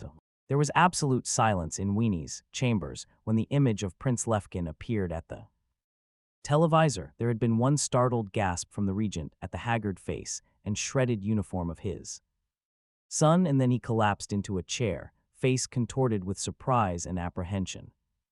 Hardin listened stolidly, hands clasped lightly in his lap, while the just-crowned King Leopold sat shriveled in the most shadowy comer, biting spasmodically at his gold-braided sleeve. Even the soldiers had lost the emotionless stare that is the prerogative of the military, and from where they lined up against the door, nuclear blasts ready, peered furtively at the figure upon the televisor. Lefkin spoke reluctantly, with a tired voice that paused at intervals as though he were being prompted and not gently. "The Anacreonian Navy, aware of the nature of its mission and refusing to be a party to abominable sacrilege, is returning to Anacreon with the following ultimatum issued to those blaspheming sinners who would dare to use profane force against the foundation, source of all blessings, and against the galactic spirit. Cease at once all war against the true faith and guarantee, in a manner suiting us of the Navy, as represented by our priest-attendant Theo Aporet, that such war will never in the future be resumed, and that," here a long pause and then continuing, "and that the one-time Prince Regent, Weenies, be imprisoned and tried before an ecclesiastical court for his crimes. Otherwise the Royal Navy, upon returning to Anacreon, will blast the palace to the ground and take whatever other measures are necessary to destroy the nest of sinners and the den of destroyers of men's souls that now prevail." The voice ended with half a sob, and the screen went blank. Hardin's fingers passed rapidly over the nucleobulb, and its light faded until in the dimness, the hitherto regent, the king, and the soldiers were hazy-edged shadows, and for the first time it could be seen. That an aura encompassed Hardin. It was not the blazing light that was the prerogative of kings, but one less spectacular, less impressive, and yet one more effective in its own way, and more useful.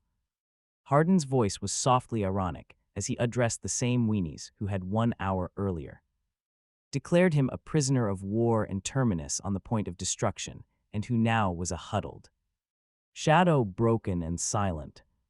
"There is an old fable," said Hardin, "as old perhaps as humanity, for the oldest records containing it are merely copies of other records still older, that might interest you. It runs as follows.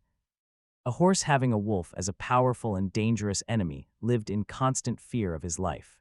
Being driven to desperation, it occurred to him to seek a strong ally, whereupon he approached a man and offered an alliance, pointing out that the wolf was likewise an enemy of the man.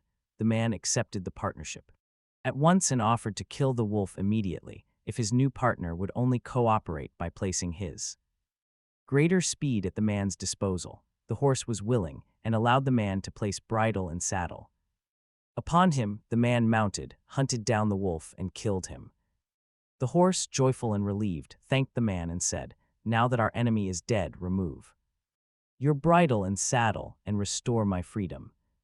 Whereupon the man laughed loudly and replied, "Never," and applied the spurs with a will.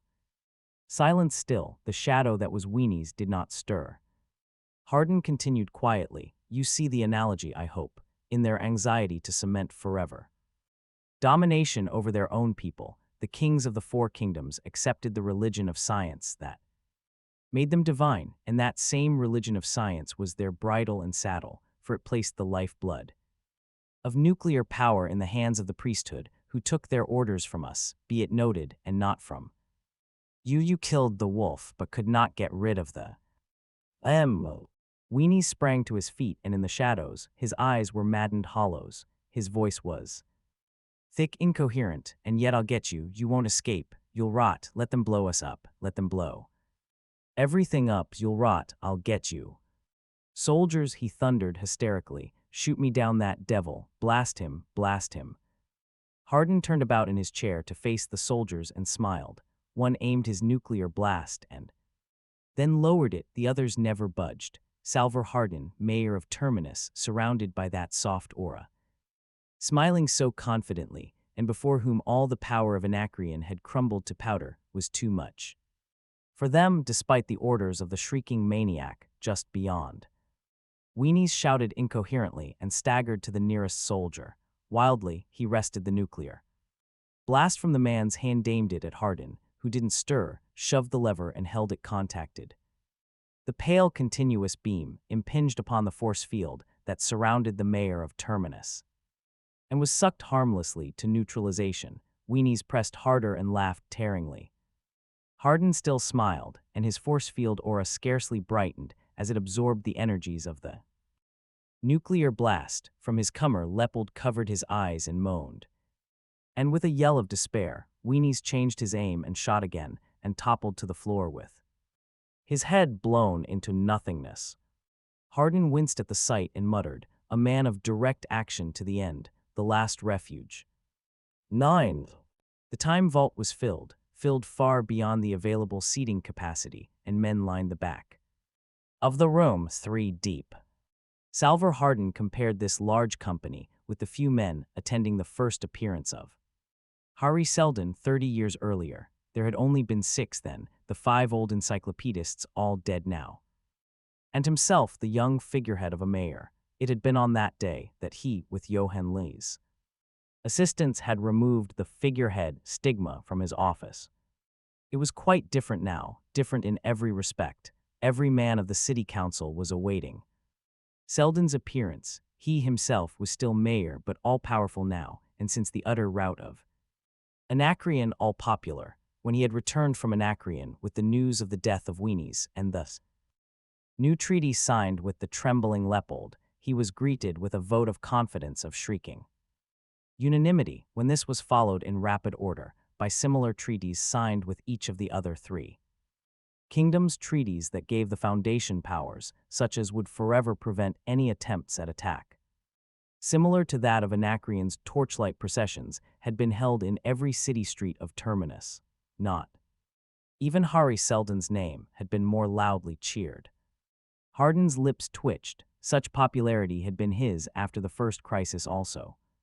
Across the room, Seth Cermak and Louis Bort were engaged in animated discussion, and recent events seemed to have put them out not at all. They had joined in the vote of confidence, made speeches in which they publicly admitted that they had been in the wrong, apologized handsomely for the use of certain phrases in earlier debates, excused themselves delicately by declaring they had merely followed the dictates of their judgment and their conscience, and immediately launched a new actionist campaign.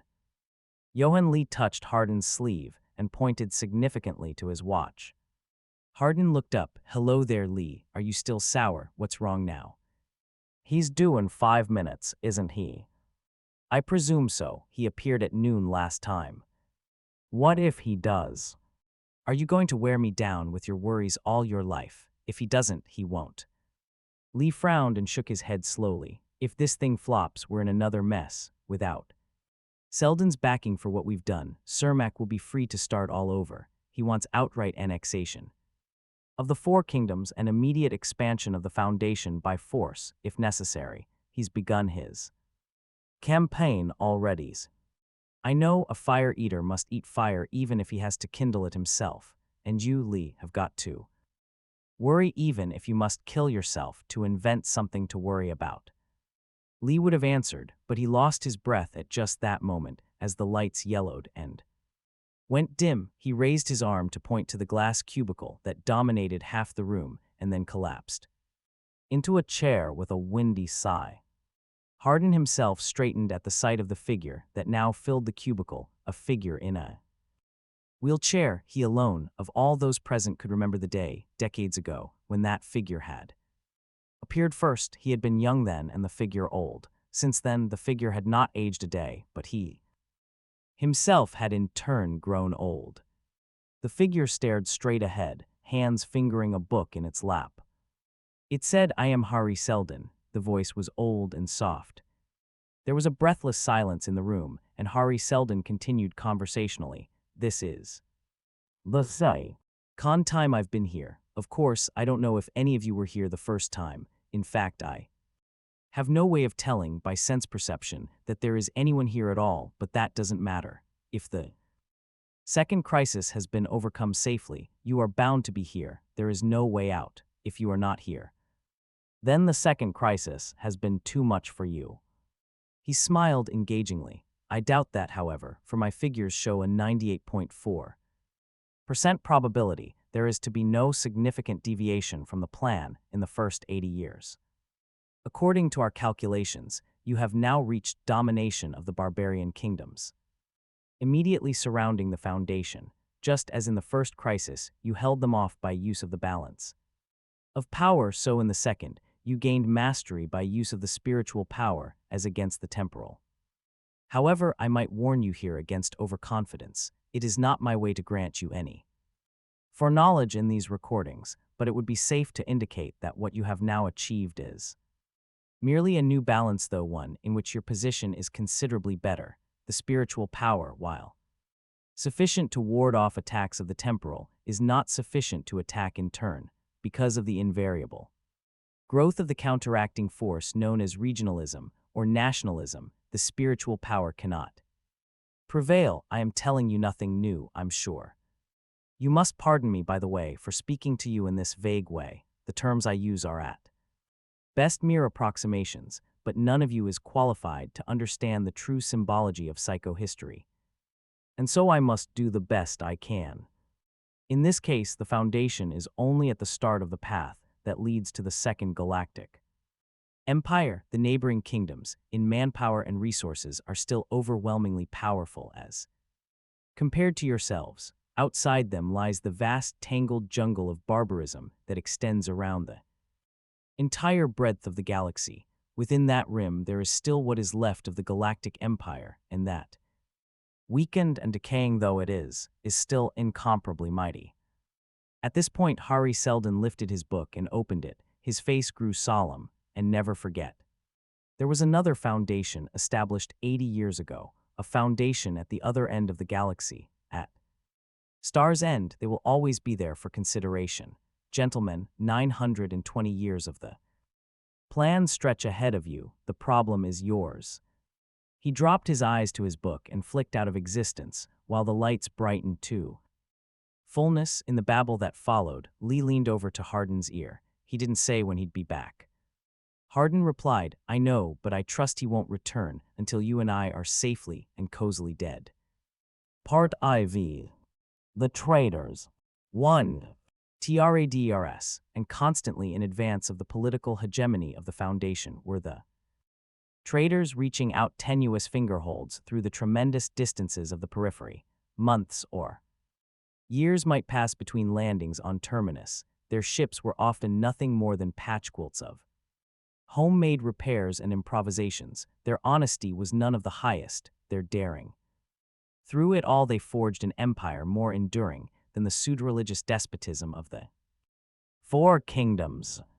Tales without end are told of these massive, lonely figures who bore half seriously, half mockingly a motto adopted from one of Salvor Hardin's epigrams: never let your sense of morals prevent you from doing what is right. It is difficult now to tell which tales are real and which apocryphal. There are none, probably, that have not suffered some exaggeration.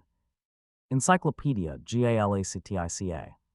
Limmer Poniatz was completely alather when the call reached his receiver, which proves that the old bromide about telemessages and the shower holds true even in the dark, hard space of the galactic periphery. Luckily, that part of a freelance trade ship, which is not given over to miscellaneous merchandise, is extremely snug, so much so that the shower, hot water included, is located in a 2x4 cubby, 10 feet from the control panels. Poniatz heard the staccato rattle of the receiver quite plainly. Dripping suds and a growl, he stepped out to adjust the vocal, and 3 hours later a second trade ship was alongside, and a grinning youngster entered through the air tube between the ships. Poniatz rattled his best chair forward and perched himself on the pilot's swivel. What have you been doing, Gorm? He asked darkly, chasing me all the way from the Foundation. Les Gorm broke out a cigarette and shook his head definitely. Me, not a chance. I'm just a sucker who happened to land on Gliptal IV the day after the mail, so they sent me out after you with this. The tiny gleaming sphere changed hands and Gorm added, it's confidential, super secret, can't be trusted to the sub-ether and all that, or so I gather. At least it's a personal capsule and won't open for anyone but you. Poniatz regarded the capsule distastefully. I can see that, and I never knew one of these to hold good news either. It opened in his hand and the thin, transparent tape unrolled stiffly. His eyes swept the message quickly, for when the last of the tape had emerged, the first was already brown and crinkled. In a minute and a half it had turned black and, molecule by molecule, fallen apart. Poniatz grunted hollowly, oh, Galaxy. Les Gorm said quietly, can I help somehow, or is it too secret? It will bear telling, since you're of the guild. I've got to go to Ascon. That place, how come? They've imprisoned a traitor, but keep it to yourself. Gorm's expression jolted into anger. Imprisoned, that's against the convention. So is the interference with local politics. Oh, is that what he did? Gorm meditated. Who's the traitor? Anyone I know? No, said Poniatz sharply, and Gorm accepted the implication and asked no further questions. Poniatz was up and staring darkly out the visiplate. He mumbled strong expressions at that part of the misty lens form that was the body of the galaxy, then said loudly, damnedest mess, I'm way behind. Quota. Light broke on Gorm's intellect. Hey, friend, Ascon is a closed area. That's right, you can't sell as much as a penknife on Ascon. They won't buy nuclear gadgets of any sort. With my quota dead on its feet, it's murder to go there. Can't get out of it. Poniatz shook his head absently, and know the fellow involved. Can't walk out on a friend. What of it? I am in the hands of the galactic spirit, and walk cheerfully in the way he points out. Gorm said blankly, huh. Poniatz looked at him and laughed shortly. I forgot. You never read The Boot of the Spirit, did You never heard of it, said Gorm curtly. Well, you would if you'd had a religious training. Religious training for the priesthood, Gorm was profoundly shocked. Afraid so, it's my dark shame and secret. I was too much for the Reverend Fathers, though they expelled me for reasons sufficient to promote me to a secular education under the foundation. Well, look, I'd better push off. How's your quota this year? Gorm crushed out his cigarette and adjusted his cap. I've got my last cargo going now. I'll make it. Lucky fellow, gloomed Poniatz, and for many minutes after Les Gorm left, he sat in motionless reverie. So Eskil Gorov was on Askon and in prison as well. That was bad, in fact, considerably worse than it might appear. It was one thing to tell a curious youngster a deluded version of the business to throw him off and send him about his own. It was a thing of different sort to face the truth. For Limmer Poniatz was one of the few people who happened to know that master trader Eskil Gorov was not a trader at all, but that entirely different thing, an agent of the Foundation. 2 weeks gone, 2 weeks wasted. 1 week to reach Askon, at the extreme borders of which the vigilant warships speared out to meet him in converging numbers. Whatever their detection system was, it worked, and well. They sidled him in slowly, without a signal, maintaining their cold distance and pointing him harshly towards the central sun of Askon. Poniatz could have handled them at a pinch. Those ships were holdovers from the dead and gone Galactic Empire, but they were sports cruisers, not warships, and without nuclear weapons they were so many picturesque and impotent ellipsoids, but Eskil Gorov was a prisoner in their hands, and Gorov was not a hostage to lose. The Askonians must know that. And then another week, a week to wind a weary way through the clouds of minor officials that formed the buffer between the Grand Master and the outer world. Each little subsecretary required soothing and conciliation. Each required careful and nauseating milking for the flourishing signature that was the pathway to the next official one higher up. For the first time, Poniatz found his trader's identification papers useless. I now at last, the Grand Master was on the other side of the guard-flanked gilded door, and 2 weeks had gone. Gorov was still a prisoner, and Poniatz, cargo rotted useless in the holds of his ship. The Grand Master was a small man with a balding head and very wrinkled face, whose body seemed weighed down to motionlessness by the huge, glossy fur collar about his neck.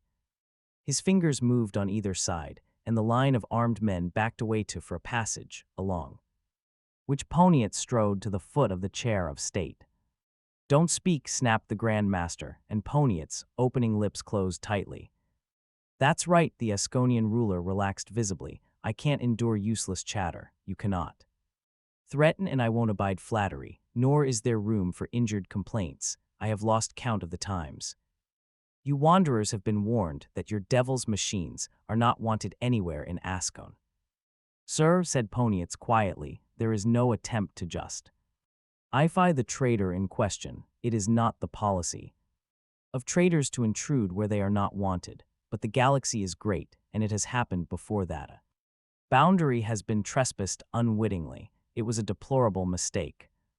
Deplorable, certainly, squeaked the Grand Master, but mistake. Your people on Glyptal IV have been bombarding me with pleas for negotiation since 2 hours after the sacrilegious wretch was seized. I have been warned by them of your own coming many times over. It seems a well-organized rescue campaign. Much seems to have been anticipated, a little too much for mistakes, deplorable or otherwise. The Askonian's black eyes were scornful. He raced on. And are you traitors flitting from world to world like mad little butterflies, so mad in your own right that you can land on Askon's largest world, in the center of its system, and consider it an unwitting boundary mix-up? Come, surely not. Poniatz winced without showing it. He said doggedly, if the attempt to trade was deliberate, your veneration, it was most injudicious and contrary to the strictest regulations of our guild. Injudicious, yes, said the Askonian curtly, so much so that your comrade is likely to lose life. In payment. Poniatz's stomach knotted. There was no irresolution there. He said, death, your veneration, is so Absolute and irrevocable, a phenomenon that certainly there must be some alternative. There was a pause before the guarded answer came. I have heard that the Foundation is rich. Rich, certainly, but our riches are that which you refuse to take. Our nuclear goods are worth. Your goods are worthless in that they lack the ancestral blessing. Your goods are wicked and accursed in that they lie under the ancestral interdict. The sentences were intoned, the recitation of a formula. The Grand Master's eyelids dropped, and he said with meaning, "You have nothing else of value." The meaning was lost on the trader. "I don't understand. What is it you want?" The Asconian's hands spread apart. "You ask me to trade places with you, and make known to you my wants. I think not. Your colleague, it seems, must suffer the punishment set for sacrilege by the Asconian code, death by gas. We are a just people. The poorest peasant in like case would suffer no more. I myself would suffer no less." Poniatz mumbled hopelessly, "Your veneration, would it be permitted that I speak to the prisoner?" "Asconian law," said the Grand Master coldly, "allows no communication with a condemned man." Mentally, Poniatz held his breath. "Your veneration, I ask you to be merciful towards a man's soul in the hour when his body stands forfeit. He has been separated from spiritual consolation in all the time that his life has been in danger. Even now, he faces the prospect of going unprepared to the bosom of the spirit that rules all." The Grand Master said slowly and suspiciously, "You are a tender of the soul." Poniatz dropped a humble head. "I have been so trained. In the empty expanses of space, the wandering traders need men like myself to care for the spiritual side of a life so given over to commerce and worldly pursuits." The Asconian ruler sucked thoughtfully at his lower lip. "Every man should prepare his soul for his journey to his ancestral spirits. Yet I had never thought you traders to be believers." 3. Eskil Gorov stirred on his couch and opened one eye as Limmer Poniatz entered the heavily reinforced door. It boomed shut behind him. Gorov sputtered and came to his feet. "Poniatz, they sent you." "Pure chance," said Poniatz bitterly, "or the work of my own personal malevolent demon. Item 1. You get into a mess on Ascon. Item 2. My sales route, as known to the Board of Trade, carries me within 50 parsecs of the system at just the time of Item 1. Item 3. We've worked together before and the board knows it. Isn't that a sweet, inevitable setup? The answer just pops out of a slot." "Be careful," said Gorov tautly. "There'll be someone listening. Are you wearing a field distorter?" Poniatz indicated the ornamented bracelet that hugged his wrist, and Gorov relaxed. Poniatz looked about him. The cell was bare but large. It was well lit and it lacked offensive odors, he said. "Not bad. They're treating you with kid gloves." Gorov brushed the remark aside. "Listen, how did you get down here? I've been in strict solitary for almost 2 weeks. Ever since I came, well, it seems the old bird who's boss here has his weak points. He leans toward pious speeches, so I took a chance that worked. I'm here in the capacity of your spiritual advisor. There's something about a pious man such as he. He will cheerfully cut your throat if it suits him, but he will hesitate to endanger the welfare of your immaterial and problematical soul. It's just a piece of empirical psychology. A trader has to know a little of everything." Gorov's smile was sardonic. "And you've been to theological school as well. You're all rig." "Poniatz, I'm glad they sent you, but the Grand Master doesn't love my soul exclusively, has he mentioned a ransom?"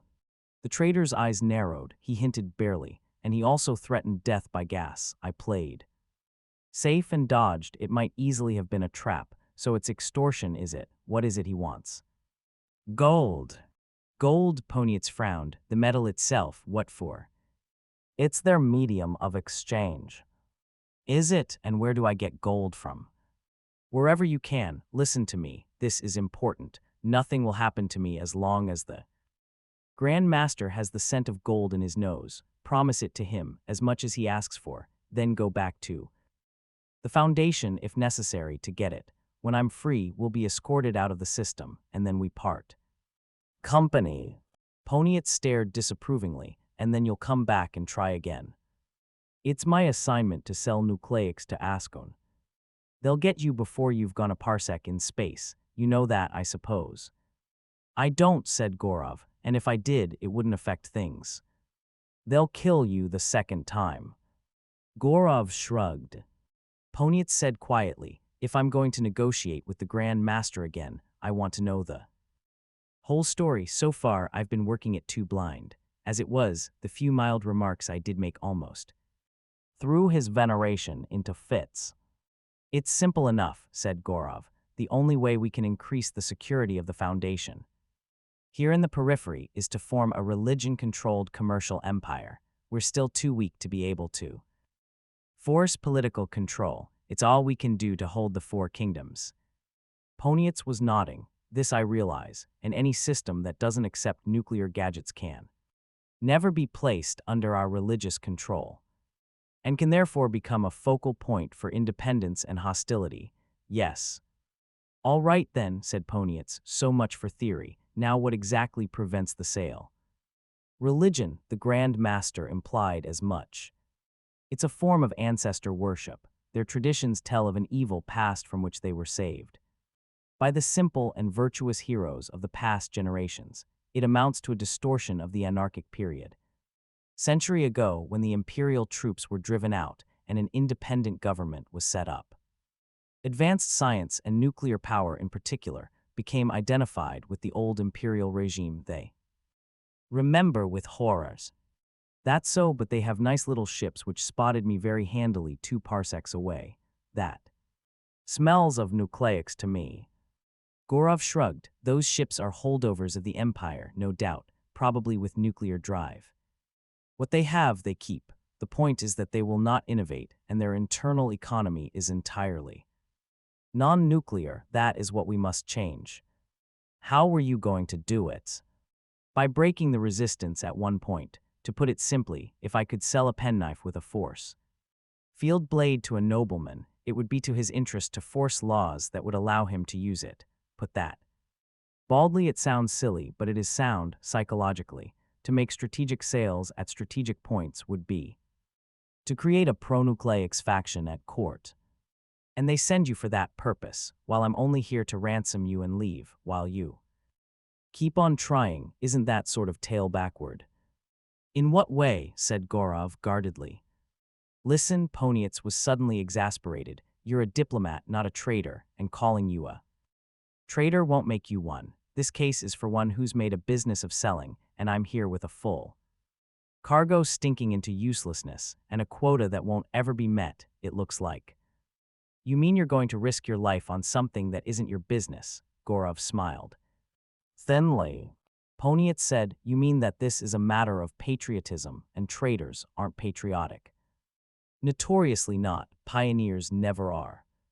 All right, I'll grant that. I don't scoot about space to save the Foundation or anything like that. But I'm out to make money, and this is my chance. If it helps the Foundation at the same time, all the better, and I've risked my life on slimmer chances. Ponietz rose, and Gorov rose with him. What are you going to do? The trader smiled. Gorov, I don't know, not yet, but if the crux of the matter is to make a sale, then I'm your man. I'm not a boaster as a general thing, but there's one thing I'll always back up. I've never ended up below quota yet.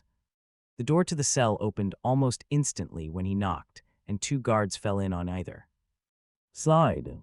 4. A show, said the Grand Master grimly. He settled himself well into his furs, and one thin hand grasped the iron cudgel he used as a cane. And gold, your veneration. And gold, agreed the Grand Master carelessly. Ponietz set the box down and opened it with as fine an appearance of confidence as he could manage. He felt alone in the face of universal hostility, the way he had felt out in space his first year. The semicircle of bearded counselors who faced him down stared unpleasantly. Among them was Furl, the thin-faced favorite who sat next to the Grand Master in stiff hostility. Ponietz had met him once already and marked him immediately as prime enemy and, as a consequence, prime victim. Outside the hall, a small army awaited events. Ponietz was effectively isolated from his ship. He lacked any weapon but his attempted bribe, and Gorov was still a hostage. He made the final adjustments on the clumsy monstrosity that had cost him a week of ingenuity, and prayed once again that the lead-lined quartz would stand the strain. "What is it?" asked the Grand Master. "This," said Poniat, stepping back, "is a small device I have constructed myself." "That is obvious, but it is not the information I want. Is it one of the black magic abominations of your world?" "It is nuclear in nature," admitted Poniatz gravely, "but none of you need touch it or have anything to do with it. It is for myself alone, and if it contains abominations, I take the foulness of it upon myself." The Grand Master had raised his iron cane at the machine in a threatening gesture, and his lips moved rapidly and silently in a purifying invocation. The thin-faced counselor at his right leaned towards him, and his straggled red mustache approached the Grand Master's ear. The ancient Asconian petulantly shrugged himself free. "And what is the connection of your instrument of evil and the gold that may save your countryman's life?" "With this machine," began Poniatz, as his hand dropped softly onto the central chamber and caressed its hard, round flanks, "I can turn the iron you discard into gold of the finest quality. It is the only device known to man that will take iron, the ugly iron, your veneration, that props up the chair you sit in, and the walls of this building, and change it to shining, heavy, yellow gold." Poniatz felt himself botching it. His usual sales talk was smooth, facile, and plausible, but this limped like a shot-up space wagon. But it was the content, not the form, that interested the Grand Master. "So, transmutation. Men have been fools who have claimed the ability. They have paid for their prying sacrilege. Had they succeeded?" "No," the Grand Master seemed coldly amused. "Success at producing gold would have been crime that carried its own antidote. It is the attempt plus the failure that is fatal. Here, what can you do with my staff?" He pounded the floor with it. "Your veneration will excuse me. My device is a small model prepared by myself, and your staff is too long." The Grand Master's small shining eye wandered and stopped. "Randall, your buckles. Come, man. They shall be replaced double if need be."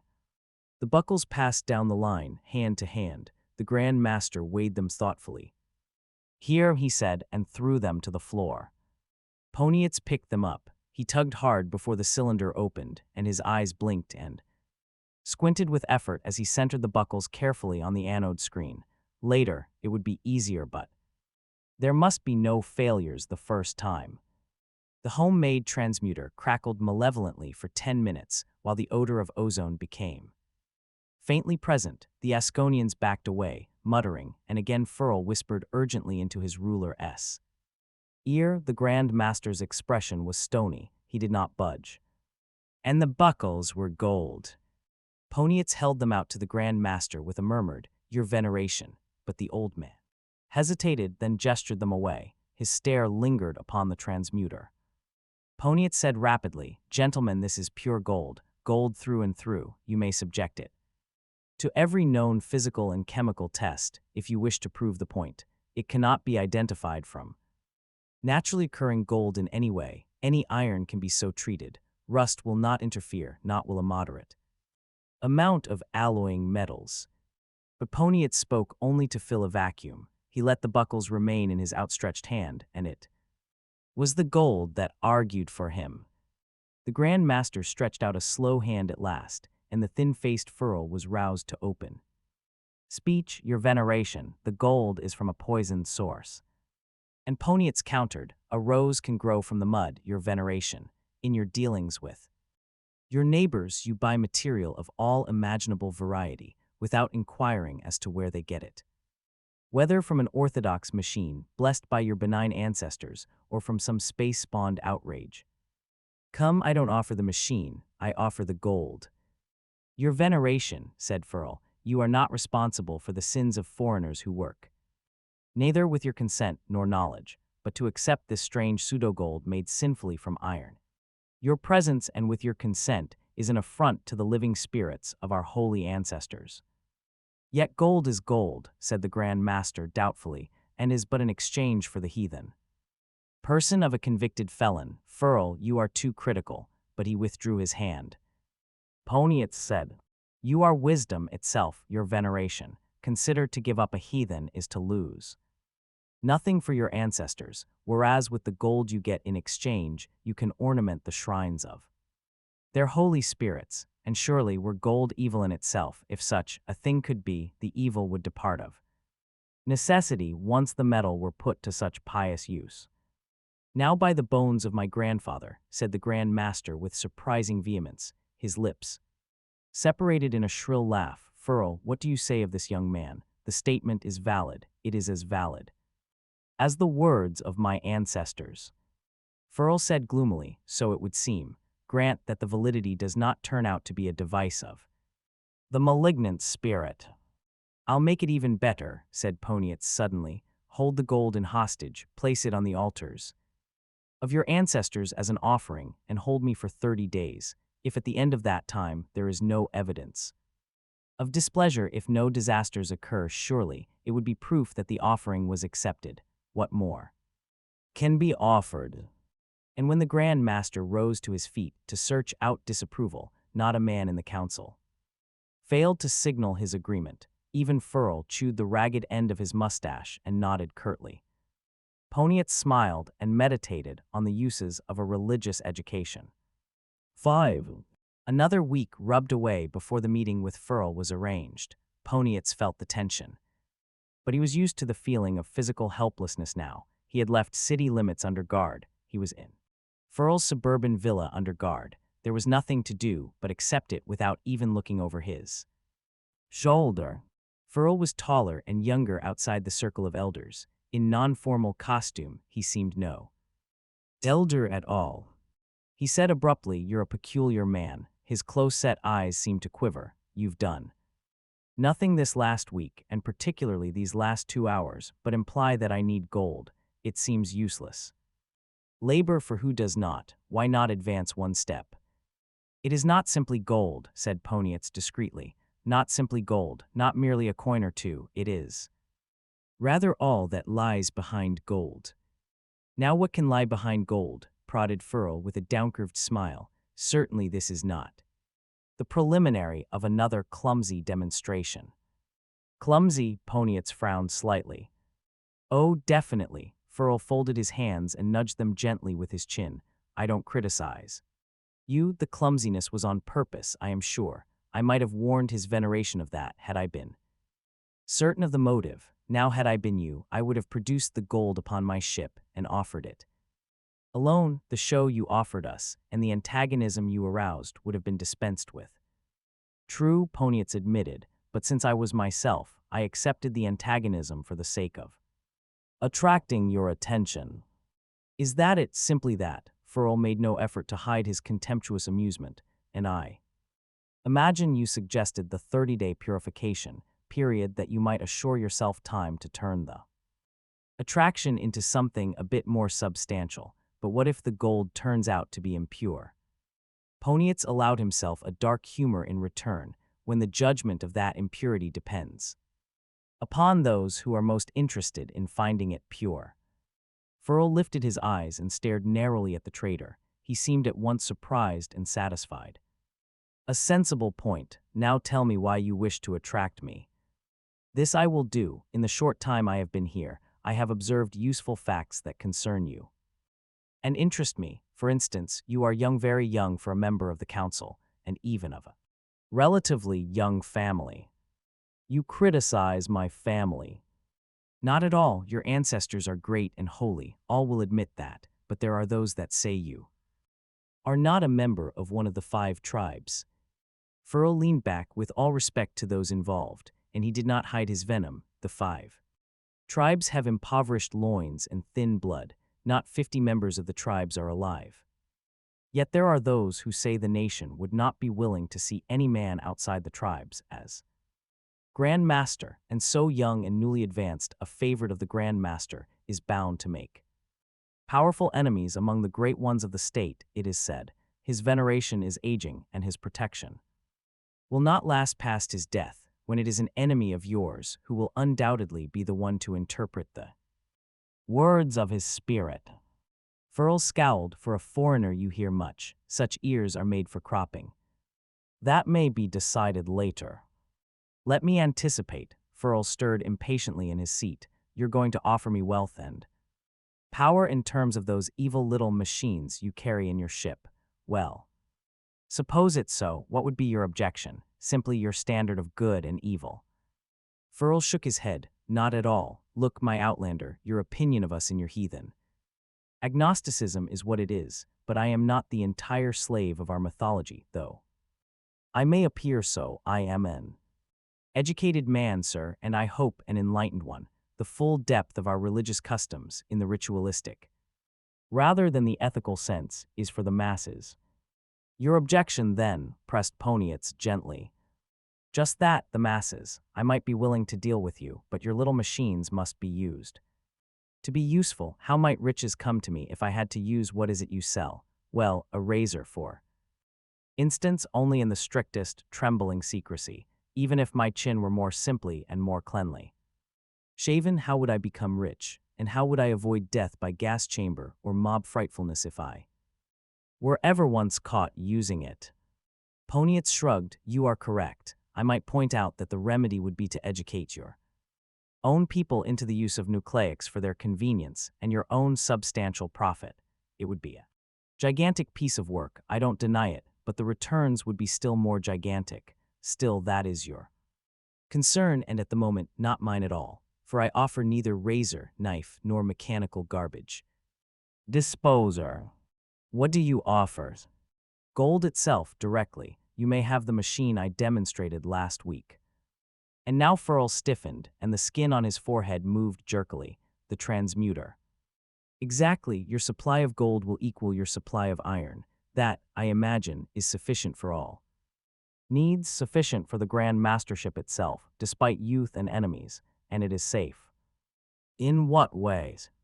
In that secrecy is the essence of its use, that same secrecy you described as the only safety with regard to nucleics. You may bury the transmuter in the deepest dungeon of the strongest fortress on your furthest estate, and it will still bring you instant wealth. It is the gold you buy, not the machine, and that gold bears no trace of its manufacture, for it cannot be told from the natural creation. And who is to operate the machine? Yourself. 5 minutes teaching is all you will require. I'll set it up for you wherever you wish. And in return? Well, Poniatz grew cautious. I ask a price and a handsome one. It is my living, let us say for it. It's a valuable machine, the equivalent of a cubic foot of gold in wrought iron. Furl laughed and Poniatz grew red. I point out, sir, he added stiffly, that you can get your price back in 2 hours. True, and in 1 hour you might be gone, and my machine might suddenly turn out to be useless. I'll need a guarantee. You have my word. A very good one, Furl bowed sardonically, but your presence would be an even better assurance. I'll give you my word to pay you 1 week after delivery in working order. Impossible.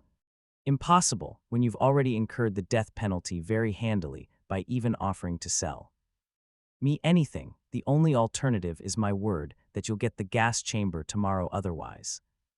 Poniatz's face was expressionless, but his eyes might have flickered. He said, it is an unfair advantage. You will at least put your promise in writing and also become liable for execution. No, sir. Furl smiled a broad satisfaction. No, sir, only one of us is a fool. The traitor said in a small voice. It is agreed, then. Zexel. Gorov was released on the 30th day, and 500 pounds of the yellowest gold took his place, and with him was released the quarantined and untouched abomination that was his ship. Then, as on the journey into the Asconian system, so on the journey out, the cylinder of sleek little ships ushered them on their way. Poniatz watched the dimly sunlit speck that was Gorov's ship, while Gorov's voice pierced through to him, clear and thin on the tight, distortion-bounded ether beam. He was saying, but it is what's wanted, Poniatz. A transmuter won't do. Where did you get one, anyways? I didn't. Poniatz's answer was patient. I juiced it up out of a food irradiation chamber. It is any good, really. The power consumption is prohibitive on any large scale, or the Foundation would use. Transmutation, instead of chasing all over the galaxy for heavy metals, it's one of the standard tricks every trader uses, except that I never saw an iron to gold one before, but it's impressive and it works very temporarily. All right, but that particular trick is no good. It got you out of a nasty spot. That is very far from the point, especially since I've got to go back once we shake our solicitous. Escort. Why? You yourself explained it to this politician of yours. Gorov's voice was on edge. Your entire sales point rested on the fact that the transmuter was a means to an end, but of no value in itself, that he was buying the gold, not the machine. It was good psychology since it worked, but Poniatz urged blandly and obtusely. The voice from the receiver grew shriller, but we want to sell them a machine of value in itself. Something they would want to use openly, something that would tend to force them out in favor of nuclear. Tell you. CH Neeks as a matter of self-interest. I understand all that, said Poniatz gently. You once explained it, but look at what follows. For my sale, will you? As long as that transmuter lasts, Furl will coin gold, and it will last long enough to buy him the next election. The present Grand Master won't last long. You count on gratitude, asked Gorov coldly. No, on intelligent self-interest. The transmuter gets him an election, other mechanisms. No, your premise is twisted. It's not the transmuter. He'll credit it'll be the good, old-fashioned gold. That's what I'm trying to tell you. Poniatz grinned and shifted into a more comfortable position. All right, he'd baited the poor fellow sufficiently. Gorov was beginning to sound wild. The trader said, not so fast, Gorov. I haven't finished. There are other gadgets already involved. There was a short silence. Then Gorov's voice sounded cautiously. What other gadgets? Poniatz gestured automatically and uselessly. You see that, escort? I do, said Gorov shortly. Tell me about those gadgets. I will if you'll listen. That's Furl's private navy escorting us, a special honor to him from the Grand Master. He managed to squeeze that out. So, and where do you think he's taking us? To his mining estates on the outskirts of Ascone, that's where. Listen, Poniatz was suddenly fiery. I told you I was in this to make money, not to save worlds. All right, I sold that transmuter for nothing. Nothing except the risk of the gas chamber, and that does count towards the quota. Get back to the mining estates, Poniatz. Where do they come in? With the profits, we're stacking up on tin, Gorov. Tin to fill every last cubic foot this old scow can scrape up, and then some more for yours. I'm going down with Furl to collect, old man, and you're going to cover me from upstairs with every gun you've got just in case Furl isn't as sporting about the matter as he lets on to be. That tin's my profit. For the transmuter. For my entire cargo of nucleics, at double price plus a bonus. He shrugged almost apologetically. I admit I gouged him, but I've got to make quota, don't I? Gorov was evidently lost. He said weakly, do you mind explaining?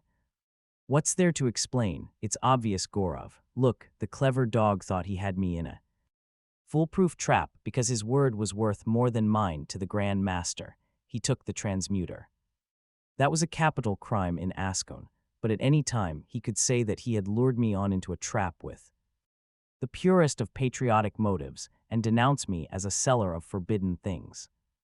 That was obvious. Sure, but word against simple word wasn't all there was to it. You see, Furl had never heard nor conceived of a microfilm recorder. Gorov laughed suddenly. That's right, said Poniatz. He had the upper hand. I was properly chastened, but when I set up the transmuter for him in my whipdog fashion, I incorporated the recorder into the device and removed it in the next day's overhaul. I had a perfect record of his sanctum sanctorum, his holy of holies, with he himself, poor Furl, operating the transmuter for all the ergs it had and crowing over his first piece of gold, as if it were an egg he had just laid. You showed him the results. 2 days later, the poor sap had never seen three-dimensional color-sound images in his life.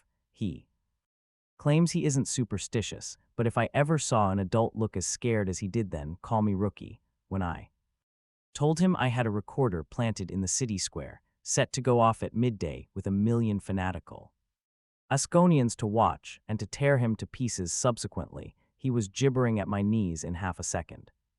He was ready to make any deal I wanted. Did you, Gorov's voice was suppressing laughter, I mean, have one planted in the city square? No, but that didn't matter. He made the deal. He bought every gadget I had and every one you had for as much tin as we could carry. At that moment, he believed me capable of anything. The agreement is in writing, and you'll have a copy before I go down with him, just as another precaution. But you've damaged his ego, said Gorov. Will he use the gadgets? Why not? It's his only way of recouping his losses, and if he makes money out of it, he'll salve his pride, and he will be the next Grand Master and the best man we could have in our favor. Yes, said Gorov, it was a good sale, yet you've certainly got an uncomfortable sales technique. No wonder you were kicked out of a seminary. Have you no sense of morals? What are the odds, said Poniatz indifferently. You know what Salver Hardin said about sense of morals. Part V. The Merchant Princes.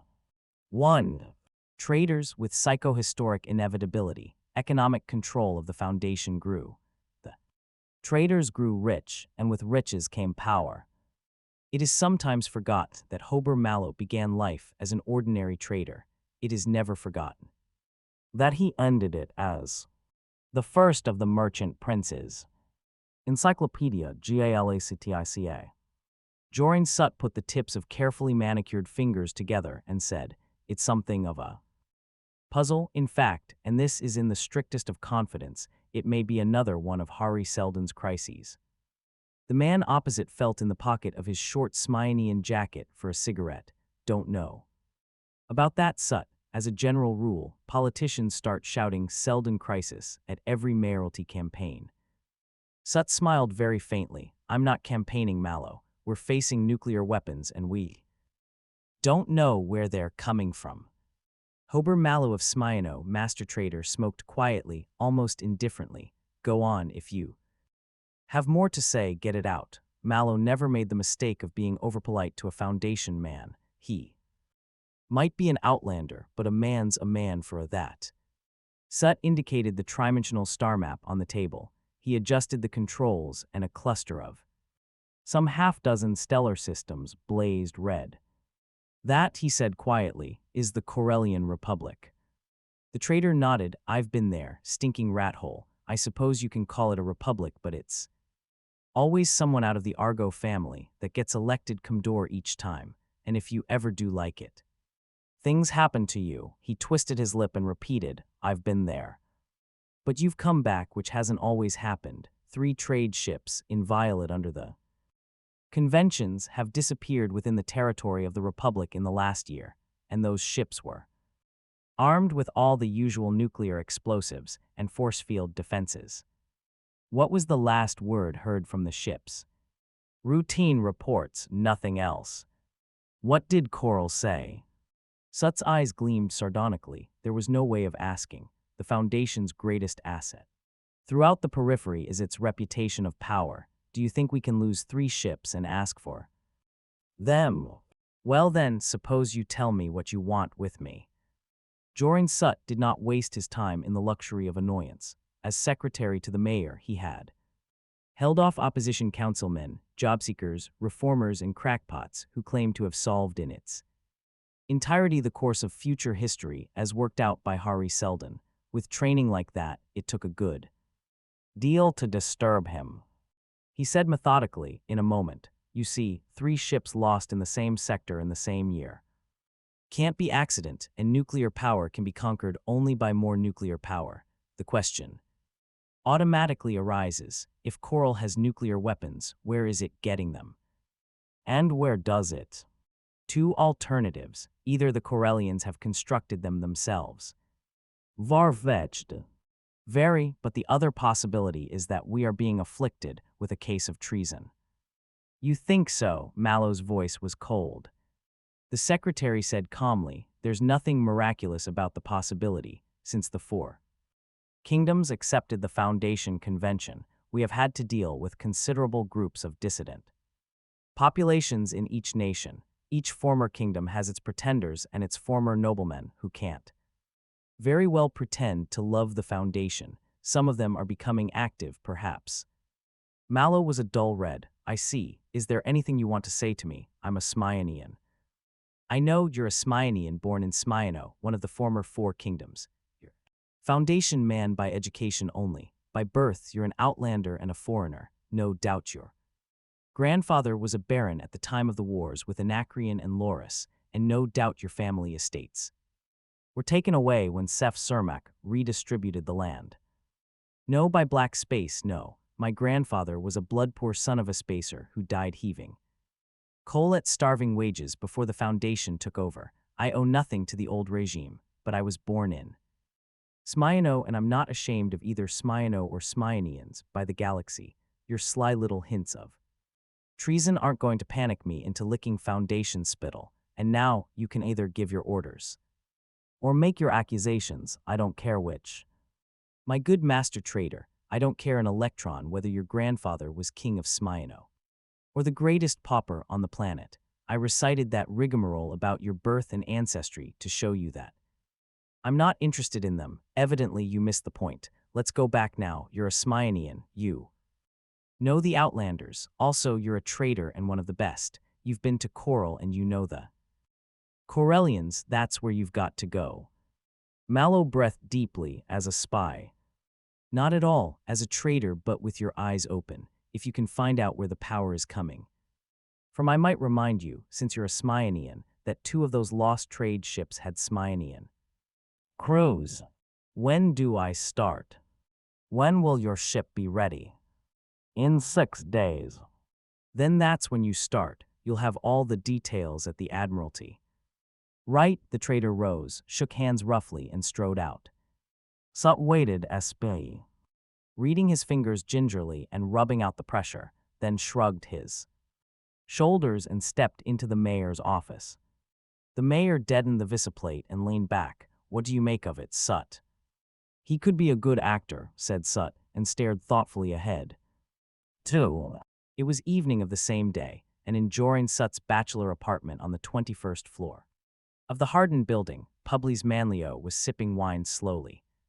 It was Publius Manlio in whose slight, aging body were fulfilled 2 great offices of the Foundation. He was foreign secretary in the mayor's cabinet, and to all the outer sons, barring only the Foundation itself, he was in addition primate of the church, purveyor of the holy food, master of the temples, and so forth, almost indefinitely, in confusing but sonorous syllables. He was saying, but he agreed to let you send out that traitor. It is a point. But such a small one, said Sut. It gets us nothing immediately. The whole business is the crudest sort of stratagem, since we have no way of foreseeing it to the end. It is a mere paying out of rope, on the chance that somewhere along the length of it will be a noose. True, and this Mallow is a capable man. What if he is not an easy prey to dupery? That is a chance that must be run. If there is treachery, it is the capable men that are implicated. If not, we need a capable man to detect the truth, and Mallow will be guarded. Your glass is empty. No, thanks, I've had enough. Sut filled his own glass, and patiently endured the other's uneasy reverie. Of whatever the reverie consisted, it ended indecisively, for the primate said suddenly, almost explosively, Sut, what's on your mind? I'll tell you, Manlio. His thin lips parted. We're in the middle of a Selden crisis.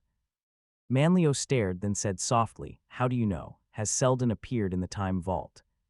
Again. That much, my friend, is not necessary. Look, reason it out, since the Galactic Empire abandoned the periphery and threw us on our own, we have never had an opponent who possessed nuclear power. Now for the first time we have one. That seems significant even if it stood by itself, and it doesn't. For the first time in over 70 years, we are facing a major domestic political crisis. I should think the synchronization of the 2 crises, inner and outer, puts it beyond all doubt. Manlio's eyes narrowed. If that's all, it's not enough. There have been 2 Selden crises so far, and both times the Foundation was in danger of extermination. Nothing can be a 3rd crisis till that danger returns. Sut never showed impatience. that danger is coming. Any fool can tell a crisis when it arrives. The real service to the state is to detect it in embryo. Look, Manlio, we're proceeding along a plan. History, we know that Hari Seldon worked out the historical probabilities of the future. We know that some day we're to rebuild the galactic empire. We know that it will take 1,000 years or thereabouts, and we know that in the interval we will face certain definite crises. Now the first crisis came 50 years after the establishment of the Foundation, and the second 30 years later than that. Almost 75 years have gone since. It's time, Manlio, it's time. Manlio rubbed his nose uncertainly, and you've made your plans to meet this crisis. Sut nodded. And I, continued Manlio, am to play a part in it. Sut nodded again. Before we can meet the foreign threat of atomic power, we've got to put our own house in order, these traitors. Ah, the primate stiffened, and his eyes grew sharp. That's right, these traitors. They are useful, but they are too strong and too uncontrolled. They are outlanders, educated apart from religion. On the one hand, we put knowledge into their hands, and on the other, we remove our strongest hold upon them. If we can prove treachery. If we could, direct action would be simple and sufficient, but that doesn't signify in the least. Even if treason among them did not exist, they would form an uncertain element in our society. They wouldn't be bound to us by patriotism or common descent, or even by religious awe, under their secular leadership. The outer provinces, which, since Hardin's time, looked to us as the holy planet, might break away. I see all that, but the cure. The cure must come quickly, before the Seldon crisis becomes acute, if nuclear weapons are without and disaffection within. The odds might be too great. Sut put down the empty glass he had been fingering. This is obviously your job. Mine. I can't do it. My office is appointive and has no legislative standing. The mayor. Impossible. His personality is entirely negative. He is energetic only in evading responsibility. But if an independent party arose that might endanger re-election, he might allow himself to be led. But Sut, I lack the aptitude for practical politics. Leave that to me. Who knows, Manlio, since Salver Hardy ends time, the primacy and the mayoralty have never been combined in a single person, but it might happen now if your job were well done. 3. And at the other end of town, in homelier surroundings, Hober Mallow kept a second appointment. He had listened long, and now he said cautiously, yes, I've heard of your campaigns to get traitor representation in the council, but why me, Twir? James Twir, who would remind you any time, asked or unasked, that he was in the first group of outlanders to receive a lay education at the Foundation, beamed. I know what I'm doing, he said. Remember when I met you first last year? At the Traders' Convention. Right, you ran the meeting. You had those red-necked oxen planted in their seats, then put them in your shirt pocket and walked off with them. And you're all right with the Foundation masses, too. You've got glamour, or, at any rate, solid adventure publicity, which is the same thing. Very good, said Mallow dryly, but why now? Because now's our chance. Do you know that the Secretary of Education has handed in his resignation? It's not out in the open yet, but it will be. How do you know? That never mind, he waved a disgusted hand. It's so. The Actionist Party is splitting wide open, and we can murder it right now on a straight question of equal rights for traitors, or rather, democracy, pro and anti. Mallow lounged back in his chair and stared at his thick fingers. Sorry, Twir, I'm leaving. Next week on business, you'll have to get someone else. Twir stared. Business? What kind of business?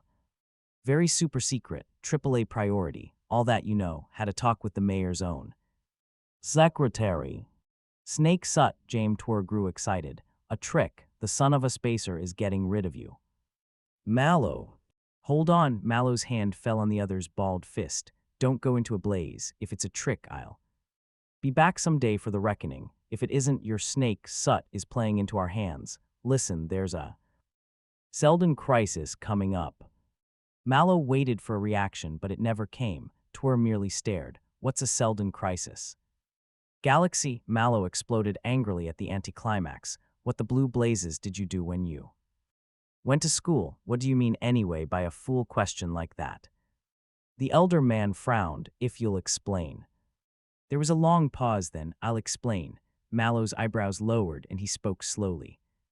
When the galactic empire began to die at the edges, and when the ends of the galaxy reverted to barbarism and dropped away, Hari Seldon and his band of psychologists planted a colony, the Foundation, out here in the middle of the mess, so that we could incubate art, science, and technology, and form the nucleus of the Second Empire.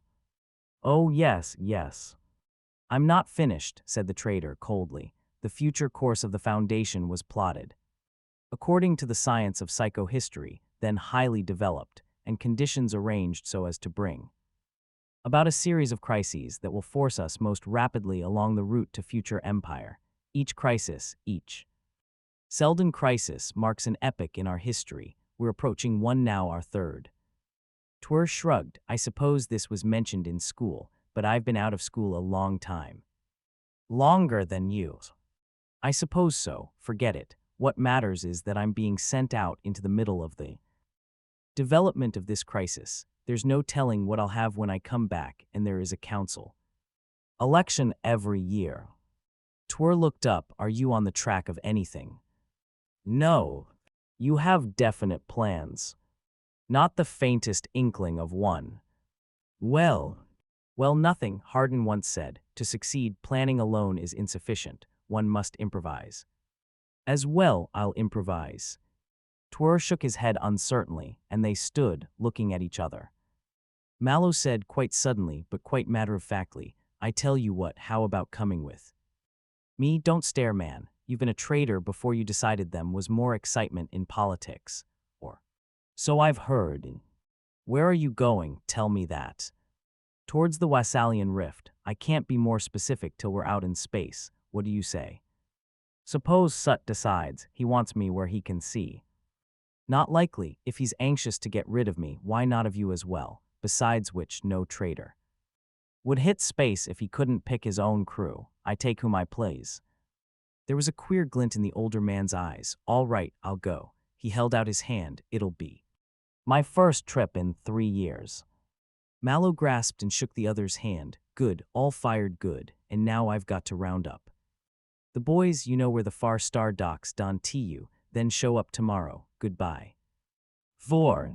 Coral is that frequent phenomenon in history, the republic whose ruler has every attribute of the absolute monarch but the name. It therefore enjoyed the usual despotism, unrestrained even by those two moderating influences in the legitimate monarchies, regal honor, then court etiquette. Materially, its prosperity was low. The day of the galactic empire had departed, with nothing but silent memorials and broken structures to testify to it. The day of the Foundation had not yet come, and in the fierce determination of its ruler, the Commodore Asper Argo, with his strict regulation of the traders and his stricter prohibition of the missionaries, it was never coming. The spaceport itself was decrepit and decayed, and the crew of the Far Star were drearily aware of that. The moldering hangars made for a moldering atmosphere, and James Twir itched and fretted over a game of solitaire. Hober Mallow said thoughtfully, good trading material here. He was staring quietly out the viewport. So far, there was little else to be said about Coral. The trip here was uneventful. The squadron of Corellian ships that had shot out to intercept the Far Star had been tiny, limping relics of ancient glory, or battered, clumsy hulks. They had maintained their distance fearfully and still maintained it, and for a week. Now, Mallow's requests for an audience with the local government had been unanswered. Mallow repeated, good trading here. You might call this virgin territory. James Twir looked up impatiently and threw his cards aside. What the devil do you intend doing? Mallow, the crew's grumbling, the officers are worried, and I'm wondering. Wondering about what? About the situation, and about you. What are we doing? Waiting. The old trader snorted and grew red. He growled, you're going it blind, Mallow. There's a guard around the field and there are ships overhead. Suppose they're getting ready to blow us into a hole in the ground. They've had a week. Maybe they're waiting for reinforcements. Twir's eyes were sharp and hard. Mallow sat down abruptly. Yes, I'd thought of that, you see. It poses a pretty problem. First, we got here without trouble. That may mean nothing, however, for only 3 ships out of better than 300 went a glimmer last year. The percentage is low, but that may mean also that the number of their ships equipped with nuclear power is small, and that they dare not expose them needlessly until that number grows. But it could mean, on the other hand, that they haven't nuclear power after all, or maybe they have and are keeping under cover for fear we know something. It's one thing, after all, to prioritize blundering, light-armed merchant ships. It's another to fool around with an accredited envoy of the Foundation when the mere fact of his presence may mean the Foundation is growing suspicious. Combine this. Hold on, Mallow, hold on. Twir raised his hands. You're just about drowning me with talk. What are you getting at? Never mind the in-betweens. You've got to have the in-betweens or you won't understand, Twir. We're both waiting. They don't know what I'm doing here, and I don't know what they've got here, but I'm in the weaker position. Because I'm one in there, an entire world maybe, with atomic power. I can't afford to be the one to weaken. Sure, it's dangerous. Sure, there may be a hole in the ground waiting for us, but we knew that from the start. What else is there to do? I don't. Who's that now? Mallow looked up patiently and tuned the receiver. The visiplate glowed into the craggy face of the watch sergeant. Speak, Sergeant. The sergeant said, Pardon, sir. The men have given entry to a Foundation missionary. A what? Mallow's face grew livid. A missionary, sit. He's in need of hospitalization, sir. There'll be more than one in need of that, Sergeant, for this piece of work. Order the men to battle stations. Crew's lounge was almost empty. 5 minutes after the order, even the men on the off shift were at their guns. It was speed that was the great virtue in the anarchic regions of the interstellar space of the periphery, and it was in speed above all that the crew of a master trader excelled. Mallow entered slowly and stared the missionary up and down and around. His eye slid to Lieutenant Tinter, who shifted uneasily to one side, and to watch Sergeant Demen, whose blank face and stolid figure flanked the other. The master trader turned to Twir and paused thoughtfully. Well then, Twir, get the officers here quietly, except for the coordinators and the trajectorian. The men are to remain at stations till further orders. There was a 5-minute hiatus, in which Mallow kicked open the doors to the lavatories, looked behind the bar, pulled the draperies across the thick windows. For half a minute he left the room altogether. And when he returned, he was humming abstractedly. Men filed in. Twir followed and closed the door silently. Mallow said quietly, First, who let this man in without orders from me? The watch sergeant stepped forward. Every eye shifted. Pardon, sir, it was no definite person. It was a sort of mutual agreement. He was one of us, you might say, and these foreigners here. Mallow cut him s. Hort, I sympathize with your feelings, Sergeant, and understand them. These men, were they under your command? Yes, sir. When this is over, they're to be confined to individual quarters for a week. You yourself are relieved of all supervisory duties for a similar period. Understood. The sergeant's face never changed, but there was the slightest droop to his shoulders. He said crisply, Yes, sir. You may leave. Get to your gun station. The door closed behind him, and the babble rose. Twir broke in. Why the punishment, Mallow? You know that these Corellians kill captured missionaries. An action against my orders is bad in itself, whatever other reasons there may be in its favor. No. One was to leave or enter the ship without permission. Lieutenant Tinter murmured rebelliously, 7 days without action. You can't maintain discipline that way. Mallow said icily, I can. There's no merit in discipline under ideal circumstances. I'll have it in the face of death or it's useless. Where's this missionary? Get him here in front of me.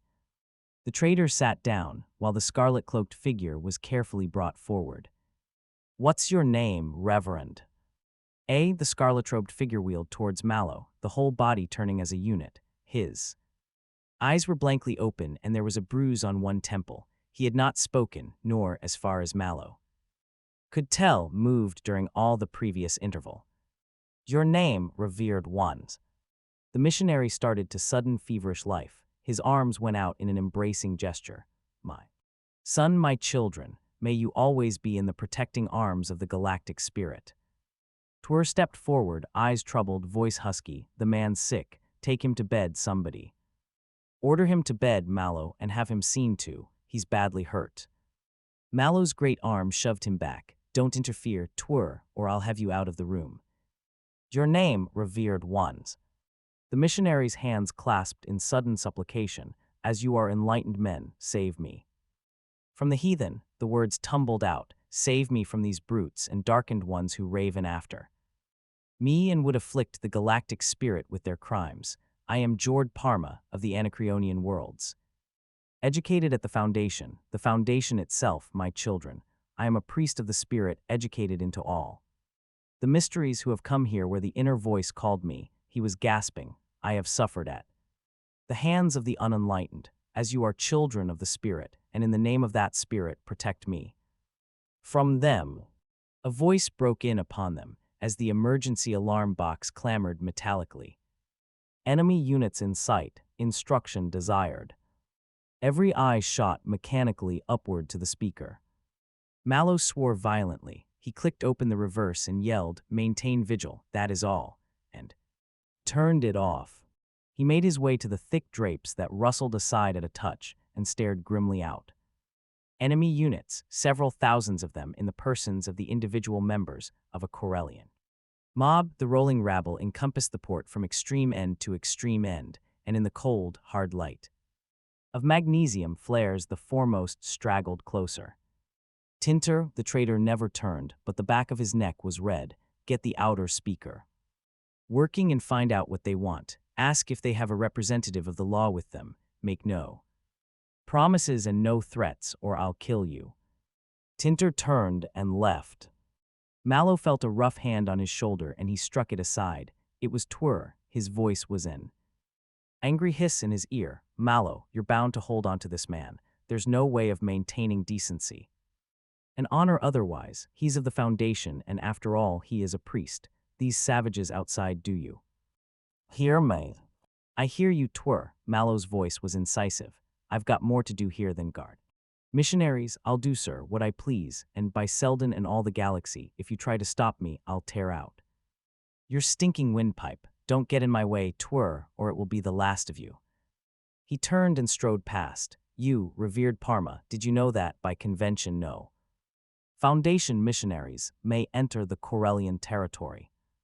The missionary was trembling. I can but go where the spirit leads, my son. If the darkened ones refuse enlightenment, is it not the greater sign of their need for it? That's outside the question, revered one. You are here against the law of both Coral and the Foundation. I cannot in law protect you. The missionary's hands were raised again. His earlier bewilderment was gone. There was the raucous clamor of the ship's outer communication system in action, and the faint, undulating gabble of the angry horde in response. The sound made his eyes wild. You hear them? Why do you talk of law to me, of a law made by men? There are higher laws. Was it not the galactic spirit that said, Thou shalt not stand idly by to the hurl of thy fellowmen, and has he not said, even as thou dealest with the humble and defense, alas, thus shalt thou be dealt with? Have you not guns, have you not a ship, and behind you is there not the Foundation, and above and all about you is there not the spirit that rules the universe? He paused for breath. And then the great outer voice of the far star ceased, and Lieutenant Tinter was back, troubled. Speak, said Mallow shortly. Sir, they demand the person of Jord Parma. If not, there are various threats, sir. It is difficult to make much out. There are so many and they seem quite mad. There is someone who says he governs the district and has police powers, but he is quite evidently not his own master. Master or not, shrugged Mallow, he is the law. Tell them that if this governor or policeman or Whatever he is approaches the ship alone, he can have the revered Jord Parma. And there was suddenly a gun in his hand. He added, I don't know what insubordination is. I have never had any experience with it, but if there's anyone here who thinks he can teach me, I'd like to teach him my antidote in return. The gun swiveled slowly and rested on Twr. With an effort, the old trader's face untwisted and his hands unclenched and lowered. His breath was a harsh rasp in his nostrils. Tinter left, and in 5 minutes a puny figure detached itself from the crowd. It approached slowly and hesitantly, plainly drenched in fear and apprehension. Twice it turned back, and twice the patently obvious threats of the many-headed monster urged him on. All right, Mallow gestured with the hand blaster, which remained unsheathed. Grun and Upshur, take him out. The missionary screeched. He raised his arms, and rigid fingers speared upward as the voluminous sleeves fell away to reveal the thin, veined arms. There was a momentary, tiny flash of light that came and when in a breath, Mallow blinked and gestured again, contemptuously. The missionary's voice poured out as he struggled in the twofold grasp. Cursed be the traitor who abandons his fellowmen to evil and to death. Deafened be the ears that are deaf to the pleadings of the helpless. Blind be the eyes that are blind to innocence.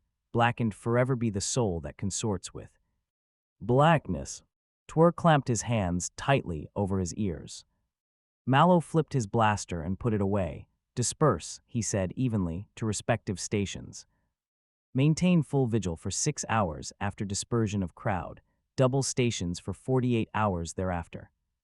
Further instructions at that time. Twr, come with me. They were alone in Mallow's private quarters. Mallow indicated a chair and Twr sat down. His stocky figure looked shrunken. Mallow stared him down sardonically. Twr, he said, I'm disappointed. You're 3 years in. Politics seem to have gotten you out of trader habits. Remember, I may be a Democrat back at the Foundation, but there's nothing short of tyranny that can run my ship the way I want it run. I never had to pull a blaster on my men before, and I wouldn't have had to now if you hadn't gone out of line. Twr, you have no official position, but you're here on my invitation, and I'll extend you every courtesy in private. However, from now on, in the presence of my officers or men, I'm sir and not Mallow, and when I give an order, you'll jump faster than a third-class recruit just for luck, or I'll have you handcuffed in the sub-level even faster. Understand? The party leader swallowed dryly. He said reluctantly, my apologies. Accepted, will you shake? Twr's limp fingers were swallowed in Mallow's huge palm. Twr said, my motives were good. It's difficult to send a man out to be lynched. That wobbly-kneed governor or whatever he was can't save him. It's murder. I can't help that. Frankly, the incident smelled too bad. Didn't you notice? Notice what? This spaceport is deep in the middle of a sleepy far section. Suddenly, a missionary escapes. Where from he comes here, coincidence, a huge crowd gathers. From where? The nearest city of any size must be at least 100 miles away, but they arrive in half an hour. How? How? Echoed Twr. Well, what if the missionary were brought here and released as bait? Our friend, revered Parma, was considerably confused. He seemed at no time to be in complete possession of his wits. Hard usage, murmured Twr bitterly. Maybe the idea was to have us go all chivalrous and gallant into a stupid defense of the man. He was here against the laws of Coral and the Foundation. If I withhold him, it is an act of war against Coral, and the Foundation would have no legal right to defend us. That's pretty far-fetched. The speaker blared and forestalled Mallow's answer. Sir, official communication received. Submit immediately. The gleaming cylinder arrived in its slot with a click. Mallow opened it and shook out the silver impregnated sheet it held. He rubbed it appreciatively between thumb and finger and said, teleport. Direct from the capital, Commodores O. WN stationary. He read it in a glance and laughed shortly. So my idea was far-fetched, was it?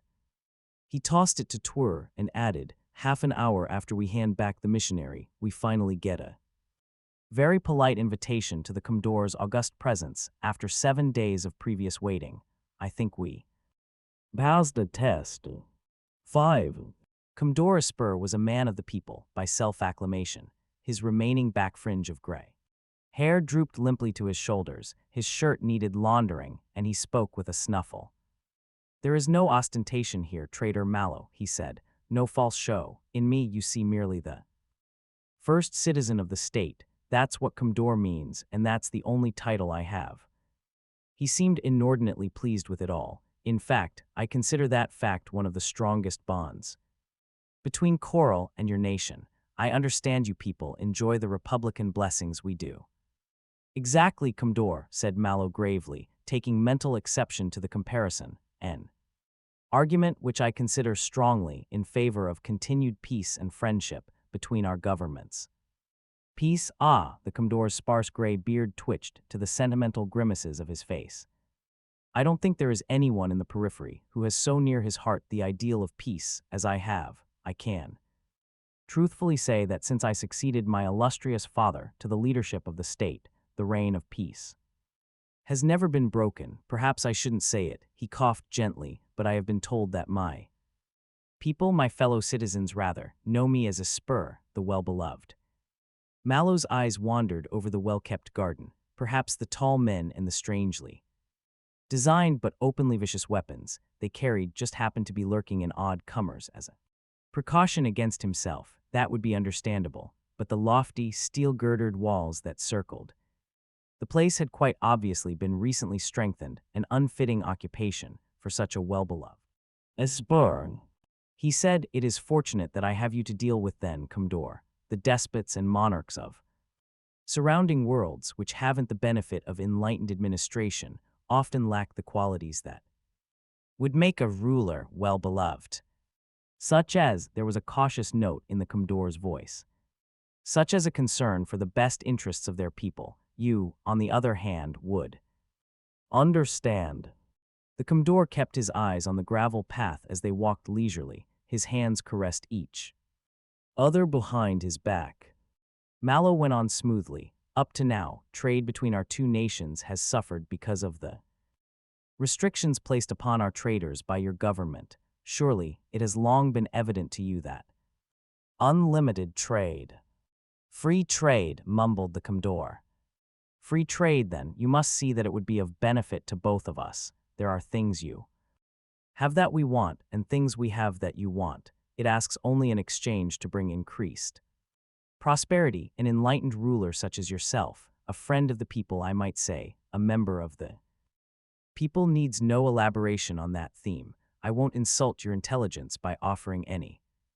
"True, I have seen this, but what would you?" His voice was a plaintive whine. "Your people have always been so unreasonable. I am in favor of all the trade our economy can support, but not on your terms. I am not sole master here." His voice rose. "I am only the servant of public opinion. My people will not take commerce which carries with it a compulsory religion." Mallow drew himself up. "A compulsory religion. So it has always been in effect. Surely you remember the case of Ascone 20 years ago. First, they were sold some of your goods, and then your people asked for complete freedom of missionary effort, in order that the goods might be run properly, that temples of health be set up. There was then the establishment of religious schools, autonomous rights for all officers of the religion, and with what result? Ascone is now an integral member of the foundation system, and the Grand Master cannot call his underwear his own. Oh no, the dignity of an independent people could never suffer it." "None of what you speak is at all what I suggest," interposed Mallow. No, I'm a master trader. Money is my religion. All this mysticism and hocus-pocus of the missionaries annoy me, and I'm glad you refuse to countenance it. It makes you more my type of man." The Commodore's laugh was high-pitched and jerky. "Well said. The Foundation should have sent a man of your caliber before this." He laid a friendly hand upon the trader's bulking shoulder. "But man, you have told me only half. You have told me what the catch is not. Now tell me what it is." "The only catch, Commodore, is that you're going to be burdened with an immense quantity of wretches." Indeed, he snuffled, but what could I want with riches? The true wealth is the love of one's people. I have that. You can have both, for it is possible to gather gold with one hand and love with the other. Now that, my young man, would be an interesting phenomenon if it were possible. How would you go about it? Oh, in a number of ways. The difficulty is choosing among them. Let's see. Well, luxury items. For instance, this object here now. Mallow drew gently out of an inner pocket a flat, linked chain of polished metal. This, for instance. What is it? That's got to be demonstrated. Can you get a woman? Any young female will do. And a mirror. Full length. Let's get indoors then. The Commodore referred to his dwelling place as a house. The populace undoubtedly would call it a palace. To Mallow's straightforward eyes, it looked uncommonly like a fortress. It was built on an eminence that overlooked the capital. Its walls were thick and reinforced. Its approaches were guarded, and its architecture was shaped for defense. Just the type of dwelling, Mallow thought sourly, for a spur, the well-beloved. A young girl was before them. She bent low to the Commodore, who said, "This is one of the Commodore's girls. Will she do?" "Perfectly." The Commodore watched carefully while Mallow snapped the chain about the girl's waist and stepped back. The Commodore snuffled. "Well, is that all?" "Will you draw the curtain, Commodore? Young lady, there's a little knob just near the snap. Will you move it upward, please? Go ahead, it won't hurt you."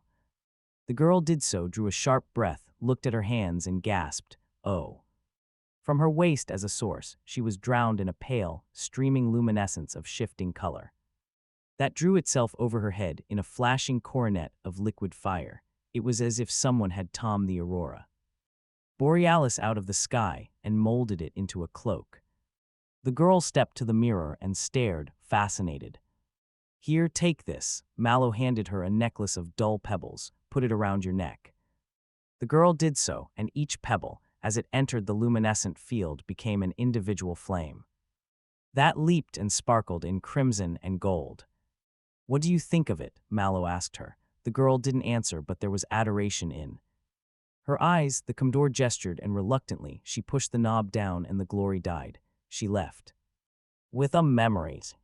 "It's yours, Commodore," said Mallow, "for the Commodora. Consider it a small gift from the Foundation." The Commodore turned the belt and necklace over in his hand, as though calculating the weight. "How is it done?" Mallow shrugged. "That's a question for our technical experts, but it will work for you without priestly help." "Well, it's only feminine frippery after all. What could you do with it? Where would the money come in? You have balls, receptions, banquets, that sort of thing." "Oh, yes." "Do you realize what women will pay for that sort of jewelry? 10,000 credits, at least." The Commodore seemed struck in a heap. "Ah. And since the power unit of this particular item will not last longer than 6 months, there will be the necessity of frequent replacements. Now we can sell as many of these as you want for the equivalent wrought iron of 1,000 credits. There's 900% profit for you." The Commodore plucked at his beard and seemed engaged in awesome mental calculations. Galaxy, how they would fight for them. I'll keep the supply small and let them bid. Of course it would do to let them know that I personally. Mallow said, "We can explain the workings of dummy corporations, if you would like. Then, working further at random, take our complete line of household gadgets. We have collapsible stoves that will roast the toughest meats to the desired tenderness in 2 minutes. We've got knives that won't require sharpening. We've got the equivalent of a complete laundry that can be packed in a small closet and will work entirely automatically. Ditto dishwashers, ditto floor scrubbers, furniture polishers, dust precipitators, lighting fixtures, oh, anything you like. Think of your increased popularity if you make them available to the public. Think of your increased quantity of, worldly goods if they're available as a government monopoly at 900% profit. It will be worth many times the money to them, and they need know what you pay for it. And mind you, none of it will require priestly supervision. Everybody will be happy." Except you, it seems. What do you get out of it? Just what every trader gets by foundation law. My men and I will collect half of whatever profits. We take in, just you buy all I want to sell you, and we'll both make out quite well, quite well. The Commodore was enjoying his thoughts. What did you say you wanted to be paid with? Iron. That and coal and bauxite, also tobacco, pepper, magnesium, hardwood, nothing you haven't got enough of. It sounds well. I think so. Oh, and still another item at random, Commodore. I could retool your factories. How is that?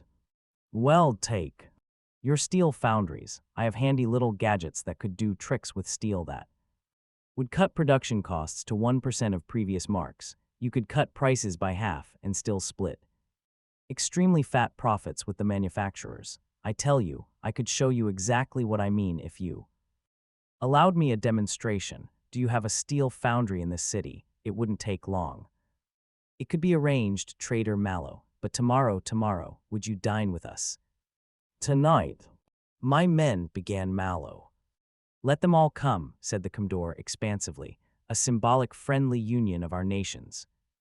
It will give us a chance for further friendly discussion, but one thing, his face lengthened and grew stem. None of your religion. Don't think that all this is an entering wedge for the missionaries. Commodore, said Mallow dryly, I give you my word that religion would cut my profits. Then that will do for now. You'll be escorted back to your ship. Zexel. The Commodore was much younger than her husband. Her face was pale and coldly formed, and her black hair was drawn smoothly and tightly back. Her voice was tart. You are quite finished, my gracious and noble husband. Quite. Finished, I suppose I may even enter the garden if I wish now. There is no need for dramatics, Lisha, my dear, said the Commodore mildly. The young man will attend at dinner tonight, and you can speak with him all you wish and even amuse yourself by listening too. All I say, room will have to be arranged for his men somewhere about the place. The stars grant that they be few in numbers. Most likely they'll be great hogs of eaters, who will eat meat by the quarter animal and wine by the hogshead, and you will groan for 2 nights when you calculate the expense. Well now, perhaps I won't. Despite your opinion, the dinner is to be on the most lavish scale. Oh, I see, she stared at him contemptuously. You are very friendly with these barbarians. Perhaps that is why I was not to be permitted to attend your conversation. Perhaps your little weazened soul is plotting to turn against my father. Not at all. Yes, I'd be likely to believe you, wouldn't I, if ever a poor woman was sacrificed for policy too.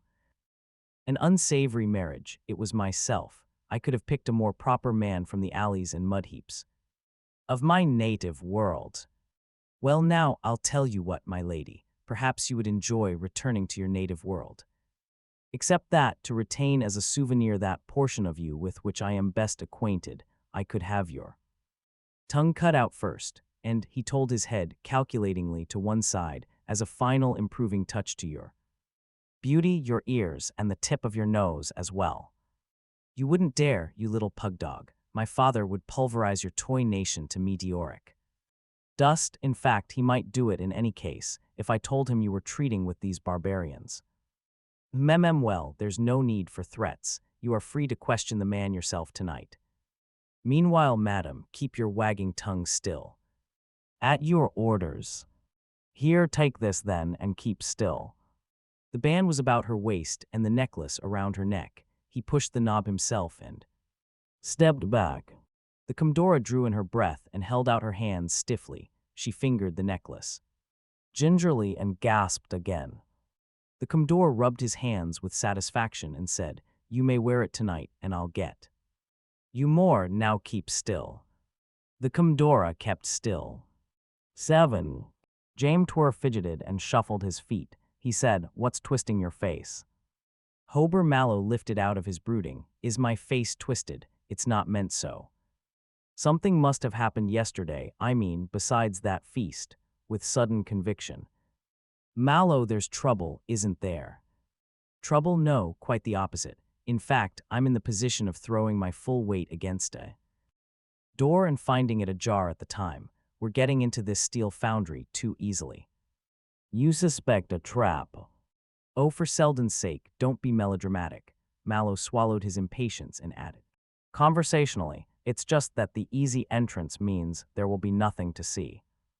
Nuclear power, Twere ruminated. I'll tell you, there's just about no evidence of any nuclear power economy here in Coral, and it would be pretty hard to mask all signs of the widespread effects of fundamental technology, such as nucleics, would have on everything. Not if it was just starting up, and being applied to a war economy. You'd find it in the shipyards and the steel foundries only. So if we don't find it then they haven't got it or they're not showing it. Toss a coin or take a guess.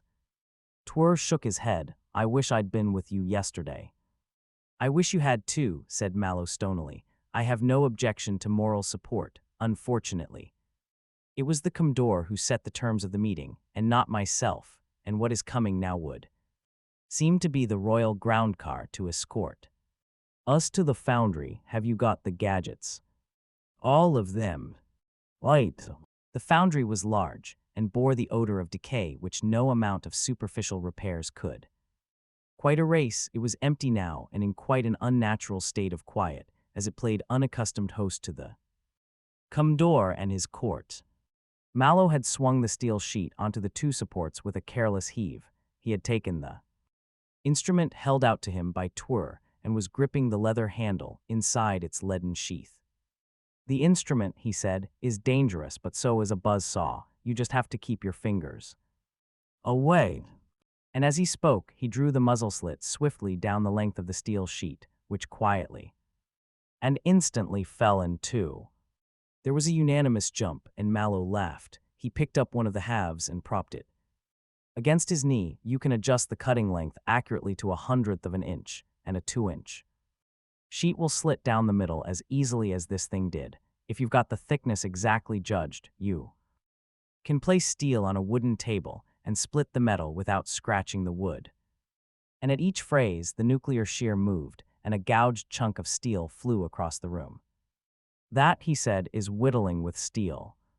He passed back the shear. Or else you have the plane. Do you want to decrease the thickness of a sheet? Smooth out an irregularity, remove corrosion. Watch.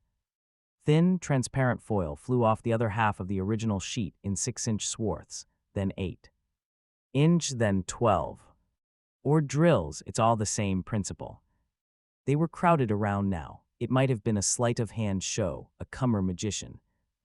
Vaudeville act made into high-pressure salesmanship. Commodore Esper fingered scraps of steel. High officials of the government tiptoed over each other's shoulders and whispered while Mallow punched clean, beautiful round holes through an inch of hard steel at every touch of his nuclear drill.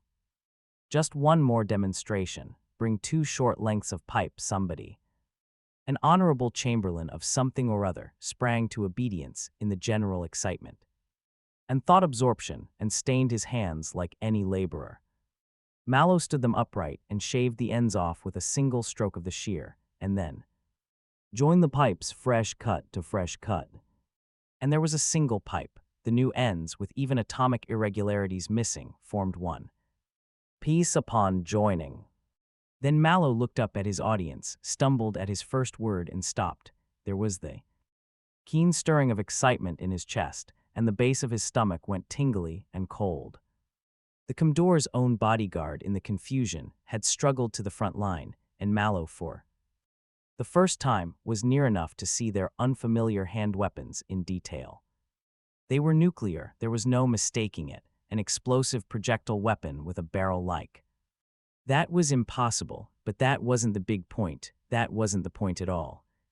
The butts of those weapons had, deeply etched upon them, in worn gold plating, the spaceship and sun.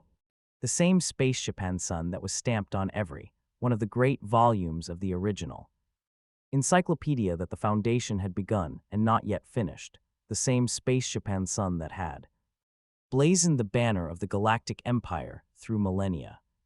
Mallow talked through and around his thoughts. Test that pipe, it's one piece, not perfect. Naturally, the joining shouldn't be done by hand.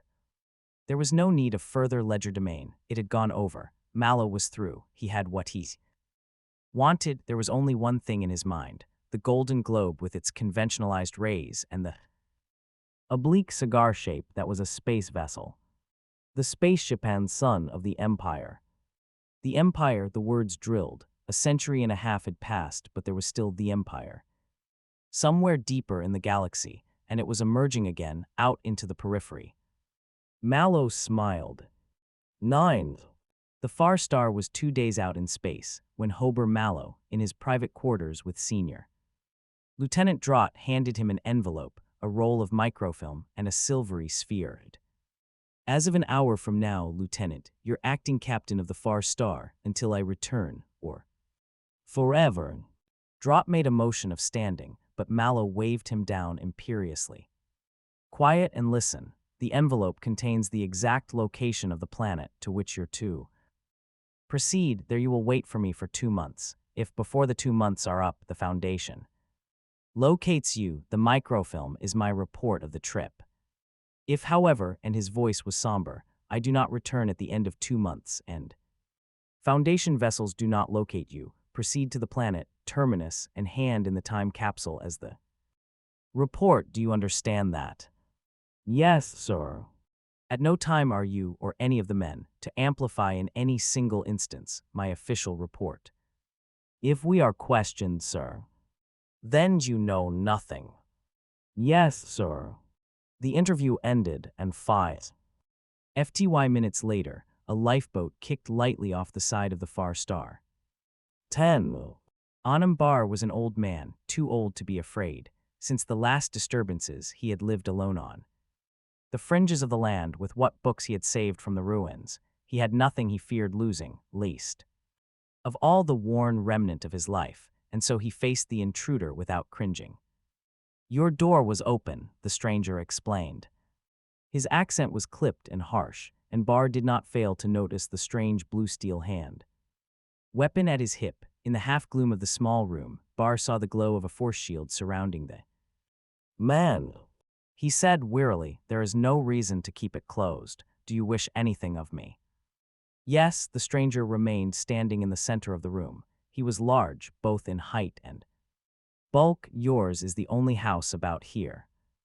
It is a desolate place, agreed Barr, but there is a town to the east. I can show you the way. In a while, may I sit? If the chairs will hold you, said the old man gravely. They were old too, relics of a better youth. The stranger said, my name is Hober Mallow. I come from a far province. Barr nodded and smiled. Your tongue convicted you of that long ago. I am Anam Bar of Siwena and once patrician of the Empire. Then this is Siwena. I had only old maps to guide me. They would have to be old indeed, for star positions to be misplaced. Barr sat quite still, while the other's eyes drifted away into a reverie. He noticed that the nuclear force shield had vanished from about the man, and admitted dryly to himself that his person no longer seemed formidable to strangers, or even, for good or for evil, to his enemies. He said, my house is poor and my resources few. You may share what I have if your stomach can endure black bread and dried corn. Mallow shook his head. No, I have eaten and I can't stay. All I need are the directions to the center of government.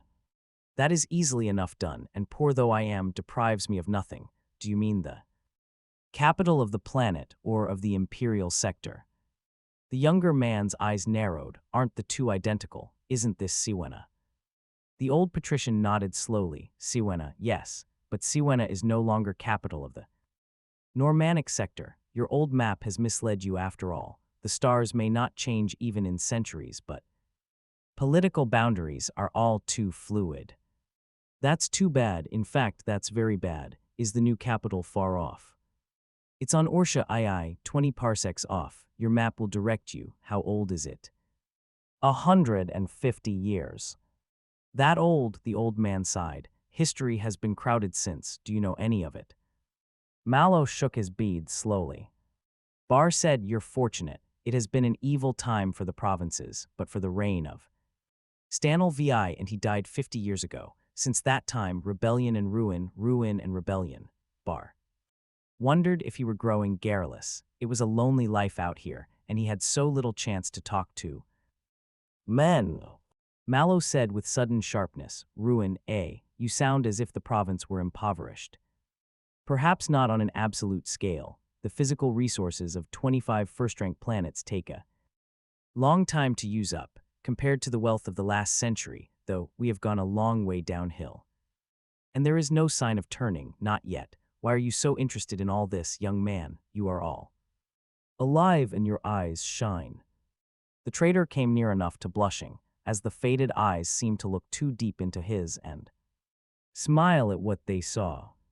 He said, now look here, I'm a trader out there out toward the rim of the galaxy. I've located some old maps and I'm out to open new markets. Naturally, talk of impoverished provinces disturbs me.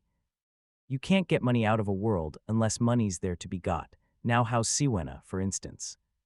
The old man leaned forward. I cannot say. It will do even yet, perhaps, but you a traitor, you look more like a fighting man. You hold your hand near your gun, and there is a scar on your jawbone.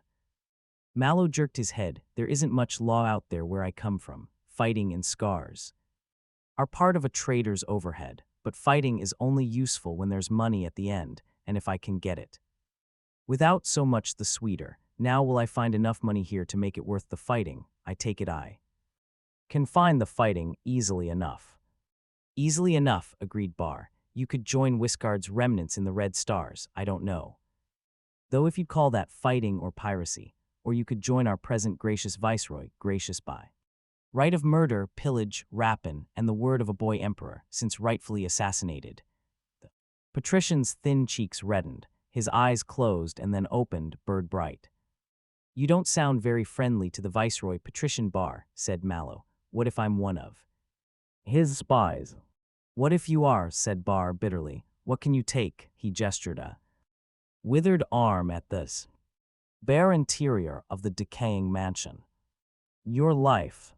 It would leave me easily enough. It has been with me 5 years too long, but you are not one of the viceroy's men. If you were, perhaps even now instinctive self-preservation would keep my mouth closed. How do you know? The old man laughed. You seem suspicious. Come, I'll wager you think I'm trying to trap you into denouncing the government. No, I am past politics. Past politics? Is a man ever past that? The words you used to describe the viceroy, what were they? Murder, pillage, all that. You didn't sound objective. Not exactly. Not as if you were past politics. The old man shrugged. Memories sting when they come suddenly. Listen, judge for yourself. When Siwena was the provincial capital, I was a patrician and a member of the provincial senate. My family was an old and honored one. One of my great-grandfathers had been never mind that, past glories are poor feeding. I take it, said Mallow, there was a civil war or a revolution. Barr's face darkened. Civil wars are chronic in these degenerate days, but Siwena had kept apart under Stanel VI. It had almost achieved its ancient prosperity, but weak emperors followed, and weak emperors mean strong viceroys, and our last viceroy the same Wiscard, whose remnants still prey on the commerce among the Red Stars, aimed at the imperial purple. He wasn't the first to aim, and if he had succeeded, he wouldn't have been the first to succeed. But he failed, for when the emperor's admiral approached the province at the head of a fleet, Siwena itself rebelled against its rebel viceroy. He stopped, sadly. Mallow found himself tense on the edge of his seat and relaxed slowly. Please continue, sir.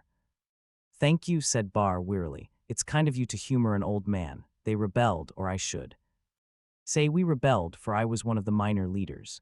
Wiscard left Siwena, barely ahead of us, and the planet and with it the province were thrown open to the admiral with every gesture of loyalty to the emperor. Why we did this, I'm not sure. Maybe we felt loyal to the symbol, if not the person of the emperor, a cruel and vicious child. Maybe we feared the horrors of a siege. Well, urged Mallow gently.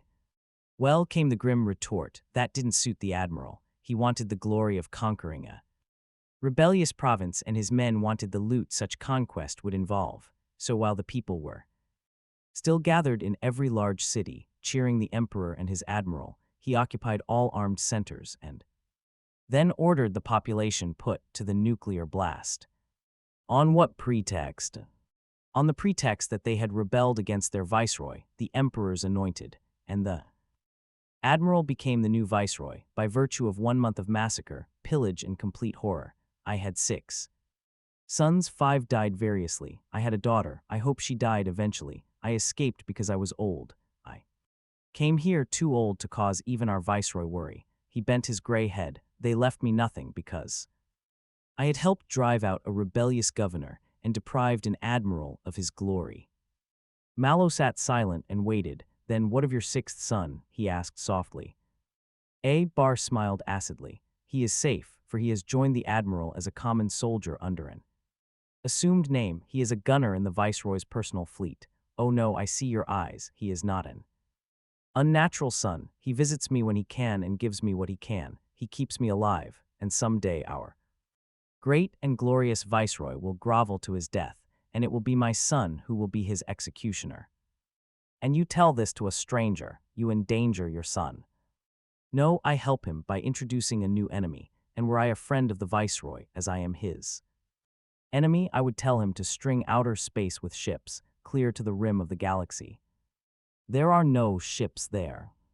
Did you find any? Did any space guards question your entry, with ships few enough and the bordering provinces filled with their share of intrigue and iniquity? None can be spared to guard the barbarian outer suns. No danger ever threatened us from the broken edge of the galaxy until you came. I'm no danger. There will be more after you. Mallow shook his head slowly. I'm not sure I understand you. Listen, there was a feverish edge to the old man's voice. I knew you when you entered. You have a force shield about your body, or had when I first saw you. Doubtful silence then. Yes, I had. Good, that was a flaw, but you didn't know that. There are some things I know. It's out of fashion in these decaying times to be a scholar. Events race and flash past, and who cannot fight the tide, with nuclear blast in hand, is swept away, as I was. But I was a scholar, and I know that in all the history of nucleics no portable force shield was ever invented. We have force shields, huge, lumbering powerhouses that will protect a city, or even a ship, but not one single man. Mallow's underlip thrust out. And what do you deduce from that? There have been stories percolating through space. They travel strange paths and become distorted with every parsec. But when I was young, there was a small ship of strange men who did not know our customs and could not tell where they came from. They talked of magicians at the edge of the galaxy, magicians who glowed in the darkness, who flew unaided through the air, and whom weapons would not touch. We laughed. I laughed too. I forgot it till today. But you glow in the darkness, and I don't think my blaster, if I had one, would hurt you. Tell me, can you fly through air as you sit there now? Mallow said calmly, I can make nothing of all this. Barr smiled. I'm content with the answer. I do not examine my guests, but if there are magicians, if you are one of them, there may someday be a great influx of them, or you. Perhaps that would be well. Maybe we need new blood. He muttered soundlessly to himself, then slowly, but it works the other way. 2. Our new viceroy also dreams, as did our old Wiscard. Also after the emperor's crown. Barr nodded. My son hears tales. In the viceroy's personal entourage, one could scarcely help it.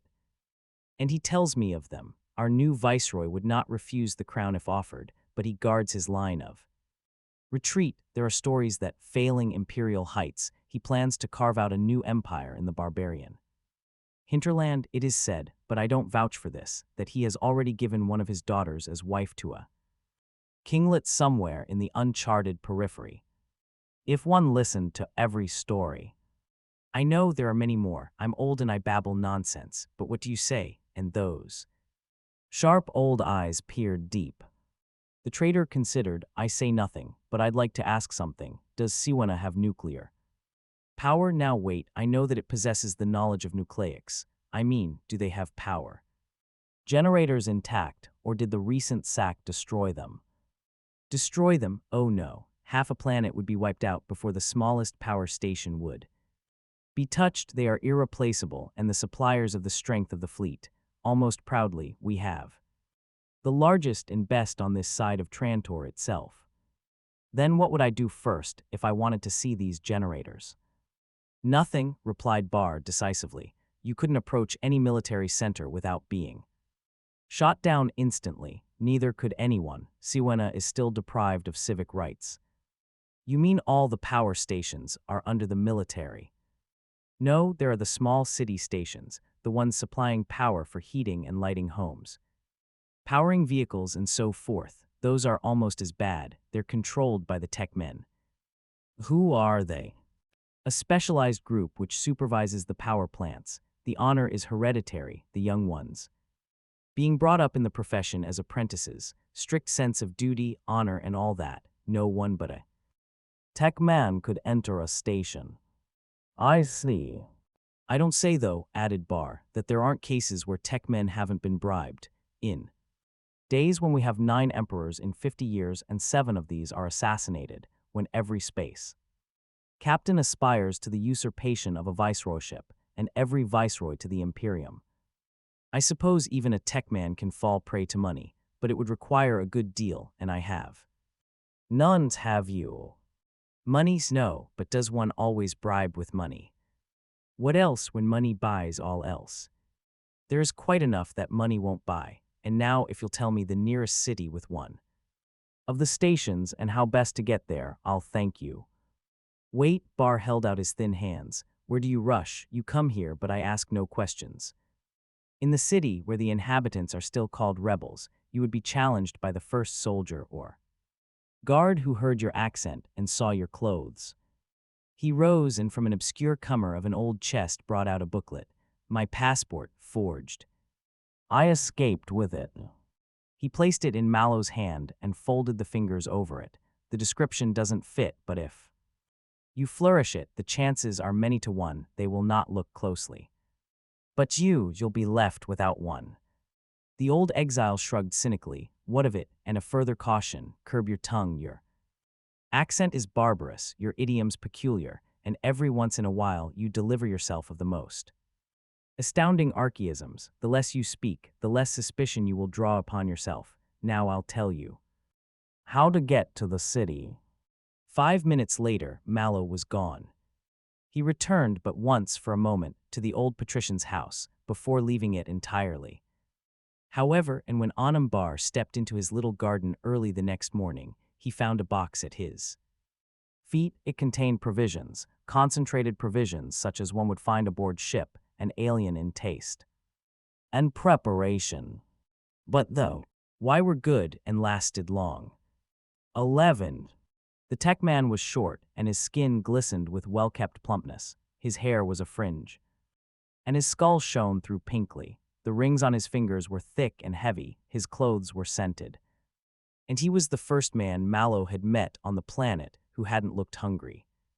The tech man's lips pursed peevishly. Now, my man, quickly. I have things of great importance waiting for me. You seem a stranger. He seemed to evaluate Mallow's definitely Unsiwanese costume, and his eyelids were heavy with suspicion. I am not of the neighborhood, said Mallow calmly, but the matter is irrelevant. I have had the honor to send you a little gift yesterday. The tech man's nose lifted. I received it. An interesting gewgaw. I may have use for it on occasion. I have other and more interesting gifts, quite out of the gewgaw stage. The tech man's voice lingered thoughtfully over the monosyllable. I think I already see the course of the interview. It has happened before. You are going to give me some trifle or other, a few credits, perhaps a cloak, second-rate jewelry, anything your little soul may think sufficient to corrupt a tech man. His lower lip puffed out belligerently. And I know what you wish in exchange. There have been others, and to spare with the same bright idea. You wish to be adopted into our clan. You wish to be taught the mysteries of nucleics and the care of the machines. You think because you dogs of Siwena, and probably your strangerhood is assumed for safety's sake, are being daily punished for your rebellion, that you can escape what you deserve by throwing over yourselves the privileges and protections of the Tech Man's Guild. Mallow would have spoken, but the tech man raised himself into a sudden roar. And now leave. Before I report your name to the protector of the city, do you think that I would betray the trust the Siwanese traders that preceded me would have perhaps, but you deal with a different breed now. Why? Galaxy, I marvel that I do not kill you myself at this moment with my bare hands. Mallow smiled to himself. The entire speech was patently artificial in tone and content, so that all the dignified indignation degenerated into uninspired farce. The trader glanced humorously at the two flabby hands that had been named as his possible executioners then and there and said, "Your wisdom, you are wrong on 3 counts. First, I am not a creature of the viceroy come to test your loyalty. Second, my gift is something the emperor himself in all his splendor does not and will never possess. Third, what I wish in return is very little, a nothing, a mere breath." So you say, he descended into heavy sarcasm. Come, what is this imperial donation that your godlike power wishes to bestow upon me? Something the emperor doesn't have, eh? He broke into a sharp squawk of derision. Mallow rose and pushed the chair aside. I have waited 3 days to see you, your wisdom, but the display will take only 3 seconds. If you will just draw that blaster whose butt I see very near your hand, lay, and shoot me, I will be obliged. What? If I am killed, you can tell the police I tried to bribe you into betraying guild secrets. You'll receive high praise. If I am not killed, you may have my shield. For the first time, the tech man became aware of the dimly white illumination that hovered closely about his visitor as though he had been dipped in pearl dust, his blaster raised to the level and with eyes squint in wonder and suspicion, he closed contact. The molecules of air caught in the sudden surge of atomic disruption tore into glowing, burning ions and marked out the blinding thin line that struck at Mallow's heart and splashed. While Mallow's look of patience never changed, the nuclear forces that tore at him consumed themselves against that fragile, pearly illumination and crashed back to die in midair. The tech man's blaster dropped to the floor with an unnoticed crash.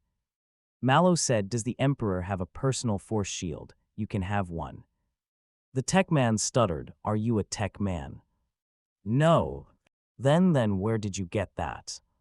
"What do you care?" Mallow was coolly contemptuous. "Do you want it?" A thin, knobbed chain fell upon the desk. "There it is." The tech man snatched it up and fingered it nervously. "Is this complete?"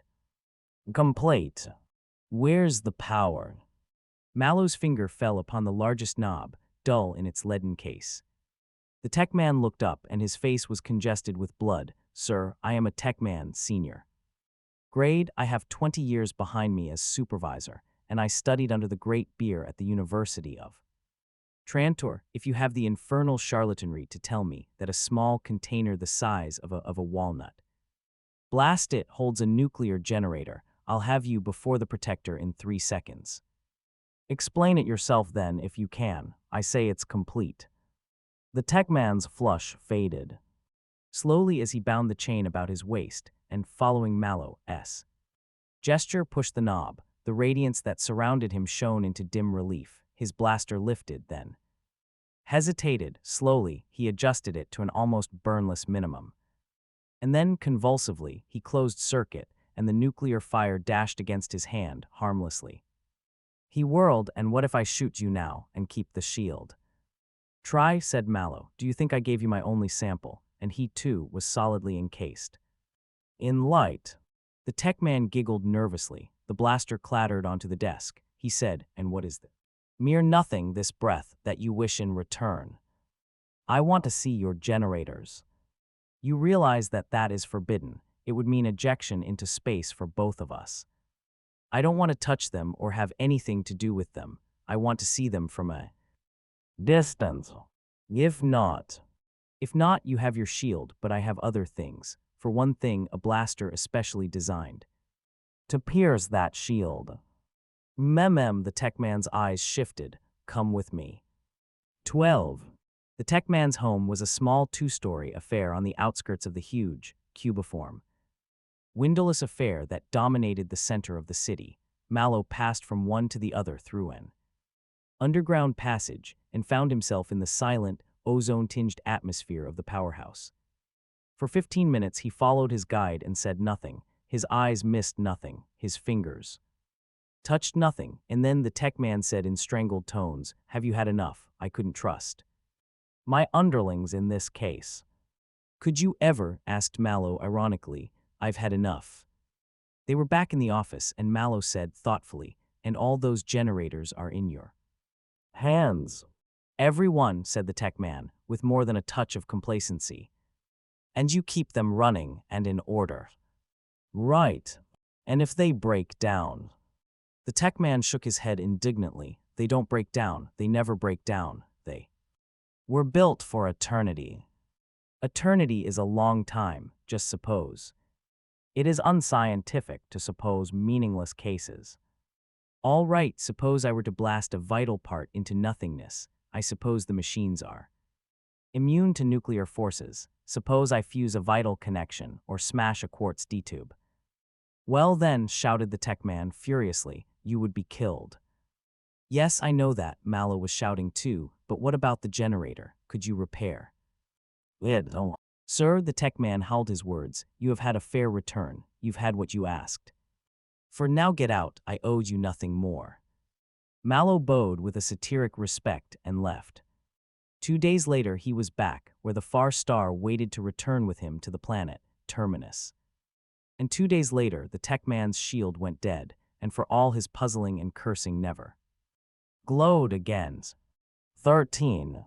Mallow relaxed for almost the first time in 6 months. He was on his back in the sunroom of his new house, stripped to the skin. His great brown arms were thrown up and out, and the muscles tautened into a stretch, then faded into repose. The man beside him placed a cigar between Mallow's teeth and lit it. He champed on one of his own and said, "You must be overworked. Maybe you need a long rest." "Maybe I do, Yale, but I'd rather rest in a council seat, because I'm going to have that seat and you're going to help me." Anchor Yale raised his eyebrows and said, "How did I get into this?" "You got in obviously. Firstly, you're an old dog of a politico. Secondly, you were booted out of your cabinet seat by Jorin Sutt, the same fellow who'd rather lose an eyeball than see me in the council. You don't think much of my chances, do you?" "Not much," agreed the ex-minister of education. "You're a Smionian." "That's no legal bar. I've had a lay education." "Well, come now, since when does prejudice follow any law but its own? Now, how about your own man, this James Twr? What does he say?" "He spoke about running me for council almost a year ago," replied Mallow easily, "but I've outgrown him. He couldn't have pulled it off in any case. Not enough depth. He's loud and forceful, but that's only an expression of nuisance value. I'm off to put over a real coup. I need you. Jorin Sutt is the cleverest politician on the planet, and he'll be against you. I don't claim to be able to outsmart him, and don't think he doesn't fight hard and dirty. I've got monies. Matt helps, but it takes a lot to buy off prejudice, you dirty Smionian." "I'll have a lot." "Well, I'll look into the matter, but don't ever you crawl up on your hind legs and bleat that I encouraged you in the matter. Who's that?" Mallow pulled the corners of his mouth down and said, "Jorin Sutt himself, I think. He's early.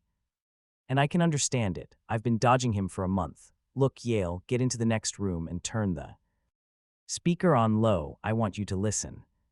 He helped the council member out of the room with a shove of his bare foot, then scrambled up and into a silk robe. The synthetic sunlight faded to normal power.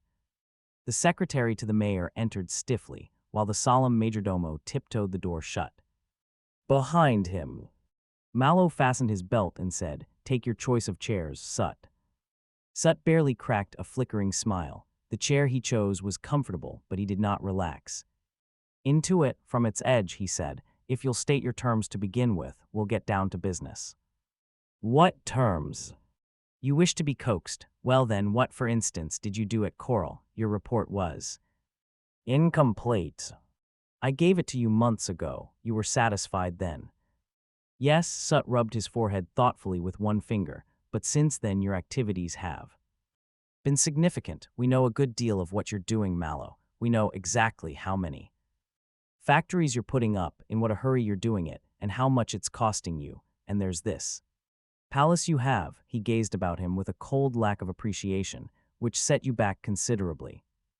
More than my annual salary, and a swathe you've been cutting, a very considerable and expensive swathe. Through the upper layers of Foundation society. So, beyond proving that you employ capable spies, what does it show?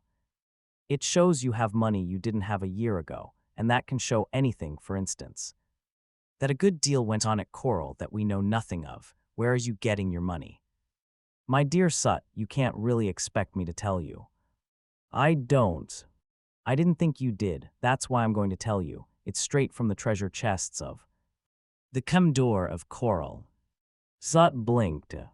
Mallow smiled and continued. Unfortunately for you, the money is quite legitimate. I'm a master trader, and the money I received was a quantity of wrought iron and chromite in exchange for a number of trinkets I was able to supply him with. 50% of the profit is mine by hidebound contract with the Foundation. The other half goes to the government at the end of the year when all good citizens pay their income tax.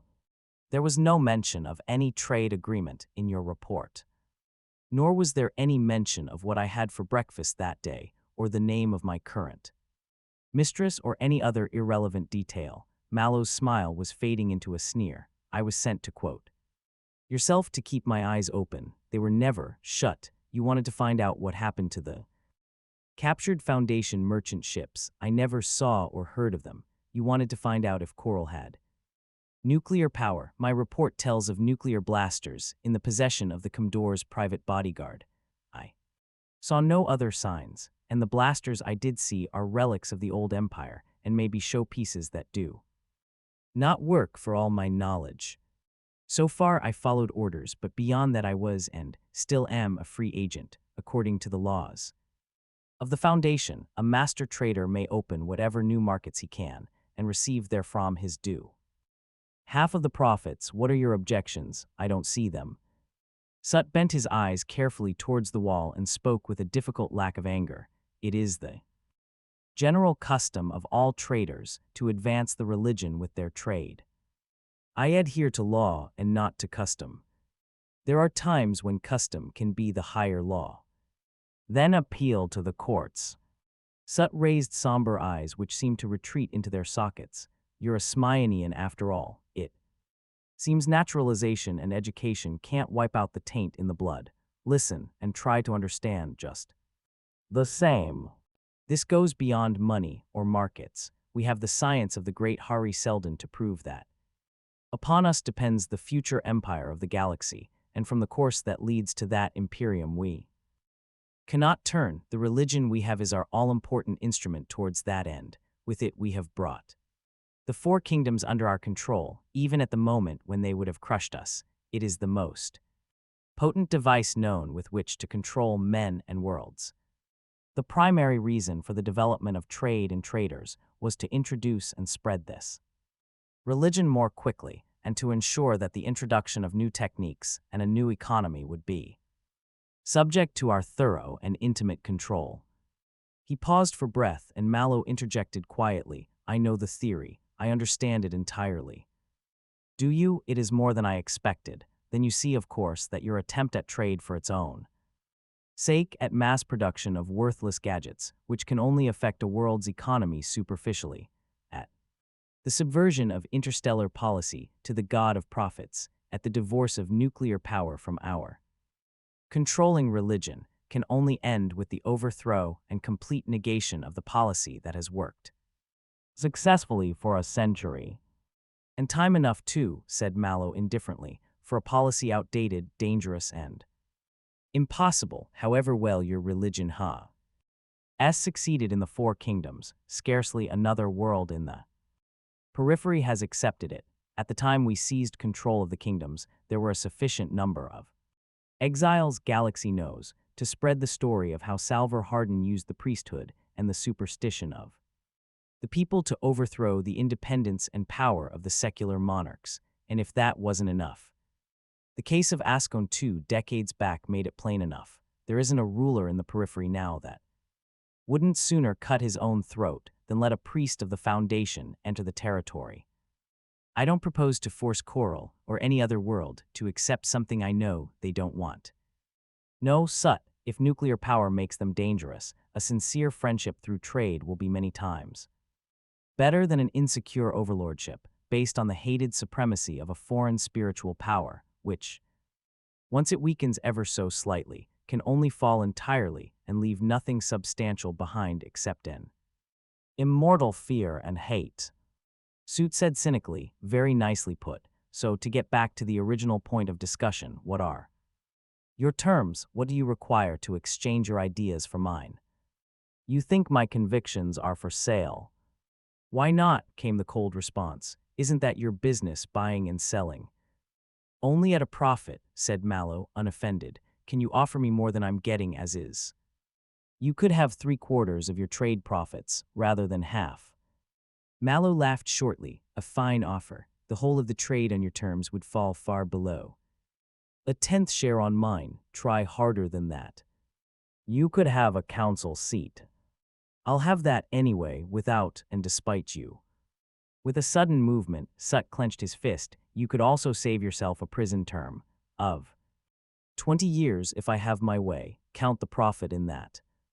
No profit at all, but can you fulfill such a threat? How about a trial for murder? Whose murder? Asked Mallow contemptuously.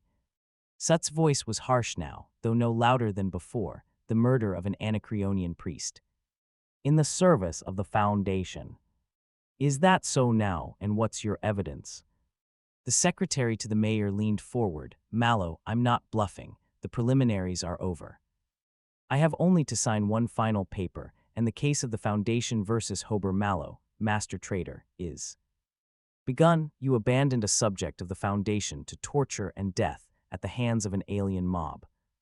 Mallow, and you have only 5 seconds to prevent the punishment due you. For myself, I'd rather you decided to bluff it out. You'd be safer as a destroyed enemy than as a doubtfully converted friend. Mallow said solemnly, you have your wish. Good, and the secretary smiled savagely. It was the mayor who wished the preliminary attempt at compromise, not eyewitness, that I did not try too hard. The door opened before him, and he left. Mallow looked up as Anchor Yale re-entered the room. Mallow said, did you hear him? The politician flopped to the floor. I never heard him as angry as that since I've known the snake. All right, what do you make of it? Well, I'll tell you. A foreign policy of domination through spiritual means is his itty fix, but it's my notion that his ultimate aims aren't spiritual. I was fired out of the cabinet for arguing on the same issue, as I needn't tell you. You needn't, and what are those unspiritual aims according to your notion? Yale grew serious. Well, he's not stupid, so he must see the bankruptcy of our religious policy, which has hardly made a single conquest for us in 70 years. He's obviously using it for purposes of his own. Now any dogma primarily based on faith and emotionalism is a dangerous weapon to use on others, since it is almost impossible to guarantee that the weapon will never be turned on the user. 100 years now, we've supported a ritual and mythology that is becoming more and more venerable, traditional and immovable. In some ways, it isn't under our control anymore. In what ways? Demanded Mallow. Don't stop, I want your thoughts. Well, suppose one man, one ambitious man, uses the force of religion against us, rather than for us. You mean Sut? You're right, I mean Sut. Listen, man, if he could mobilize the various hierarchies on the subject. Planets against the Foundation in the name of orthodoxy, what chance would we stand? By planting himself at the head of the standards of the pious, he could make war on heresy, as represented by you, for instance, and make himself king eventually. After all, it was Hardin who said, a nuclear blaster is a good weapon, but it can point both ways. Mallow slapped his bare thigh. All right, Yale, then get me in that council, and I'll fight him. Yale paused, then said significantly, maybe not. What was all that about having a priest lynched? Isn't true, is it? It's true enough, Mallow said carelessly. Yale whistled. Has he definite proof? He should have. Mallow hesitated, then added, James Tour was his man from the beginning. Though neither of them knew that I knew that, and James Tour was an eyewitness. Yale shook his head. Oh, that's bad. Bad, what's bad about it? That priest was illegally upon the planet by the Foundation's own laws. He was obviously used by the Corellian government as a bait, whether involuntary or not, by all the laws of common sense. I had no choice but one action, and that action was strictly within the law. If he brings me to trial, he'll do nothing but make a prime fool of himself. And Yale shook his head again. No, Mallow, you've missed it. I told you he played dirty. He's not out to convict you. He knows he can't do that, but he is out to ruin your standing with the people. You heard what he said. Custom is higher than law at times. You could walk out of the trial scot-free, but if the people think you threw a priest to the dogs, your popularity is gone. They'll admit you did the legal thing, even the sensible thing, but just the same you'll have been, in their eyes, a cowardly dog, an unfeeling brute, a hard-hearted monster, and you would never get elected to the council. You might even lose your rating as master trader by having your citizenship voted away from you. You're not native-born, you know. What more do you think Sut can want? Mallow frowned. Stubbornly so, my boy, said Yale. I'll stand by you, but I can't help. You're on the spot, Dit. Center 14. The council chamber was full in a very literal sense on the fourth day of the trial of Hober Mallow. Master Trader, the only councilman absent, was feebly cursing the fractured skull that had bedridden him. The galleries were filled to the aisleways and ceilings with those few of the crowd who, by influence, wealth, or sheer diabolic perseverance, had managed to get in. The rest filled the square outside, in swarming knots about the open-air trimensional visors. Anchor Yale made his way into the chamber with the near-futile aid and exertions of the police department, and then through the scarcely smaller confusion within to Hober Mallow's seat. Mallow turned with relief. By Selden, you cut it thin. Have you got it? Here, take it, said Yale. It's everything you asked for. Good. How are they taking it outside? They're wild clear through. Yale stirred uneasily. You should never have allowed public hearings. You could have stopped them. I didn't want to. There's Lynch talk and Publius Manlio's men on the outer planets. I wanted to ask you about that, Yale. He's stirring up the hierarchy against me, is he? Is he? It's the sweetest setup you ever saw. As foreign secretary, he handles the prosecution in a case of interstellar law. As high priest and primate of the church, he rouses the fanatic hordes. Well, forget it. Do you remember that hardened quotation you threw at me last month? We'll show them that the nuclear blaster can point both ways. The mayor was taking his seat now, and the council members were rising in respect. Mallow whispered, It's my turn today. Sit here and watch the fun. The day's proceedings began, and 15 minutes later, Hober Mallow stepped through a hostile whisper to the empty space before the mayor's bench. A lone beam of light centered upon him and in the public visors of the city, as well as on the myriads of private visors in almost every home of the Foundation's planets. The lonely giant figure of a man stared out defiantly. He began easily and quietly. To save time, I will admit the truth of every point made against me by the prosecution. The story of the priest and the mob as related by them is perfectly accurate in every detail.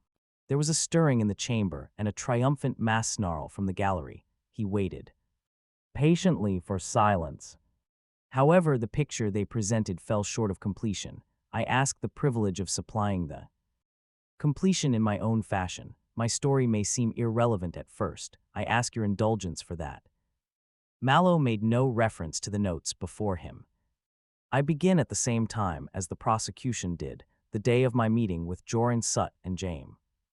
What went on at those meetings you know. The conversations have been described, and to that description I have nothing to add except my own thoughts of that day. They were suspicious thoughts, for the events of that day were queer. Consider, two people, neither of whom I knew more than casually, make unnatural and somewhat unbelievable propositions to me. One, the secretary to the mayor, asks me to play the part of intelligence agent to the government in a highly confidential matter, the nature and importance of which has already been explained to you. The other, self-styled leader of a political party, asks me to run for a council seat. Naturally, I looked for the ulterior motive. Sut seemed evident. He didn't trust me. Perhaps he thought I was selling nuclear power to enemies and plotting rebellion. And perhaps he was forcing the issue, or thought he was. In that case, he would need a man of his own near me on my proposed mission. As a spy, the last thought, however, did not occur to me until later on, when James Twr came on the scene. Consider again, Twr presents himself as a traitor, retired into politics, yet I know of no details of his trading career, although my knowledge of the field is immense, and further, although Twr boasted of a lay education, he had never heard of a Selden crisis. Hober Mallow waited to let the significance sink in, and was rewarded with the first silence he had yet encountered. As the gallery caught its collective breath, that was for the inhabitants of Terminus itself. The men of the outer planets could hear only censored versions that would suit the requirements of religion. They would hear nothing of Selden crises, but there would be further strokes they would not miss. Mallow continued, "Who here can honestly state that any man with a lay education can possibly be ignorant of the nature of a Selden crisis? There is only one type of education upon the foundation that excludes all mention of the planned history of Selden, and deals only with the man himself as a semi-mythical wizard." I knew at that instant that James Twr had never been a traitor. I knew then that he was in holy orders and perhaps a full-fledged priest, and doubtless that for the 3 years he had pretended to head a political party of the traitors, he had been a bought man of Jorin Sut.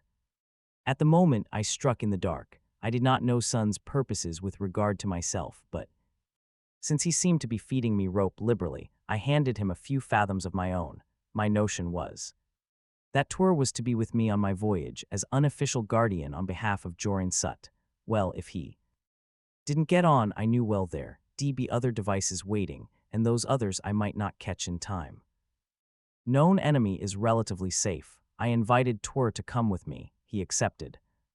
That gentleman of the council explains 2 things. First, it tells you that Twr is not a friend of mine, testifying against me reluctantly and for conscience' sake, as the prosecution would have you believe. He is a spy performing his paid job. Secondly, it explains a certain action of mine on the occasion of the first appearance of the priest, whom I am accused of having murdered in action, as yet unmentioned. Because unknown. Now there was a disturbed whispering in the council. Mallow cleared his throat theatrically and continued.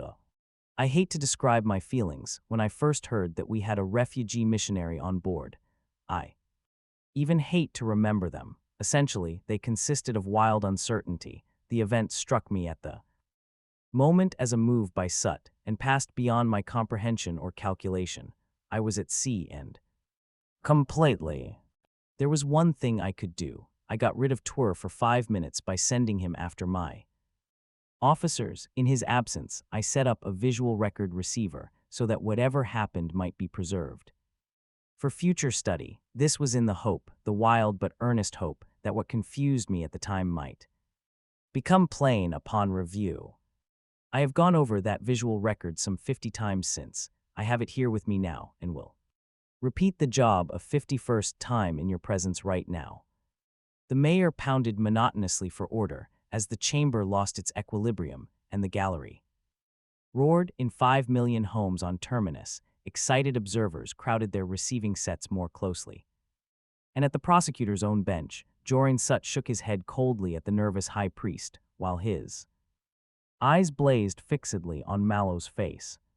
The center of the chamber was cleared, and the lights burnt low. Anchor Yale, from his bench on the left, made the adjustments, and with a preliminary click, a holographic scene sprang to view, in color, in 3 dimensions, in every attribute of life but life itself. There was the missionary, confused and battered, standing between the lieutenant and the sergeant. Mallow's image waited silently, and then men filed in, Twr bringing up the rear. The conversation played itself out, word for word. The sergeant was disciplined, and the missionary was questioned. The mob appeared, their growl could be heard, and the revered Jord Parma made his wild appeal. Mallow drew his gun, and the missionary, as he was dragged away, lifted his arms. A mad final curse and a tiny flash of light came and went. The scene ended with the officers frozen at the horror of the situation, while Twir clamped, shaking hands over his ears, and Mallow calmly put his gun away. The lights were on again. The empty space in the center of the floor was no longer even apparently full. Mallow, the real Mallow of the present, took up the burden of his narration. The incident, you see, is exactly as the prosecution has presented it on the surface. I'll explain. That shortly, James Twir's emotions through the whole Busey.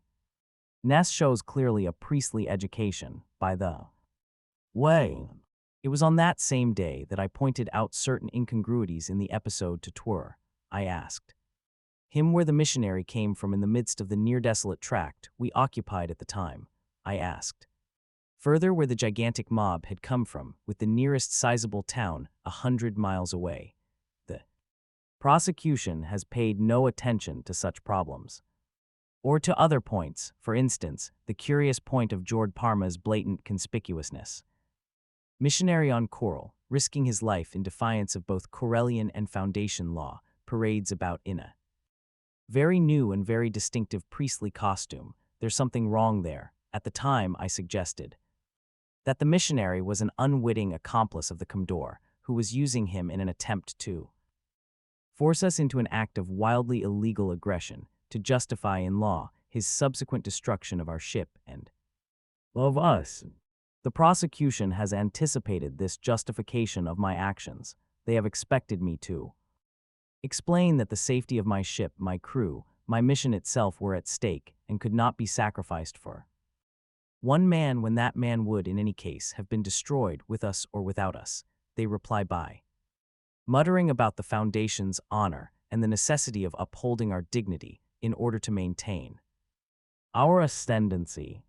For some strange reason, however, the prosecution has neglected Jord Parma himself. As an individual, they brought out no details concerning him, neither his birthplace, nor his education, nor any detail of previous history. The explanation of this will also explain the incongruities I have pointed out in the visual record you have just seen. The two are connected. The prosecution has advanced no details concerning Jord Parma because it cannot. That scene you saw by visual record seemed phony because Jord Parma was phony. There never was a Jord Parma. This whole trial is the biggest farce ever cooked up over an issue that never existed. Once more he had to wait for the babble to die down. He said slowly, I'm going to show you the enlargement of a single still from the visual record. It will speak for itself. Lights again, Yale. The chamber dimmed, and the empty air filled again with frozen figures in ghostly, waxen illusion. The officers of the Far Star struck their stiff, impossible attitudes, a gun pointed from Mallow's rigid hand. At his left, the revered Jord Parma, caught in mid-shriek, stretched his claws upward while the failing sleeves hung halfway. And from the missionary's hand, there was that little gleam that in the previous showing had flashed and gone. It was a permanent glow now. Keep your eye on that light on his hand, called Mallow from the shadows. Enlarge that scene. Yell. The tableau bloated quickly. Outer portions fell away as the missionary drew towards the center and became a giant. Then there was only a hand and an arm, and then only a hand which filled everything and remained there in immense, hazy tautness. The light had become a set of fuzzy, glowing letters, KSP.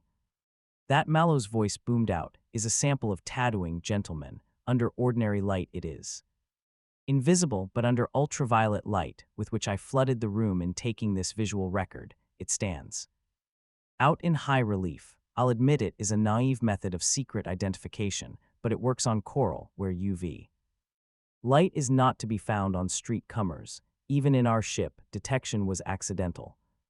Perhaps some of you have already guessed what KSP stands for. Jord Parma knew his priestly lingo well and did his job magnificently. Where he had learned it and how, I cannot say, but KSP stands for Corellian Secret Police. Mallow shouted over the tumult, roaring against the noise. I have collateral proof in the form of documents brought from Coral, which I can present to the council if required. And where is now the prosecution's case? They have already made and remade the monstrous Suggestion that I should have fought for the missionary in defiance of the law and sacrificed my mission, my ship and myself to the honor of the Foundation. But to do it for an impostor. Should I have done it then for a Corellian secret agent tricked out in the robes and verbal gymnastics probably borrowed of an Anacreonian exile, would Jorin Sut and Publius Manlio have had me fall into a stupid, odious trap? His hoarsened voice faded into the featureless background of a shouting mob. He was being lifted on two shoulders and carried to the mayor's bench. Out the windows, he could see a torrent of madmen swarming into the square to add to the thousands there already. Mallow looked about for Anchor Yale, but it was impossible to find any single face in the incoherence of the mass. Slowly he became aware of a rhythmic, repeated shout that was spreading from a small beginning and pulsing into insanity. Long live Mallow, long live Mallow, long live Mallow. 15. Anchor Yale blinked at Mallow out of a haggard face. The last 2 days had been mad, sleepless ones. Mallow, you've put on a beautiful show, so don't spoil it by jumping too high, you caw. Seriously consider running for mayor. Mob enthusiasm is a powerful thing, but it's notoriously fickle. Exactly, said Mallow grimly, so we must coddle it, and the best way to do that is to continue the show. Now what? You're to have Publius Manlio and Jorin Sut arrested. What? Just what you hear, have the mayor arrest them. I don't care what threats you use. I control the mob for today at any rate. He won't dare face them. But on what charge, man? On the obvious one. They've been inciting the priesthood of the outer planets to take sides in the factional quarrels of the Foundation. That's illegal by Selden. Charge them with endangering the state. And I don't care about a conviction any more than they did in my case. Just get them out of circulation. Until I'm mayor. It's half a year till election. Not too long. Mallow was on his feet, and his sudden grip of Yale's arm was tight. Listen, I'd seize the government by force if I had to, the way Salvor Hardin did 100 years ago. There's still that Selden crisis coming up, and when it comes I have to be mayor and high priest, both. Yale's brow furrowed. He said quietly, what's it going to be, Coral, after all? Mallow nodded. Of course, they'll declare war eventually, though I'm betting it'll take another pair of years. With nuclear ships. What do you think? Those 3 merchant ships we lost in their space sector weren't knocked over with compressed air pistols. Yale, they're getting ships from the Empire itself. Don't open your mouth. Like a fool, I said the Empire. It's still there, you know. It may be gone here in the periphery, but in the galactic center it's still very much alive, and one false move means that it itself may be on our neck. That's why I must be mayor and high priest. I'm the only man who knows how to fight the crisis. Yale swallowed dryly. How? What are you going to do? Nothing. Yale smiled uncertainly. Really, all of that. But Mallow's answer was incisive. When I'm boss of this Foundation, I'm going to do nothing. 100% of nothing, and that is the secret of this crisis. 16. Esper Argo, the well-beloved Commodore of the Corellian Republic, greeted his wife's entry by hangdog lowering of his scanty eyebrows. To her at least, his self-adopted epithet did not apply. Even he knew that. She said in a voice as sleek as her hair and as cold as her eyes, my gracious lord, I understand. Has finally come to a decision upon the fate of the Foundation upstarts. Indeed, said the Commodore sourly, and what more does your versatile understanding embrace? Enough, my very noble husband. You had another of your vacillating consultations with your counselors, fine advisors, with infinite scorn, a herd of palsied, purblind idiots hugging their sterile prophets close to their sunken chests in the face of my father's displeasure. And who, my dear, was the mild response, is the excellent source from which your understanding understands all this. The Commodore laughed shortly. If I told you, my source would be more corpse than source.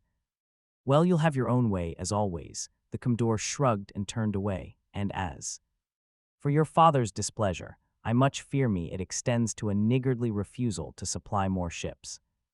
More ships, she blazed away hotly, and haven't you 5? Don't deny it, I know you have. 5 and a sixth is promised. Promised for the last year. But just one can blast that foundation into stinking rubble. Just one to sweep their little pygmy boats out of space. I couldn't attack their planet, even with a dozen. And how long would their planet hold out with their trade ruined, and their cargoes of toys and trash destroyed? Those toys and trash mean money, he sighed, a good deal of money. But if you had the foundation itself, would you not have all it contained? And if you had my father's respect and gratitude, would you not have more than ever the foundation could give you? It's been 3 years more since that barbarian came with his magic sideshow. It's long enough. My dear, the Commodore turned and faced her. I am growing old, I am weary, I lack the resilience to withstand your rattling mouth. You say you know that I have decided. Well, I have. It is over. And there is war between Coral and the Foundation. Well, the Commodore's figure expanded and her eyes sparkled. You learned wisdom at last. Though in your dotage, and now when you are master of this hinterland, you may be sufficiently respectable to be of some weight and importance in the empire. For one thing, we might leave this barbarous world and attend the Viceroy's court. Indeed, we might. She swept out with a smile and a hand on her hip. Her hair gleamed in the lig. The Commodore waited and then said to the closed door with malignance and hate, and when I am master of what you call the hinterland, I may be sufficiently respectable to do without your father's arrogance and his daughter's tongue, completely without. 17. The senior lieutenant of the Dark Nebula stared in horror at the visiplate. Great galloping galaxies, it should have been a howl, but it was a whisper instead. What's that? It was a ship, but a whale to the Dark Nebula's minnow, and on its side was the spaceship end. Son of the Empire, every alarm on the ship yammered hysterically. The orders went out, and the Dark Nebula prepared to run if it could, and fight if it must. While down in the hyperwave room, a message stormed its way through hyperspace to the Foundation. Over and over again, partly a plea for help, but mainly a warning of danger. 18. Hober Mallow shuffled his feet wearily as he leafed through the reports. 2 years of the mayoralty had made him a bit more housebroken, a bit softer, a bit more patient, but it had not made him learn to like government reports and the mind-breaking officialese in which they were written. How many ships did they get? Asked Yale. 4 trapped on the ground, 2 unreported, all others accounted for and safe. Mallow grunted, we should have done better, but it's just a scratch. There was no answer, and Mallow looked up. Does anything worry you?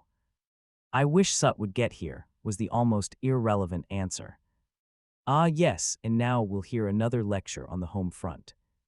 No, we won't, snapped Yale, but you're stubborn, Mallow. You may have worked out the foreign situation to the last detail, but you've never given a care about what goes on here on the home planet. Well, that's your job, isn't it? What did I make you Minister of Education and Propaganda for? Obviously to send me to an early and miserable grave, for all the cooperation you give me. 4. The last year I've been deafening you with the rising danger of Sut and his religionists. What goodwill your plans be if Sut forces a special election and has you thrown out? None, I admit. And your speech last night just about handed the election to Sut with a smile and a pat. Was there any necessity for being so frank? Isn't there such a thing as stealing Sut's thunder? No, said Yale violently, not the way you did it. You claim to have foreseen everything and don't explain why you traded with Coral to their exclusive benefit for 3 years. Your only plan of battle is to retire without a battle. You abandon all trade with the sectors of space near Coral. You openly proclaim a stalemate. You promise no offensive, even in the future. Galaxy Mallow, what am I supposed to do with such a mess? It lacks glamour. It lacks mob emotion appeal. Same thing. Mallow, wake up. You have 2 alternatives. Either you present the people with a dynamic foreign policy, whatever your private plans are, or you make some sort of compromise with Sut. Mallow said, all right, if I've failed the first, let's try the second. Sut's just arrived. Sut and Mallow had not met personally since the day of the trial, 2 years back. neither detected any change in the other, except for that subtle atmosphere about each which made it quite evident that the roles of ruler and defier had changed. Sut took his seat without shaking hands.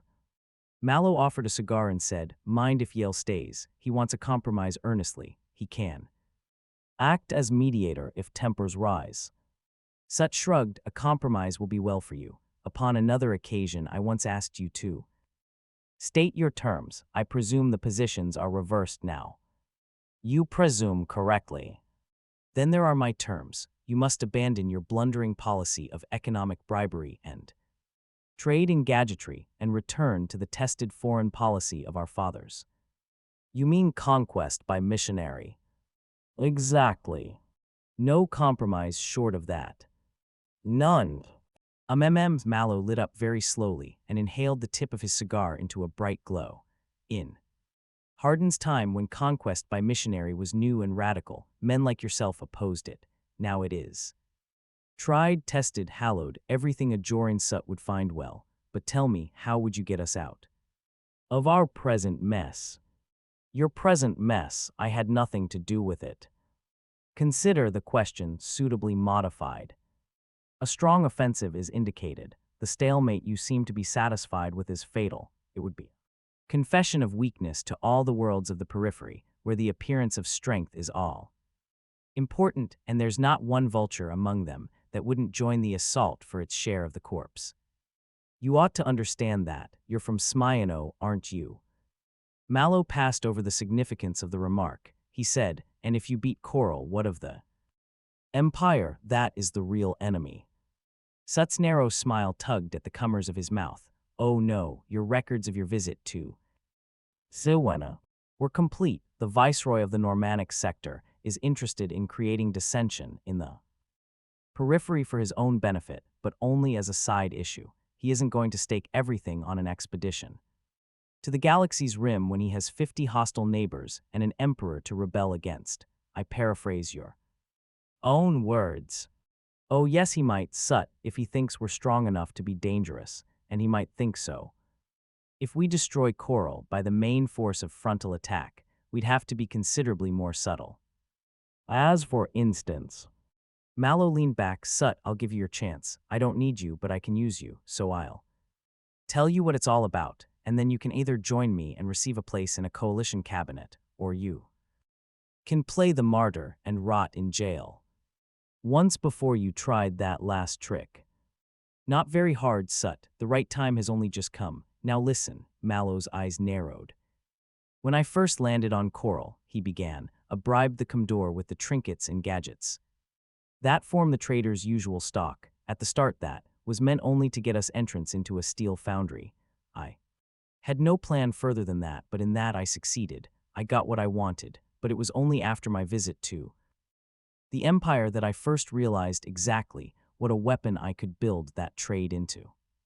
This is a Selden crisis we're facing, Sut, and Selden crises are not solved by individuals, but by historic forces. Hari Seldon, when he planned our course of future history, did not count on brilliant heroics, but on the broad sweeps of economics and sociology. So the solutions to the various crises must be achieved by the forces that become available to us at the time. In this case, trade." Sut raised his eyebrows skeptically and took advantage of the pause. "I hope I am not of subnormal intelligence, but the fact is that your vague lecture isn't very illuminating." "It will become so," said Mallow. "Consider that until now the power of trade has been underestimated. It has been thought that it took a priesthood under our control to make it a powerful weapon. That is not so, and this is my contribution to the galactic situation. Trade without priests, trade alone, it is strong enough. Let us become very simple and specific. Coral is now at war with us. Consequently, our trade with her has stopped. But notice that I am making this as simple as a problem in addition. In the past 3 years, she has based her economy more and more upon the nuclear techniques, which we have introduced and which only we can continue to supply. Now, what do you suppose will happen once the tiny nuclear generators begin failing and one gadget after another goes out of commission? The small household appliances go first. After a half a year of this stalemate that you abhor, woman's nuclear knife won't work anymore. Her stove begins failing. Her washer doesn't do a good job. The temperature humidity control in her house dies on a hot summer day. What happens? He paused for an answer, and Sut said calmly, "Nothing. People endure a good deal in war." Very true, they do. They'll send their sons out in unlimited numbers to die horribly on broken spaceships. They'll bear up under enemy bombardment if it means they have to live on stale bread and fowl. Water in caves half a mile deep, but it's very hard to bear up under little things when the patriotic uplift of imminent danger is not present. It's going to be a stalemate. There will be no casualties, no bombardments, no battles.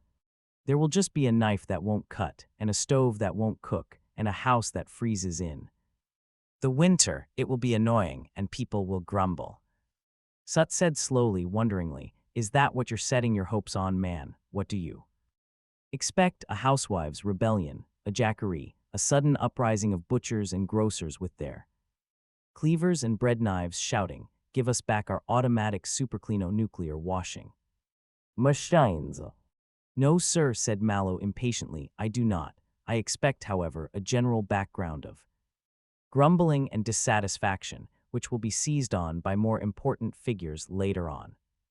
"And what more important figures are these?" "The manufacturers, the factory owners, the industrialists of Coral. When 2 years of the stalemate have gone, the machines in the factories will, one by one, begin to fail. Those industries which we have changed from first to last with our new nuclear gadgets will find themselves very suddenly ruined. The heavy industries will find themselves, en masse and at a stroke, the owners of nothing but scrap machinery that won't work. The factories ran well enough before you came there, Mallow." "Yes, Sut, so they did at about 1/20th the profits, even if you leave out of consideration the cost of reconversion to the original pre-nuclear state, with the industrialist and financier and the average man all against him. How long will the Commodore hold out?" "As long as he pleases, as soon as it occurs to him to get new nuclear generators from the Empire." And Mallow laughed joyously. "You've missed, Sut, missed as badly as the Commodore himself.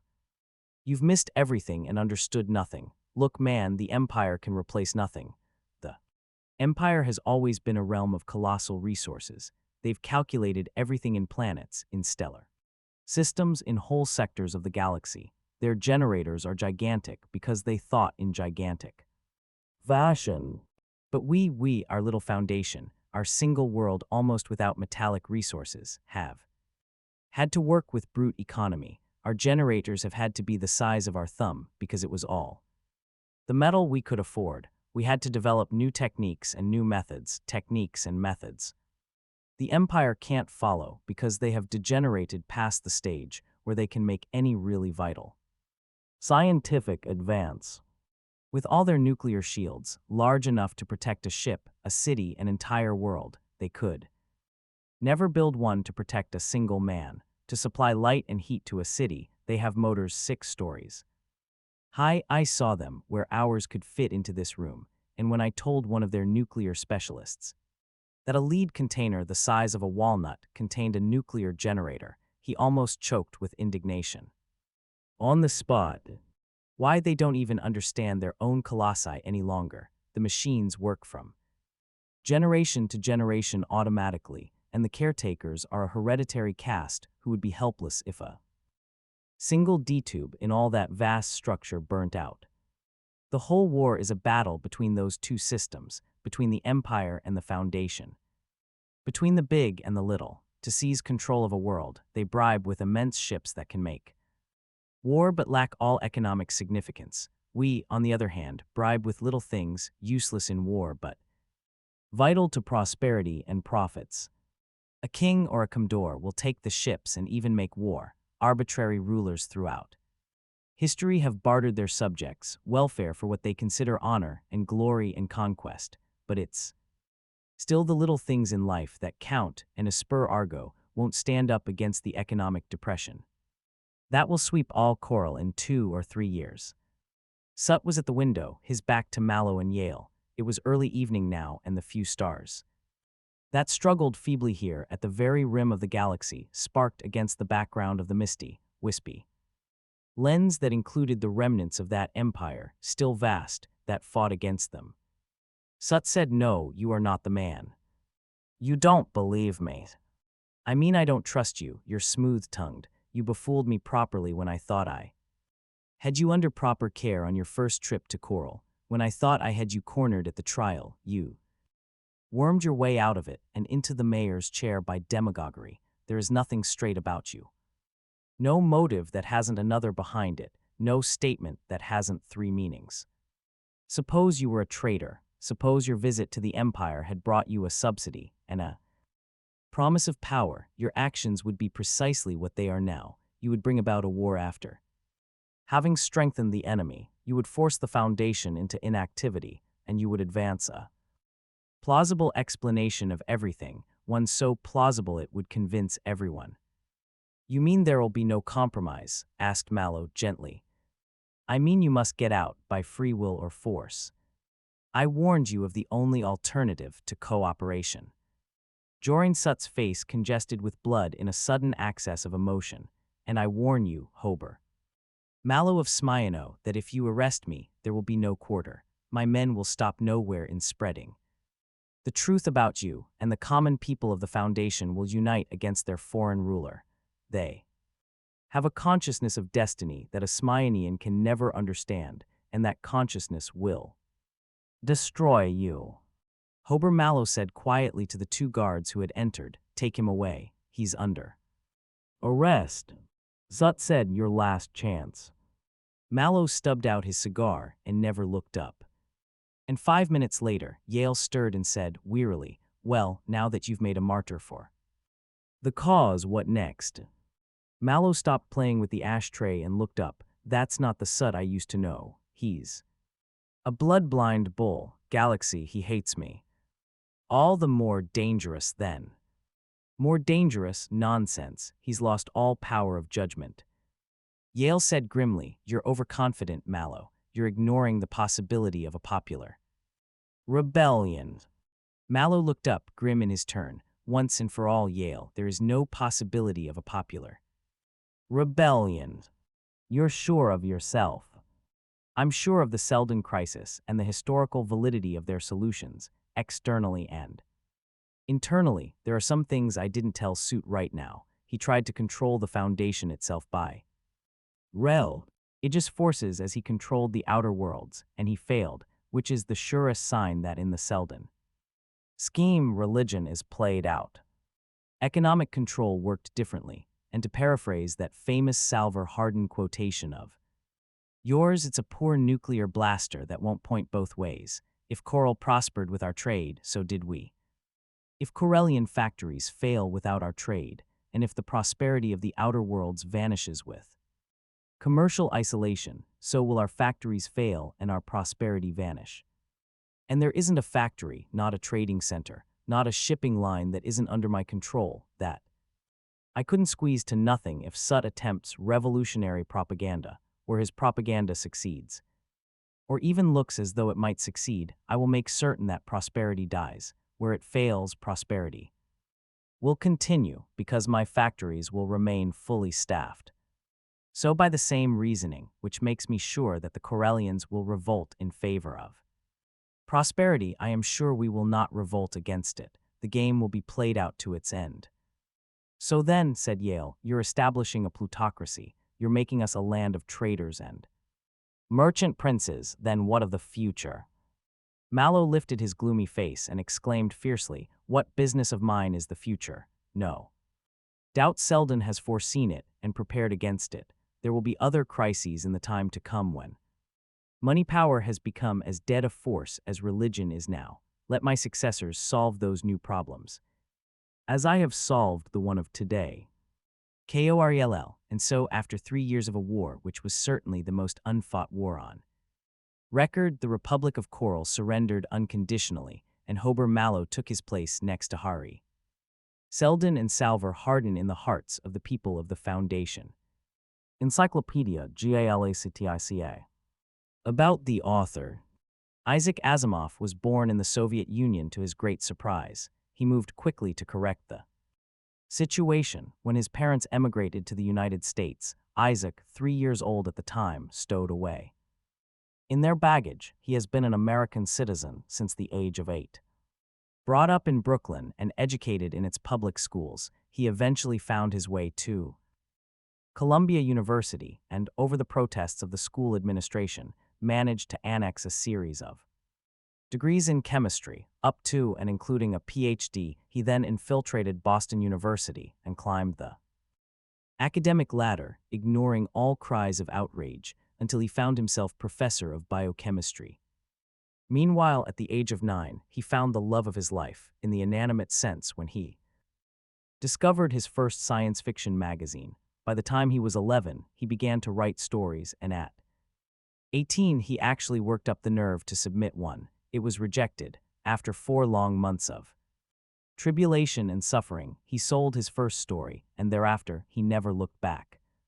In 1941, when he was 21 years old, he wrote the classic short story Nightfall, and his future was assured. Shortly before that, he had begun writing his robot stories, and shortly after that he had begun his Foundation series. What was left except quantity? At the present time, he has published over 260 books, distributed through every major division of the Dewey System of library classification, and shows no signs of slowing up. He remains as youthful, as lively, and as lovable as ever, and grows more handsome with each year. You can be sure that this is so, since he has written this little essay himself, and his devotion to absolute objectivity is notorious. He is married to Janet Jepson, psychiatrist and writer, has 2 children by a previous marriage, and lives in New York City.